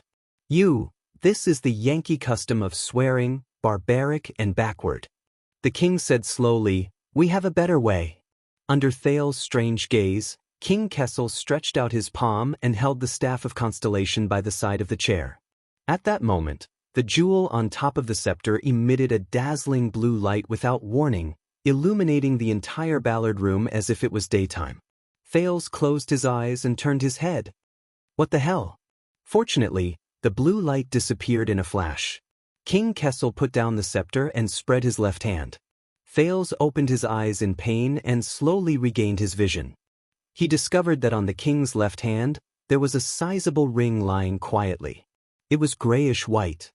His expression was ferocious. This is the coronation item of the Jade Star royal family. King Kessel turned the strange ring on his hand with a strange look in his eyes. For 700 years, it has been hidden in the staff of Constellation, only appearing for a short period of time whenever the throne changes hands. Coronation item? Thales narrowed his eyes and sized it up. This ring, this shape, doesn't look like an orc-style bone ring. The Iron Hand King knew of his doubts and went straight to the point. It was forged from the bones of rare and heavy ancient terror beasts, smelted into the hardest part, and painstakingly forged. This time, Thales was truly shocked. Orcs. The king did not answer, his gaze still fixed on the bone ring. Thales scrutinized the strange ring. There were many beast heads engraved on the surface of the ring, and without exception, they were all roaring angrily. He compared it with what he had seen and heard in the desert. Although this bone ring was already very big compared to the orcs, it's too small, Thales said doubtfully. Because it was not made for orcs, but for humans, the king said faintly. Its name is Gertaxa. Gertaxa. Thales recalled the orc language lessons and guessed, I don't know if your intonation is correct, but this syllable and structure in the orc language should be a noun or a pronoun. And these two affixes should be positive and glorious, and an abstract concept. As for the actual meaning, it depends on the pronunciation and writing as well as the different language habits of the three major orc branches. Covenant. King Kessel did not give him a chance to show off his studies and answered him directly, this is its meaning. That is its meaning. Covenant. Gertaxa. Thales' gaze was attracted by the bone ring, and he softly recited its name. Covenant? The king nodded. 700 years ago, the allied forces of the mountain elves and the northern humans suffered a crushing defeat. They were wiped out overnight, and the situation in the Battle of Eradication deteriorated. The Battle of Eradication. Thales' heart sank. At the critical moment, a mortal went north alone, and embarked on a dangerous journey. He went against the ancient, last line of defense of humans, and went deep into Queequeg Glacier. Queequeg Glacier. The king's voice was long and deep. He wanted to break the taboo of humans since ancient times, and seek help from the ancient enemy to form an alliance and fight the calamity together. The ancient enemy. Fight the calamity together. Thales was puzzled. A mortal? The king nodded slowly, and his words carried the weight of history. When he returned from the glacier, 8 war flags fluttered behind him. In the Orc kingdom behind the glacier, there were 8 tribes who were willing to put down the blood teachings of their ancestors and cast aside their blood feud. They marched down south with great force. Thales could not help but hold his breath. So, for the first time since the uncivilized era, the orcs passed through the natural stronghold of Queequeg, the ruins of the last line of defense of humans, the 38 sentry posts built later on, and entered Northland province. They set foot on the territory of the former human empire, migrated thousands of miles, and joined the Battle of Eradication. In the next second, King Kessel's gaze was sharp. Just like that, Rykru Extet, with great courage, broke through unprecedented obstacles, and brought a powerful army of reinforcements that no one expected, but the world could not accept, and thus stabilized the war in Northland. Helped him in the end reverse the cold wind. Rykru Extet. When Thales heard this name, he could not help but think of the silver light in the boundless darkness between the mountains under Dragon Cloud City. This is the first time I've heard of it. The Iron Hand King nodded. Of course, the Northlanders of the later generations did not think that it was a glorious thing to rebel against the orthodoxy and associate with the ferocious-looking foreign species, King Kessel said flatly. Especially after the Battle of Eradication, the relationship between humans and orcs worsened again, and they became enemies. The Iron Hand King put down the bone ring in his hand and pushed it in front of Thales. And this is the token that Rykru formed an alliance with the orcs in the past. Gertaxa, alliance. The king paused for a while. Thales picked up the bone ring, suppressing the doubts and shock in his heart, and slowly digested this strange piece of history. There are a total of 8 beast heads carved on it, representing the consensus of the 8 sacred chieftains of the orcs, the king said slowly. It is said that Rykru followed the orcs' etiquette and single-handedly defeated all his opponents, thus gaining the orcs' respect and trust in exchange for their understanding and promise. Single-handedly. Thales turned the bone ring and looked at the obscure words around it. He remembered the orc duel he encountered in the desert and sighed. All right, it's a legend. But why is it here? The scepter of the King of Constellation? King Kessel raised his head. After the Battle of Eradication, the new nobles of Northland and the remnant citizens of the Empire had a conflict again, and Raikuru and Tormund the first met each other with weapons.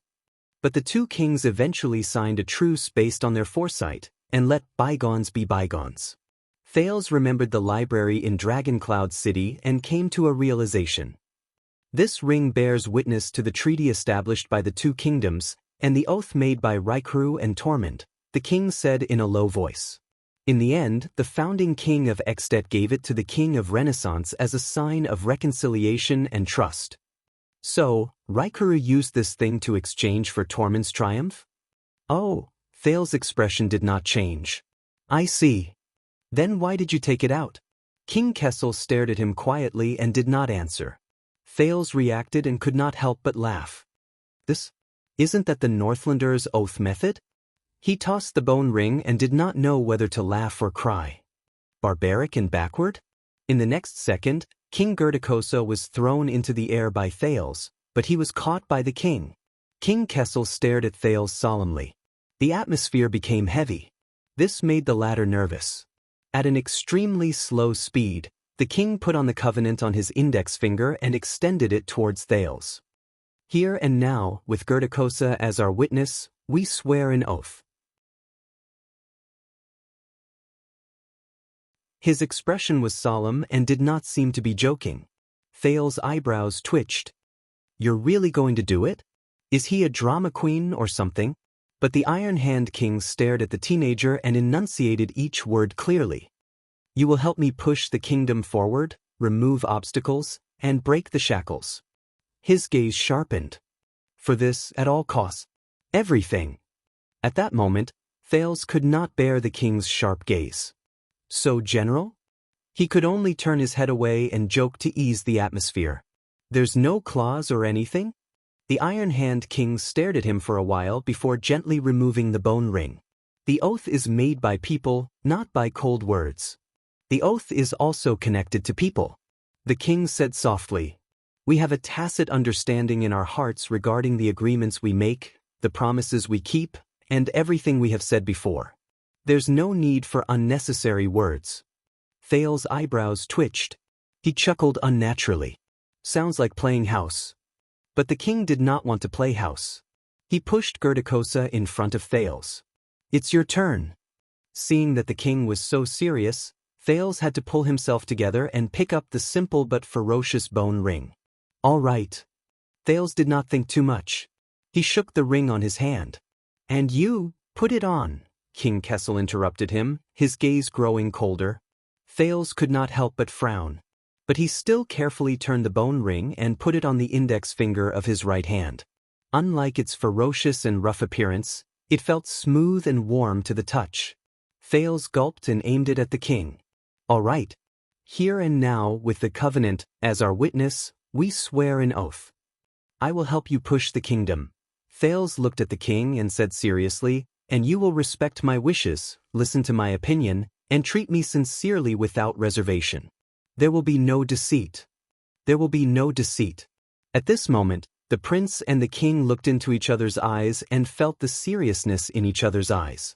After a long silence, King Kessel nodded. Then, in the name of Kessel Mindy's Eddie Jadestar. I promise. He stared at Thales. Thales felt uncomfortable under his stare. He just wanted to get out of here. Then, in the name of Thales Therangerana Kessel Jadestar, Thales coughed. I agree. Is it done? Damn it. Although wearing the ring was not uncomfortable, the prince did not feel good. It was like he was bound by something. The king looked away, nodded, and said softly, then the agreement is set. Thales sneered and shook the bone ring on his hand. Then the contract takes effect? At this moment, thud. Thales only felt a muffled sound explode in his ears. His eardrums hurt, and he subconsciously covered his ears with his hands. Then the agreement is set, is set, is set. The heavy and layered voice came from all directions. It echoed endlessly and shook the entire palace. But it was useless to cover his ears. This heavy and strange voice was pouring into his brain in an indescribable way, and he could not even tell what language it was. Those who betray this alliance, those who betray, those who, If he really had to describe the feeling, it was like thousands of blades were tearing at a piece of steel. Even the table and floor tiles under him were shaking incessantly. Deserted by all, F***ck, Thales only felt the world spin. He could not help but close his eyes, but he felt everything around him vibrating at a high frequency. He could not help but shout, "What the hell?" The sin of hell's river surged madly, but it did not have the slightest effect. The heavy and sharp voice continued, becoming shorter and more forceful, and clearly distinguishable. Blazing body. The words rose and fell, shaking people's hearts. Thales only felt his chest go numb. Soul breaks hell's river. Finally, the last syllable disappeared, and everything stopped. Thales leaned on the table, put down his hands that were covering his ears, and opened his eyes with trembling hands. He was already drenched in cold sweat without realizing it. Ballard Room was still quiet. The lights shone, and everything was as usual. Opposite him, King Kessel sat on the chair, similarly rubbing his forehead with a pained expression. "Relax, this matches the records." Thales struggled to get up and quickly took off the bone ring. It rolled a few times and stopped on the table. The beast head opened its mouth ferociously, as if to swallow everything. "What the hell is this thing?" Thales took a few deep breaths, still feeling a lingering fear. "Magical power, right?" The king exhaled and gradually returned to normal. "This is the curse." Thales desperately rubbed his ears, but found that they no longer hurt, as if everything just now was an illusion that never happened. "Curse?" King Kessel nodded, and his expression became cold again. During the age of the Empire, some people said that they came from the depths of hell, from the source of hell's river, and that they were proof that demons were disrupting the human world. Some people said that they were just fabricated by charlatans, alarmist self-proofing prophecies, but self-deceiving. Others said that they came from the mysterious and terrifying unnamed ancient god, and lurked in the corner that the god of light missed when he created the world. Let's spread the word that Me reading app is really not bad. It's worth installing. After all, you can read books in a cache and read them offline. But even the once knowledgeable wizards could not completely understand the secrets within. They could only classify it as the most secret and taboo part of magic, keep a respectful distance from it, and shelve it. The king cast a glance at Gertoxa before he looked at Thales quietly. His words were profound.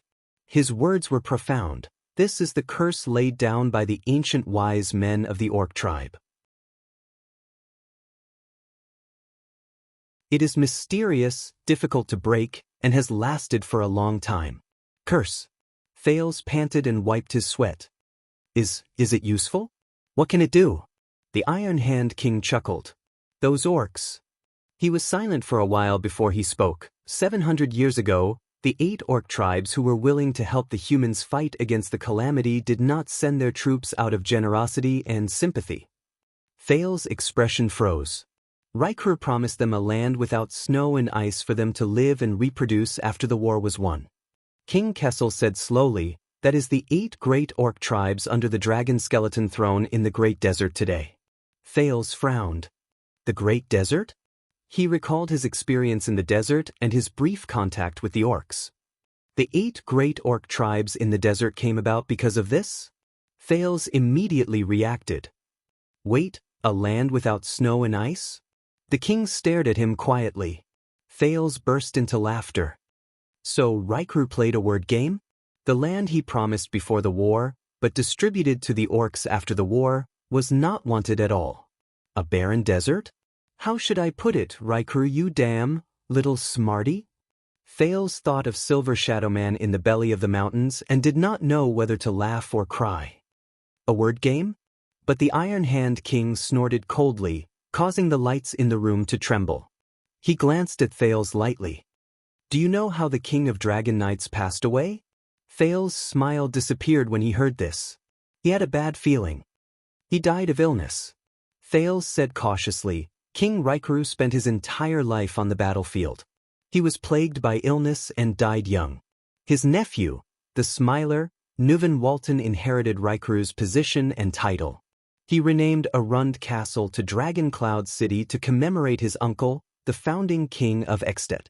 Speaking of this, Thales could not help but think of Rykru's vow and the centuries-old struggle between the king and the archdukes. But the Smiler and the 9 suzerains under Rykru refused to accept each other, causing Extet to fall into a terrible division and turmoil.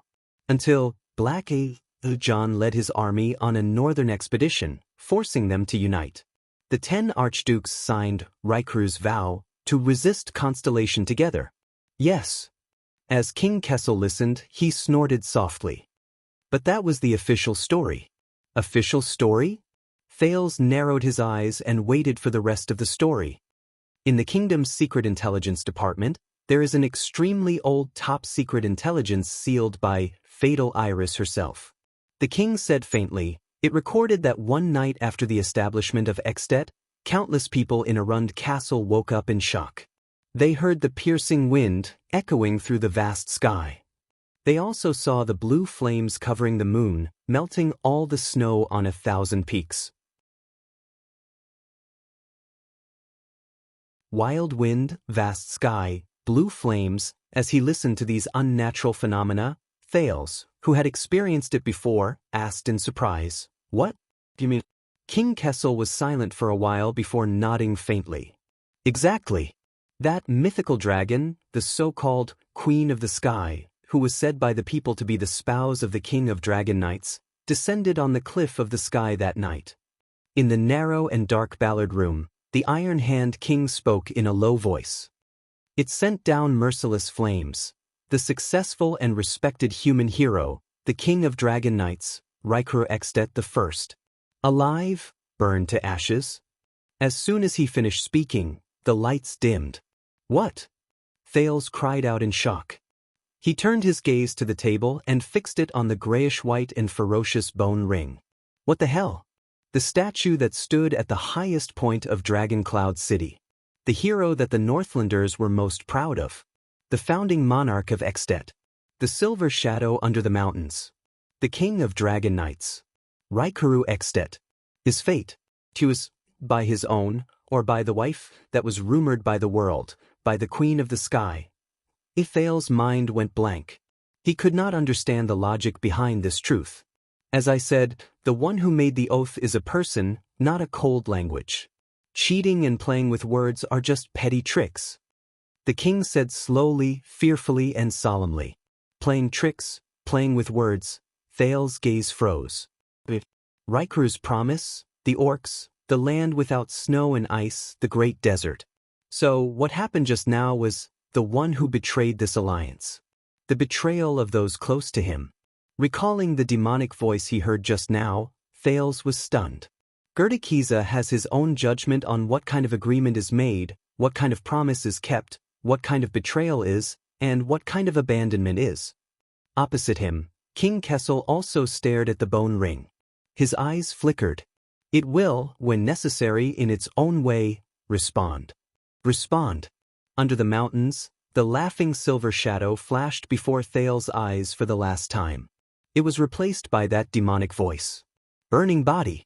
Soul breaks Hell's river.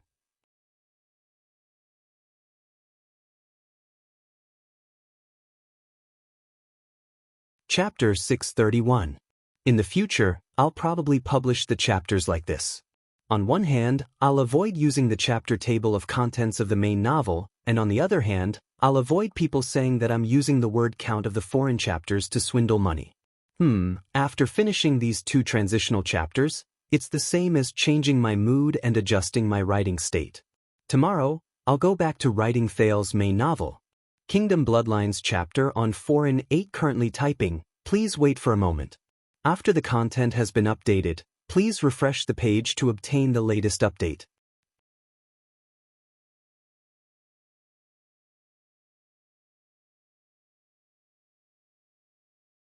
Chapter 632. According to the brief history of Darkstar, in year 679 of the calendar of eradication, the Iron Hand King's second son and heir, Thales Jadestar, who was also known as the North Star, escaped from his dangerous life as a hostage through complicated political mediation.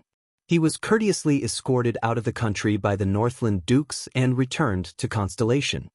He was then conferred the title of Duke of Star Lake Fort. There is also a saying that the Northlanders did not want to let the prince leave. After the prince fought his way out, he managed to escape in a sorry state. However, he was separated from his followers and had no choice but to cross the Great Desert alone. Then, he returned to his country with the help of the Orc tribe. However, the source of this saying is the folk bardic poems and tribal ballads circulating around the independent state of Caligri and Blade Fong City. It is more like a literary interpretation by poets who are filled with passion and fantasy. There is no logic in this saying, and there is also a lack of evidence. On the 2nd of November of the same year, it was recorded that Duke Thales attended the imperial conference for the first time and officially participated in the kingdom's politics. This meeting was of great importance, mainly to solve two thorny problems. First, there was a vicious incident that offended the royal family. A Western Desert squire, who was in debt and had nowhere to go, barged into Mindy's hall. It could be said that he was invited in by someone with ulterior motives. At that time, the North Pole Star was having a banquet. In front of all the high officials and nobles, the former pulled out his sword and threatened the guests, accusing the royal family of harming a foreign minister of the Western Desert. Although the uninvited guest in Western Desert was eventually killed by Duke Thales, His Highness' bravery is not inferior to the kingdom's wrath. Count Godwin, who was present at the scene, lamented to his sons after the incident. However, this incident disgraced the royal family and shocked the court and the public. Rumors flew everywhere. The second was an even worse political incident. A few months ago, the greedy Western Desert vassals led by Viscount Lugo of War's Rest Fortress, now floating Sand City's 4 Points area, did not hesitate to spread rumors and slander in order to monopolize the trade route in the desert. They forced away Marshal Williams, who was known as the legendary Wing and represented the royal family to protect Blade Fang's camp, now Blade Fang City's 4 Points area. Just a month later, the feudal vassals of Western Desert who had lost the support of their regular army and had their military discipline lax were attacked by the Barren Bone people and orcs, or desert bandits who disguised themselves as their own people and sneaked into the camp. They almost lost Blade Fang's dune, and Viscount Lugo and his 2 sons were killed on the spot. Fortunately, Marshal Williams was stationed not far away and led his troops back in time. Although he despised the conduct of the nobles in the western wilderness, he still disregarded the former enmity and helped his allies. He held the front line and repelled the foreign enemies, so that the border would not be lost. Of the 2 incidents, one was more shocking than the other. Let's not talk about the fact that they strangely happened at the same time. There was no doubt that the arrogant and despotic attitude of the suzerains of Western Desert had given the Jade Star royal family a heavy blow as a congratulatory gift for the reunion of the father and son. Meanwhile, the entire kingdom was waiting for Renaissance Palace's reaction. It was said that the imperial conference lasted from morning to late at night and lasted for a whole day. During the conference, the imperial ministers had serious disagreements. Military advisor Soder Ryder believed that the 2 incidents were proof that the feudal vassals of Western Desert were incompetent and disdainful of the royal family. He suggested that the Iron Hand King take a strong stance and appoint Marshal Williams, whose biography can be found in Dr. Thales Daniel Doyle's Records of the Famous Ministers and Generals at the End of the Century, as the royal envoy. He was to send troops to the ruins, now the Duke's district of Floating Sand City, to hold the Western Desert vassals led by Duke Fakenhas accountable. The implication was that he would not hesitate to go to war to establish his authority as a warning to others. Those who shared the same opinion as him included the Minister of Commerce and the Faith Advisor. On the other hand, Prime Minister Duke Bob Cullen was more willing to believe that the 2 incidents were accidents and was worried about the possible consequences of such a move. The Chief of Finance, Kirkirk Mann, lacked confidence in the budget for the expedition, and the Minister of Agriculture did not want the military to affect production. All 3 firmly opposed the military advisor's radical opinion. Strangely, this time, the king's party, the well-respected cunning fox, Casso, who had always supported the king in attacking the local vassals, was also on their side. As one of the parties involved, the young Duke Thales wanted to perform well in the conference. But he soon realized that the ministers, including his teacher Count Casso, did not care about this young lad who had been imprisoned in the north for 6 years and was attending the imperial conference with the nominal title of Duke of Star Lake. Seeing that his words carried little weight, the Duke of Star Lake was extremely disappointed. He left his seat midway and left the palace. The imperial conference continued. The ministers, who had been split into 2 factions, insisted on their own views and quarreled fiercely. Kessel V was distraught. "I can tell you that the king is not happy, very, very, very, very unhappy." Lord Croppen, the then Minister of Agriculture, wrote in a private letter, and even had to interrupt the conference several times. Duke Thales returned to Renaissance Palace at dusk. This time he brought a sword with him. At first, no one understood the Duke's intentions. Even the royal guards who guarded the palace were frightened. The Duke returned in the night with a sword. The guards were shocked. But this time, the North Star at least attracted the attention of the ministers and made them listen to him patiently. Military advisor Sauter commented, "His solemn look reminds me of Prince Horace." The historians of the later generations did not know what happened during that period, but many believed that it was with the Falkenhaes family's heirloom sword that the prince proved his influence in the Western Desert. He succeeded in persuading the king and his ministers to allow him to deal with the crisis in a more ingenious way than sending his army to the west. Renaissance Palace quickly sent to the ruins a letter written by Duke Thales himself, a letter to Cyril. Now in the Mary Hicks University Museum, 1 page of the original is missing. The Duke of Star Lake's wording in this letter was sincere and neither servile nor overbearing.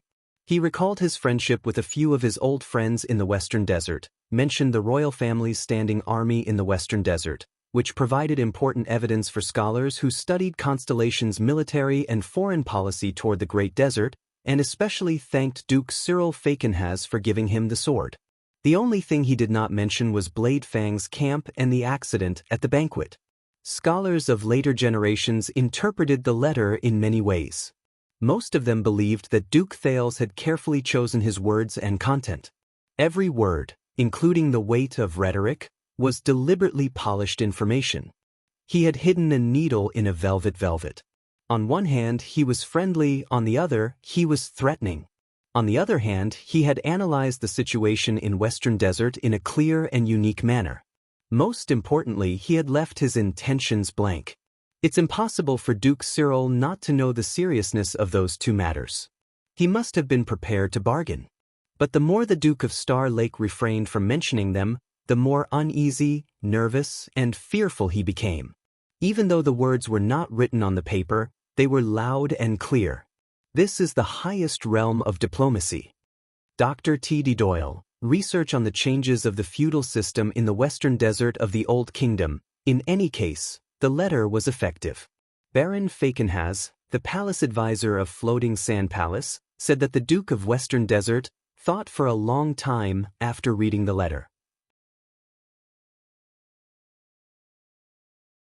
Soon, under his lead, the arrogant Western Desert suzerains bowed their heads and admitted their mistakes. Not only did they admit that their governance was poor, but they also apologized for the accident at Blade Fang's camp and the injustice suffered by Marshal Williams. They even took the initiative to request Renaissance Palace to send their troops to Western Desert, completely bowing down to Kessel V's royal authority. The successful handling of the Western Desert crisis without conflict or bloodshed greatly increased Thales Jadestar's political status, allowing him to have a stable position in the imperial conference. If Duke Thales' reputation before this, due to his intelligent performance at the national conference and his experience as a hostage in Northland, was only limited to the pitiful little prince in the mouths of the commoners, then after this incident, from the nobles to the officials, from the vassals to the suzerains, the entire kingdom had the impression that the Duke of Star Lake can only take on great responsibilities because of his political skills. The king's heir was highly regarded by the people.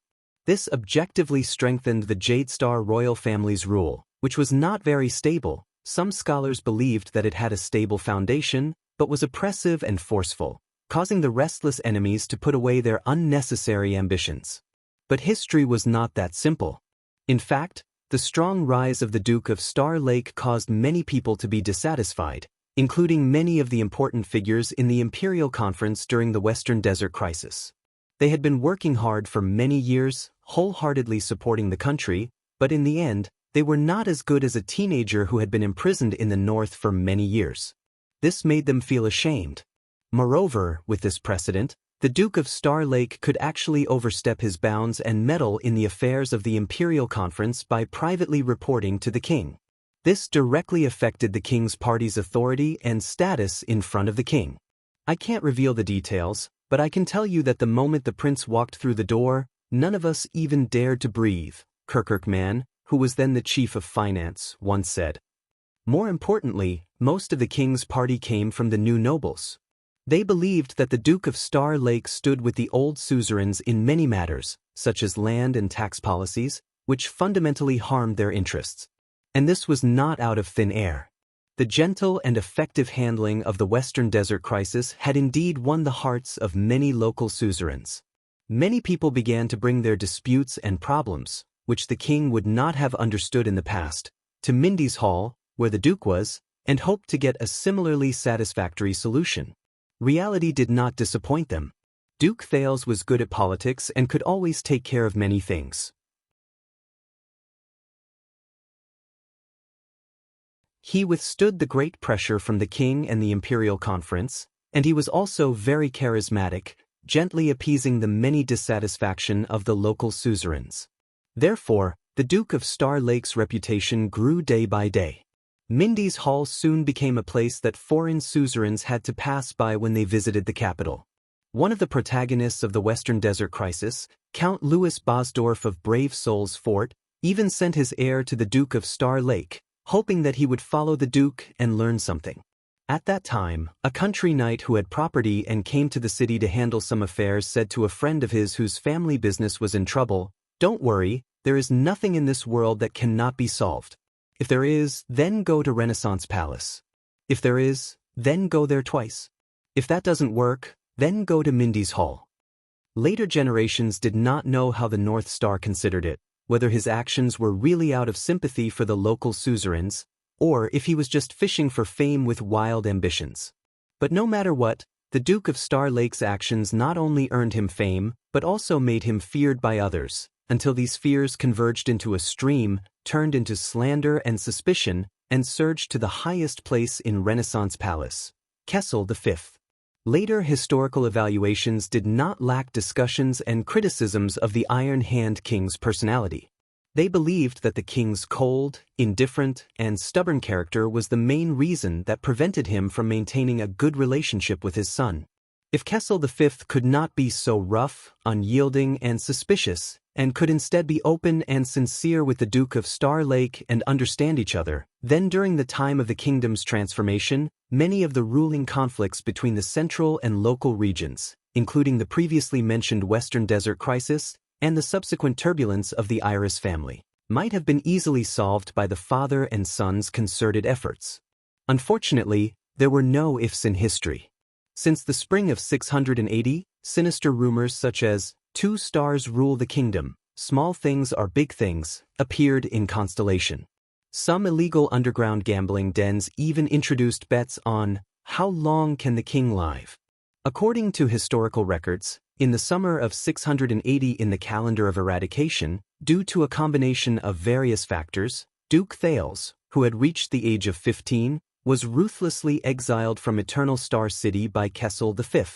After a frightening day, the Princess Mindy's Hall was finally unlocked, and the Star Lake guards were also freed from custody. At least Thales had a place to go home and sleep. Even though Renaissance Palace tried its best to suppress the rumors of the Duke of Star Lake breaking into the palace at night and breaking off relations with the king and his son still inevitably spread throughout the capital. The remaining members of the Star Lake Guards were both shocked and puzzled about what happened to the prince in Renaissance Palace that day, especially after the flag-bearer division interrogated them for 6 hours and retreated in a hurry. The rumors they heard from various places were extremely chaotic. Hence, Doyle, Glover, and the others, who had once followed His Highness through all sorts of dangerous situations, suddenly became popular. They were sought after and asked about by people everywhere. Those who understand, of course they understand. As for the others, ahem, sorry, I have to keep the prince's secret. Doyle, who was rubbing his buttocks with a humiliated look on his face. Other than Jenny, who could not speak in the stable, even the newcomer, Ralph, was passed a note by someone. But as the rumors spread, the winds changed very quickly. One night, Mindy's hall was filled with people celebrating peace and prosperity, but the next day, it became a forbidden area that no one in Eternal Star City dared to approach. On the third day, the guards and patrols who were always diligently on duty nearby and even enthusiastically took on the responsibility of transporting goods had all left. Mallows had no choice but to send some of the guards who were free. Doyle was indignant about this, and the servants out to purchase supplies every week to support their livelihood. But even many of the servants in Mindy's hall had broken their contracts and resigned due to various reasons. The avenue outside the manor was originally bustling with activity every day, and the place where everyone craned their necks to catch a glimpse of the prince was now deserted. The next day, Gines, who had rushed back from outside the city, learned of what had happened outside Ballard. She rushed to Mindy's hall and flew into a rage. She thought that Thale's actions were reckless, impulsive, and self-righteous. He was no different from his foolish father. Hearing this, Mallows hastily dismissed everyone. We just had a breakdown in our discussion.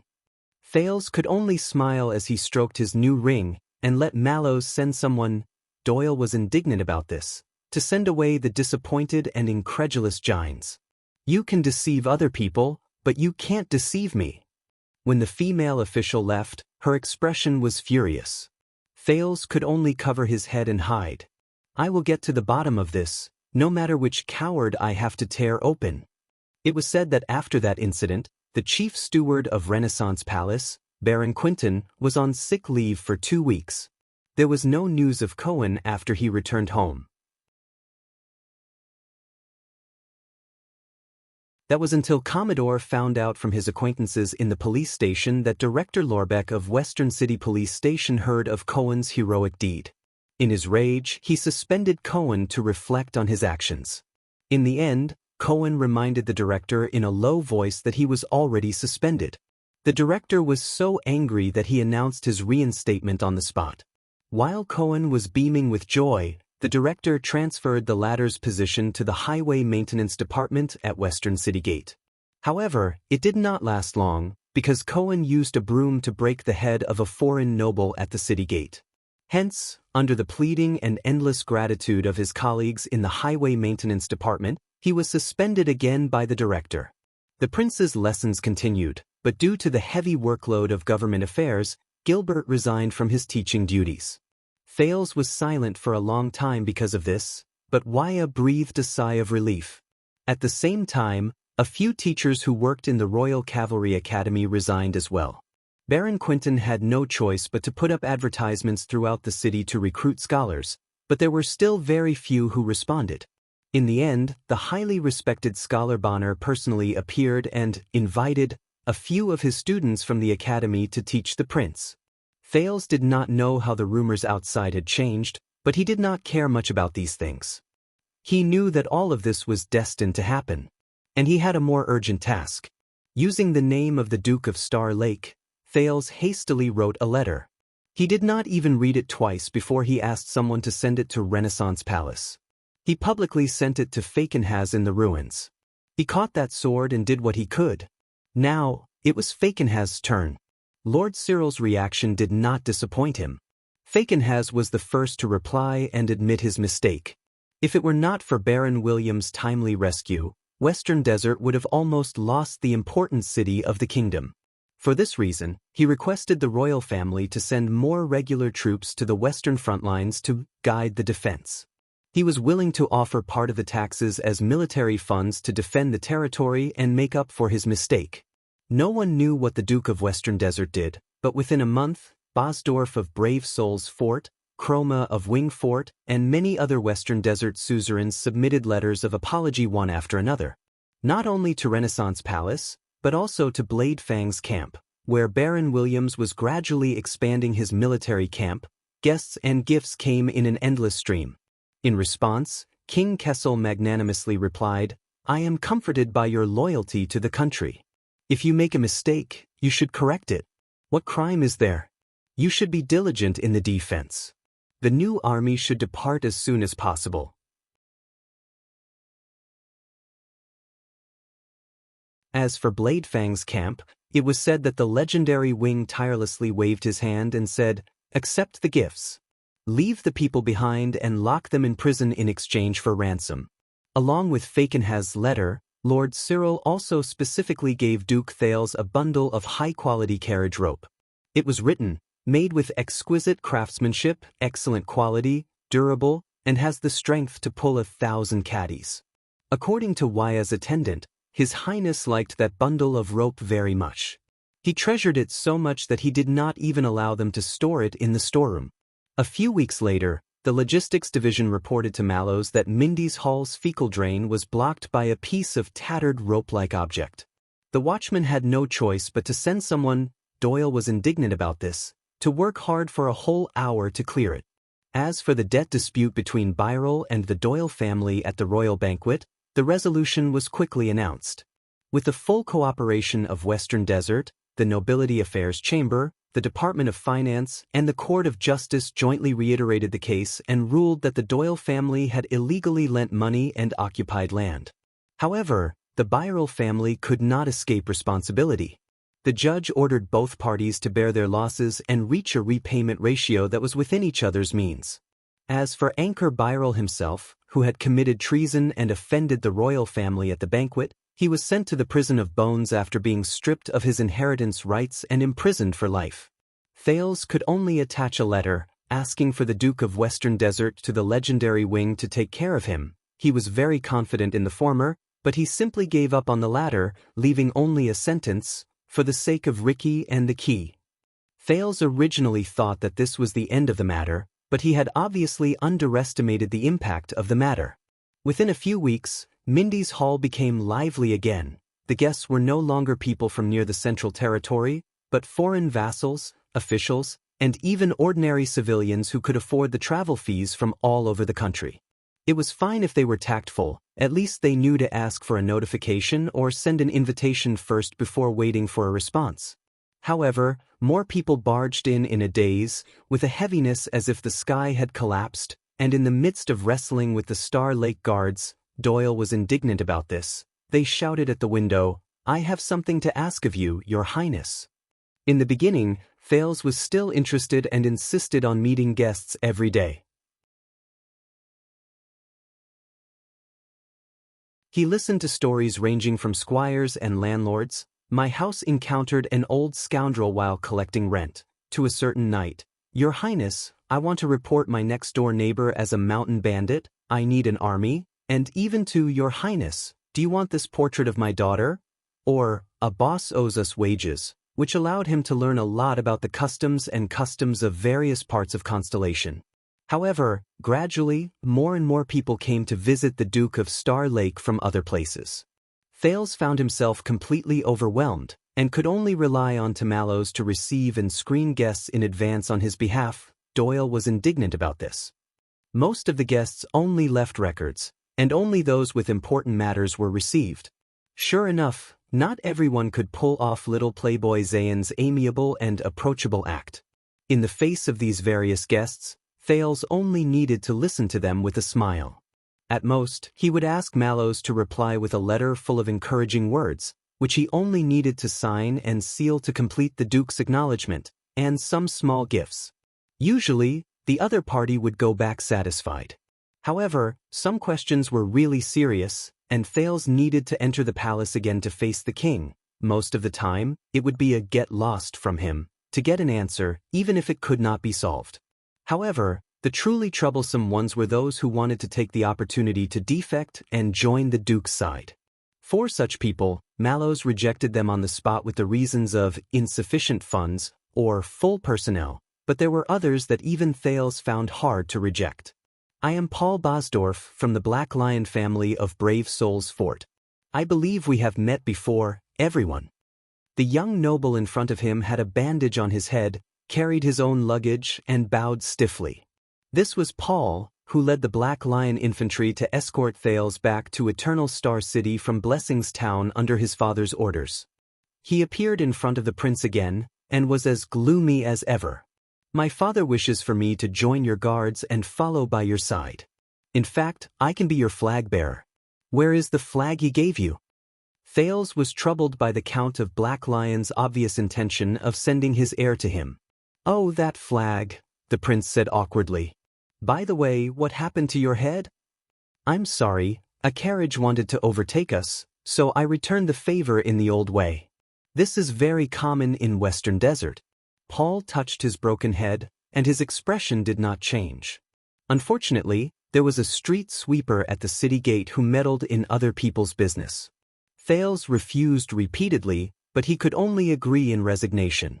Mallows found a place for Paul in Mindy's hall. Doyle volunteered, but Glover was eventually appointed as Paul's introducer. But even within Mindy's hall, there was still quite a lot of problems. Aside from the rumors spreading everywhere and the people panicking, which forced Mallows to call for a reprimand, the integration of Dragon Cloud City's former subordinates, those fake Northerners, Doyle's catchphrase, and Star Lake Guards, those city people, Willow's complaint, was not as smooth as Thales had imagined. Ralph's equipment and appearance clearly showed that he was not to be trifled with. A few days ago, he was mistaken by others for being arrogant and unwilling to talk, and he almost got into a fight with Jonvold. Jenned was a veteran, and he seemed to have an old grudge against Commodore.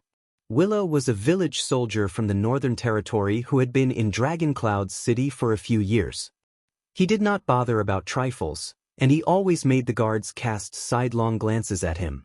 Hence, to speed up the familiarity between the two parties, Mallows decided to start from sentry duty. He would disperse the people and regroup them, starting from Thales' personal guards. But this was a terrible idea. The combination of Doyle and Wuxia made Thales feel tired. On one hand, Doyle knew Wuxia's identity and deliberately spoke to him. His words were flattering and funny, but Wuxia was rigid, and he felt that he had to answer every question out of courtesy. As the two of them went back and forth, the scene they formed was called noisy. "So, Attendant Wuxia, you have been staying in Dragoncloud City for the past 6 years, eating and sleeping with the prince, and never leaving his side?" "No, Your Excellency Doyle. I leave my post occasionally. Sometimes it's for His Highness's missions, and sometimes it's a normal holiday." "Oh, then do you go home often?" "Not much, Your Excellency Doyle. I've said it before, I'm not close to my father." "Oh, sigh, is it because we young people don't like to be close to our parents?" "I believe not. I have friends who are on good terms with their parents." "Sigh, I had a stepmother since I was young, but what about your mother?" "She passed away." "Sorry, I didn't mean it. It's okay, I understand." Then, Count Casso never thought of remarrying. Thales, who was concentrating hard on the exercises, could not take it anymore. He slammed the table angrily. "Can both of you shut up?" Wuxia and Doyle stood at attention in unison. "Yes, Your Highness." "I'm so sorry, Your Highness." So, the two of them lowered their voices and spoke with anger. So, Wuxia, who gave you this name?" His Highness told us not to talk. My mother gave it to me. She used the name of her younger brother who died young." "I see. No wonder it sounds so nice." "Hey, are you an only child?" "I think it's better if we don't talk." "Yes, my mother wanted to have a second child when she was alive." Thales was so angry that he fainted in his book. Glover was not good with words, and Ralph could not speak at all. They should be a very quiet and comfortable team. But the two of them, who were born on the streets, had a problem. They stood behind Thales, one on the left and the other on the right. There would always be times when they accidentally met each other's eyes. At this time, neither of them would show any weakness. So, one's gaze would become solemn and deep, while the other's gaze would become cold and sharp. Then, one's gaze would become even deeper and more solemn, while the other's gaze would become even sharper and colder. One side would retaliate even more fiercely, while the other side would not back down an inch. As time passed, The two of them stared at each other silently. Unknowingly, the air grew murderous and cold. The atmosphere was ominous and heavy. Every time Thales snapped out of his daze and lifted his head from his book, he felt that he was between two mystic guns. Even breathing was difficult. It was as if he was in a funeral. "Can you stop glaring at each other?" The zombie and the phantom wind follower snorted coldly and looked away. The air returned to normal, until they, inevitably, stared at each other again. Thales, who was protected by them, felt hopeless. When Wuxia and Glover were by Thales' side, it was a different situation. The attendant regarded himself as the prince's most important confidant. When he wanted to show goodwill to Glover, he would always nod at him in a friendly manner when the two of them accidentally looked into each other's eyes. In the face of the enthusiastic but unsociable zombie, the latter would often jerk his chin back awkwardly and turn his head to look elsewhere. This made Wuxia momentarily stunned. He thought that he had done something wrong, so he put on a smile the next time. Glover was even more at a loss. He twitched the corners of his mouth stiffly and turned his head to avoid the gaze. If Wuxia thought that this was a positive response from the other party, he would be encouraged to continue smiling. If he thought that the other party's response was not good, he would reflect on himself and be more friendly and enthusiastic the next time. Glover felt even more awkward, but he did not want to speak. Thales often saw this scene from the corner of his eye. On the left, Wuxia sometimes smiled and sometimes nodded. After getting a response, he was sometimes disappointed and depressed, and sometimes full of confidence. He always tried hard to make eye contact with the other party. On the right, Glover, who was on guard duty, curled into a ball as much as he could with the least amount of limbs. He twisted helplessly and painfully, avoided eye contact, and forced a smile. He was like a helpless baby who had his face poked repeatedly. Enough! Thales gritted his teeth and slammed the table again. If you want to flirt, go to the bedroom next door. The combination of Doyle and Ralph on guard duty was indescribable. Doyle had a cheerful personality and was overly familiar with people. As usual, he tried hard to talk to Ralph, but he knew that the phantom wind follower could not speak, so he carefully memorized the interesting hand gestures between the latter and the prince. When he was on guard duty beside the prince, he would occasionally reveal a mysterious smile and suddenly throw a hand gesture that he himself did not understand. "Eat." Ralph rolled his eyes and turned his head to ignore him. Doyle vaguely knew what he did wrong, but he was not discouraged. He could only become more courageous. He made the next hand gesture and even raised his eyebrows, indicating that he was right. But Ralph was a little angry, but he knew this person's personality, so he tried his best to ignore him. Doyle blinked and began to form different hand gestures. "Do? Toilet?" Ralph subconsciously gritted his teeth and gave him a murderous look.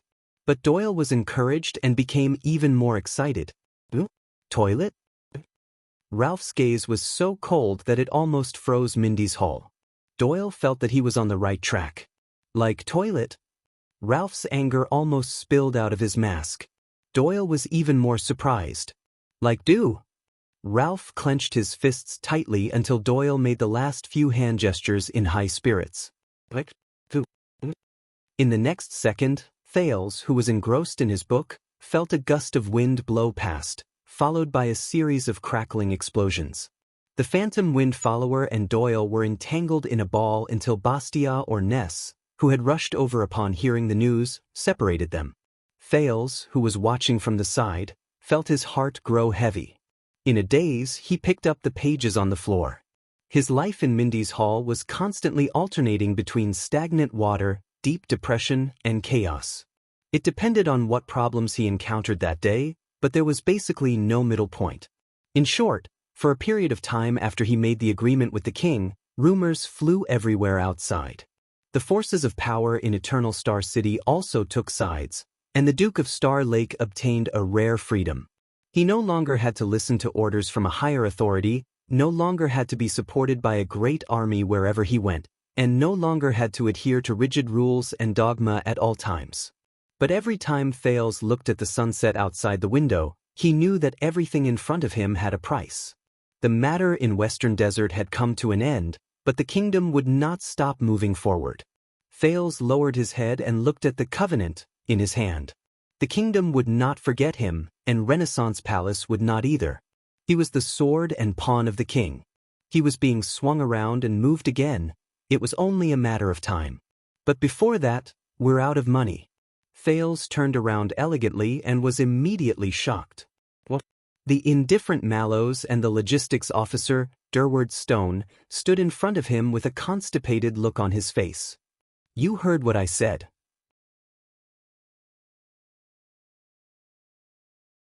Renaissance Palace was responsible for all our expenses before this. We only needed to hand over the account books to Baron Quinton at the end of the month, Mallows said woodenly, but now, Logistics Officer Stone raised the account books awkwardly. Thales snapped out of his daze. Oh, right, we are responsible for our own profits and losses. According to the conditions he negotiated with the king, this was one of the signs that Mindy's Hall and Renaissance Palace did not get along well. It was also the condition for his independence. Wait, don't we have other sources of income?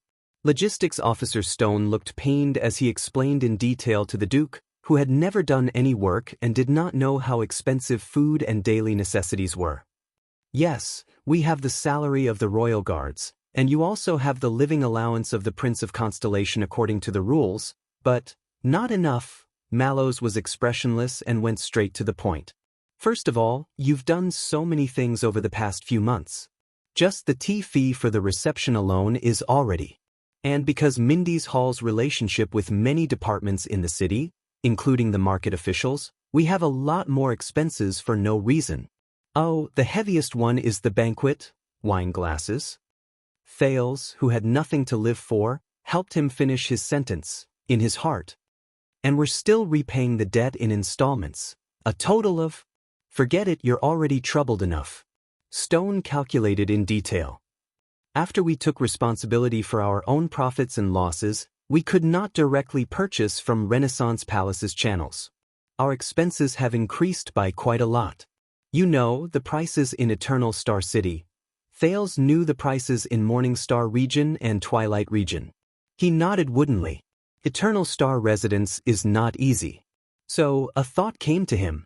Wait, I heard from Doyle that there are many rare treasures in Mindy's Hall, such as famous paintings. Mallows frowned and looked at the portrait of Jackal Sumer III behind him. Even if you dare to sell it, who dares to buy it? Thales' expression became gloomy again. Then, perhaps we can open up the first level of Mindy's Hall for everyone to visit, and then we can charge 2 silver coins per person for admission? Where did you get this lousy idea from? Hee, I read it from a book. What do you think? Which book? Maybe I should report it to the disciplinary hall? In Dragon Cloud City, a Northlander's book. It tells the story of a large family living in a manor. About that, Stone said tentatively. In fact, quite a number of your guests these days, the ones with extraordinary statuses, are interested in investing in you, including, no, Thales and Mallows said in unison at that moment, surprisingly in unison. The prince and the watchman looked at each other. It seemed that he and the other party both knew what they could do and what they couldn't. In truth, even though Thales had committed such a rebellious act that could even be said to shock the world and caused rumors to spread everywhere in the outside world, Mallows' reaction was still mediocre. He did not ask a single question and continued to work in silence. He even went back to reorganize the Star Lake Guards who had just suffered a calamity and lost their morale. Then he continued to oversee the daily activities in Mindy's Hall. It was as if Thales had just gone to Renaissance Palace for a stroll. He was indifferent and numb as usual. This made Thales very grateful to him. It would be better if he did not treat my orders with this attitude. Then, perhaps you can talk to His Majesty and have Baron Quinton transfer our expenditure to... No, Thales refused decisively, even more resolute than before. All right. Stone sighed and closed the account book. Then, there's only one way left. Thales and Mallows turned their heads at the same time and listened attentively. We can't stay in Eternal Star City anymore. The price is here, we've even taken the guard's salary for next month in advance. Don't stay in Eternal Star City anymore. Away from Renaissance Palace, away from the king, away from annoying people and things. That's good, but Thales raised his eyebrows. Where to? To your fief, of course, Stone said sternly. According to the sacred treaty of Constellation, Your Grace, you can exercise your natural rights on your fief to collect taxes and rent. I have fief that I can collect taxes on? Thales was amused. But D's pocket money? Mallows coughed. Of course. Don't forget, you are the Duke of Star Lake. Duke of Star Lake. Thales was puzzled. He was a little surprised. Isn't this an empty title? The kind that gives us courage to put up a front? And your fief is at? The watchman nodded solemnly and pointed at a castle by the lake in a landscape painting on the wall. Star Lake Castle. In case anyone did not know, it was better to say the usual place. End of this chapter. You're tuning in to the Wandering Hero YouTube channel. Don't forget to subscribe and join us on this journey to catch the most captivating stories.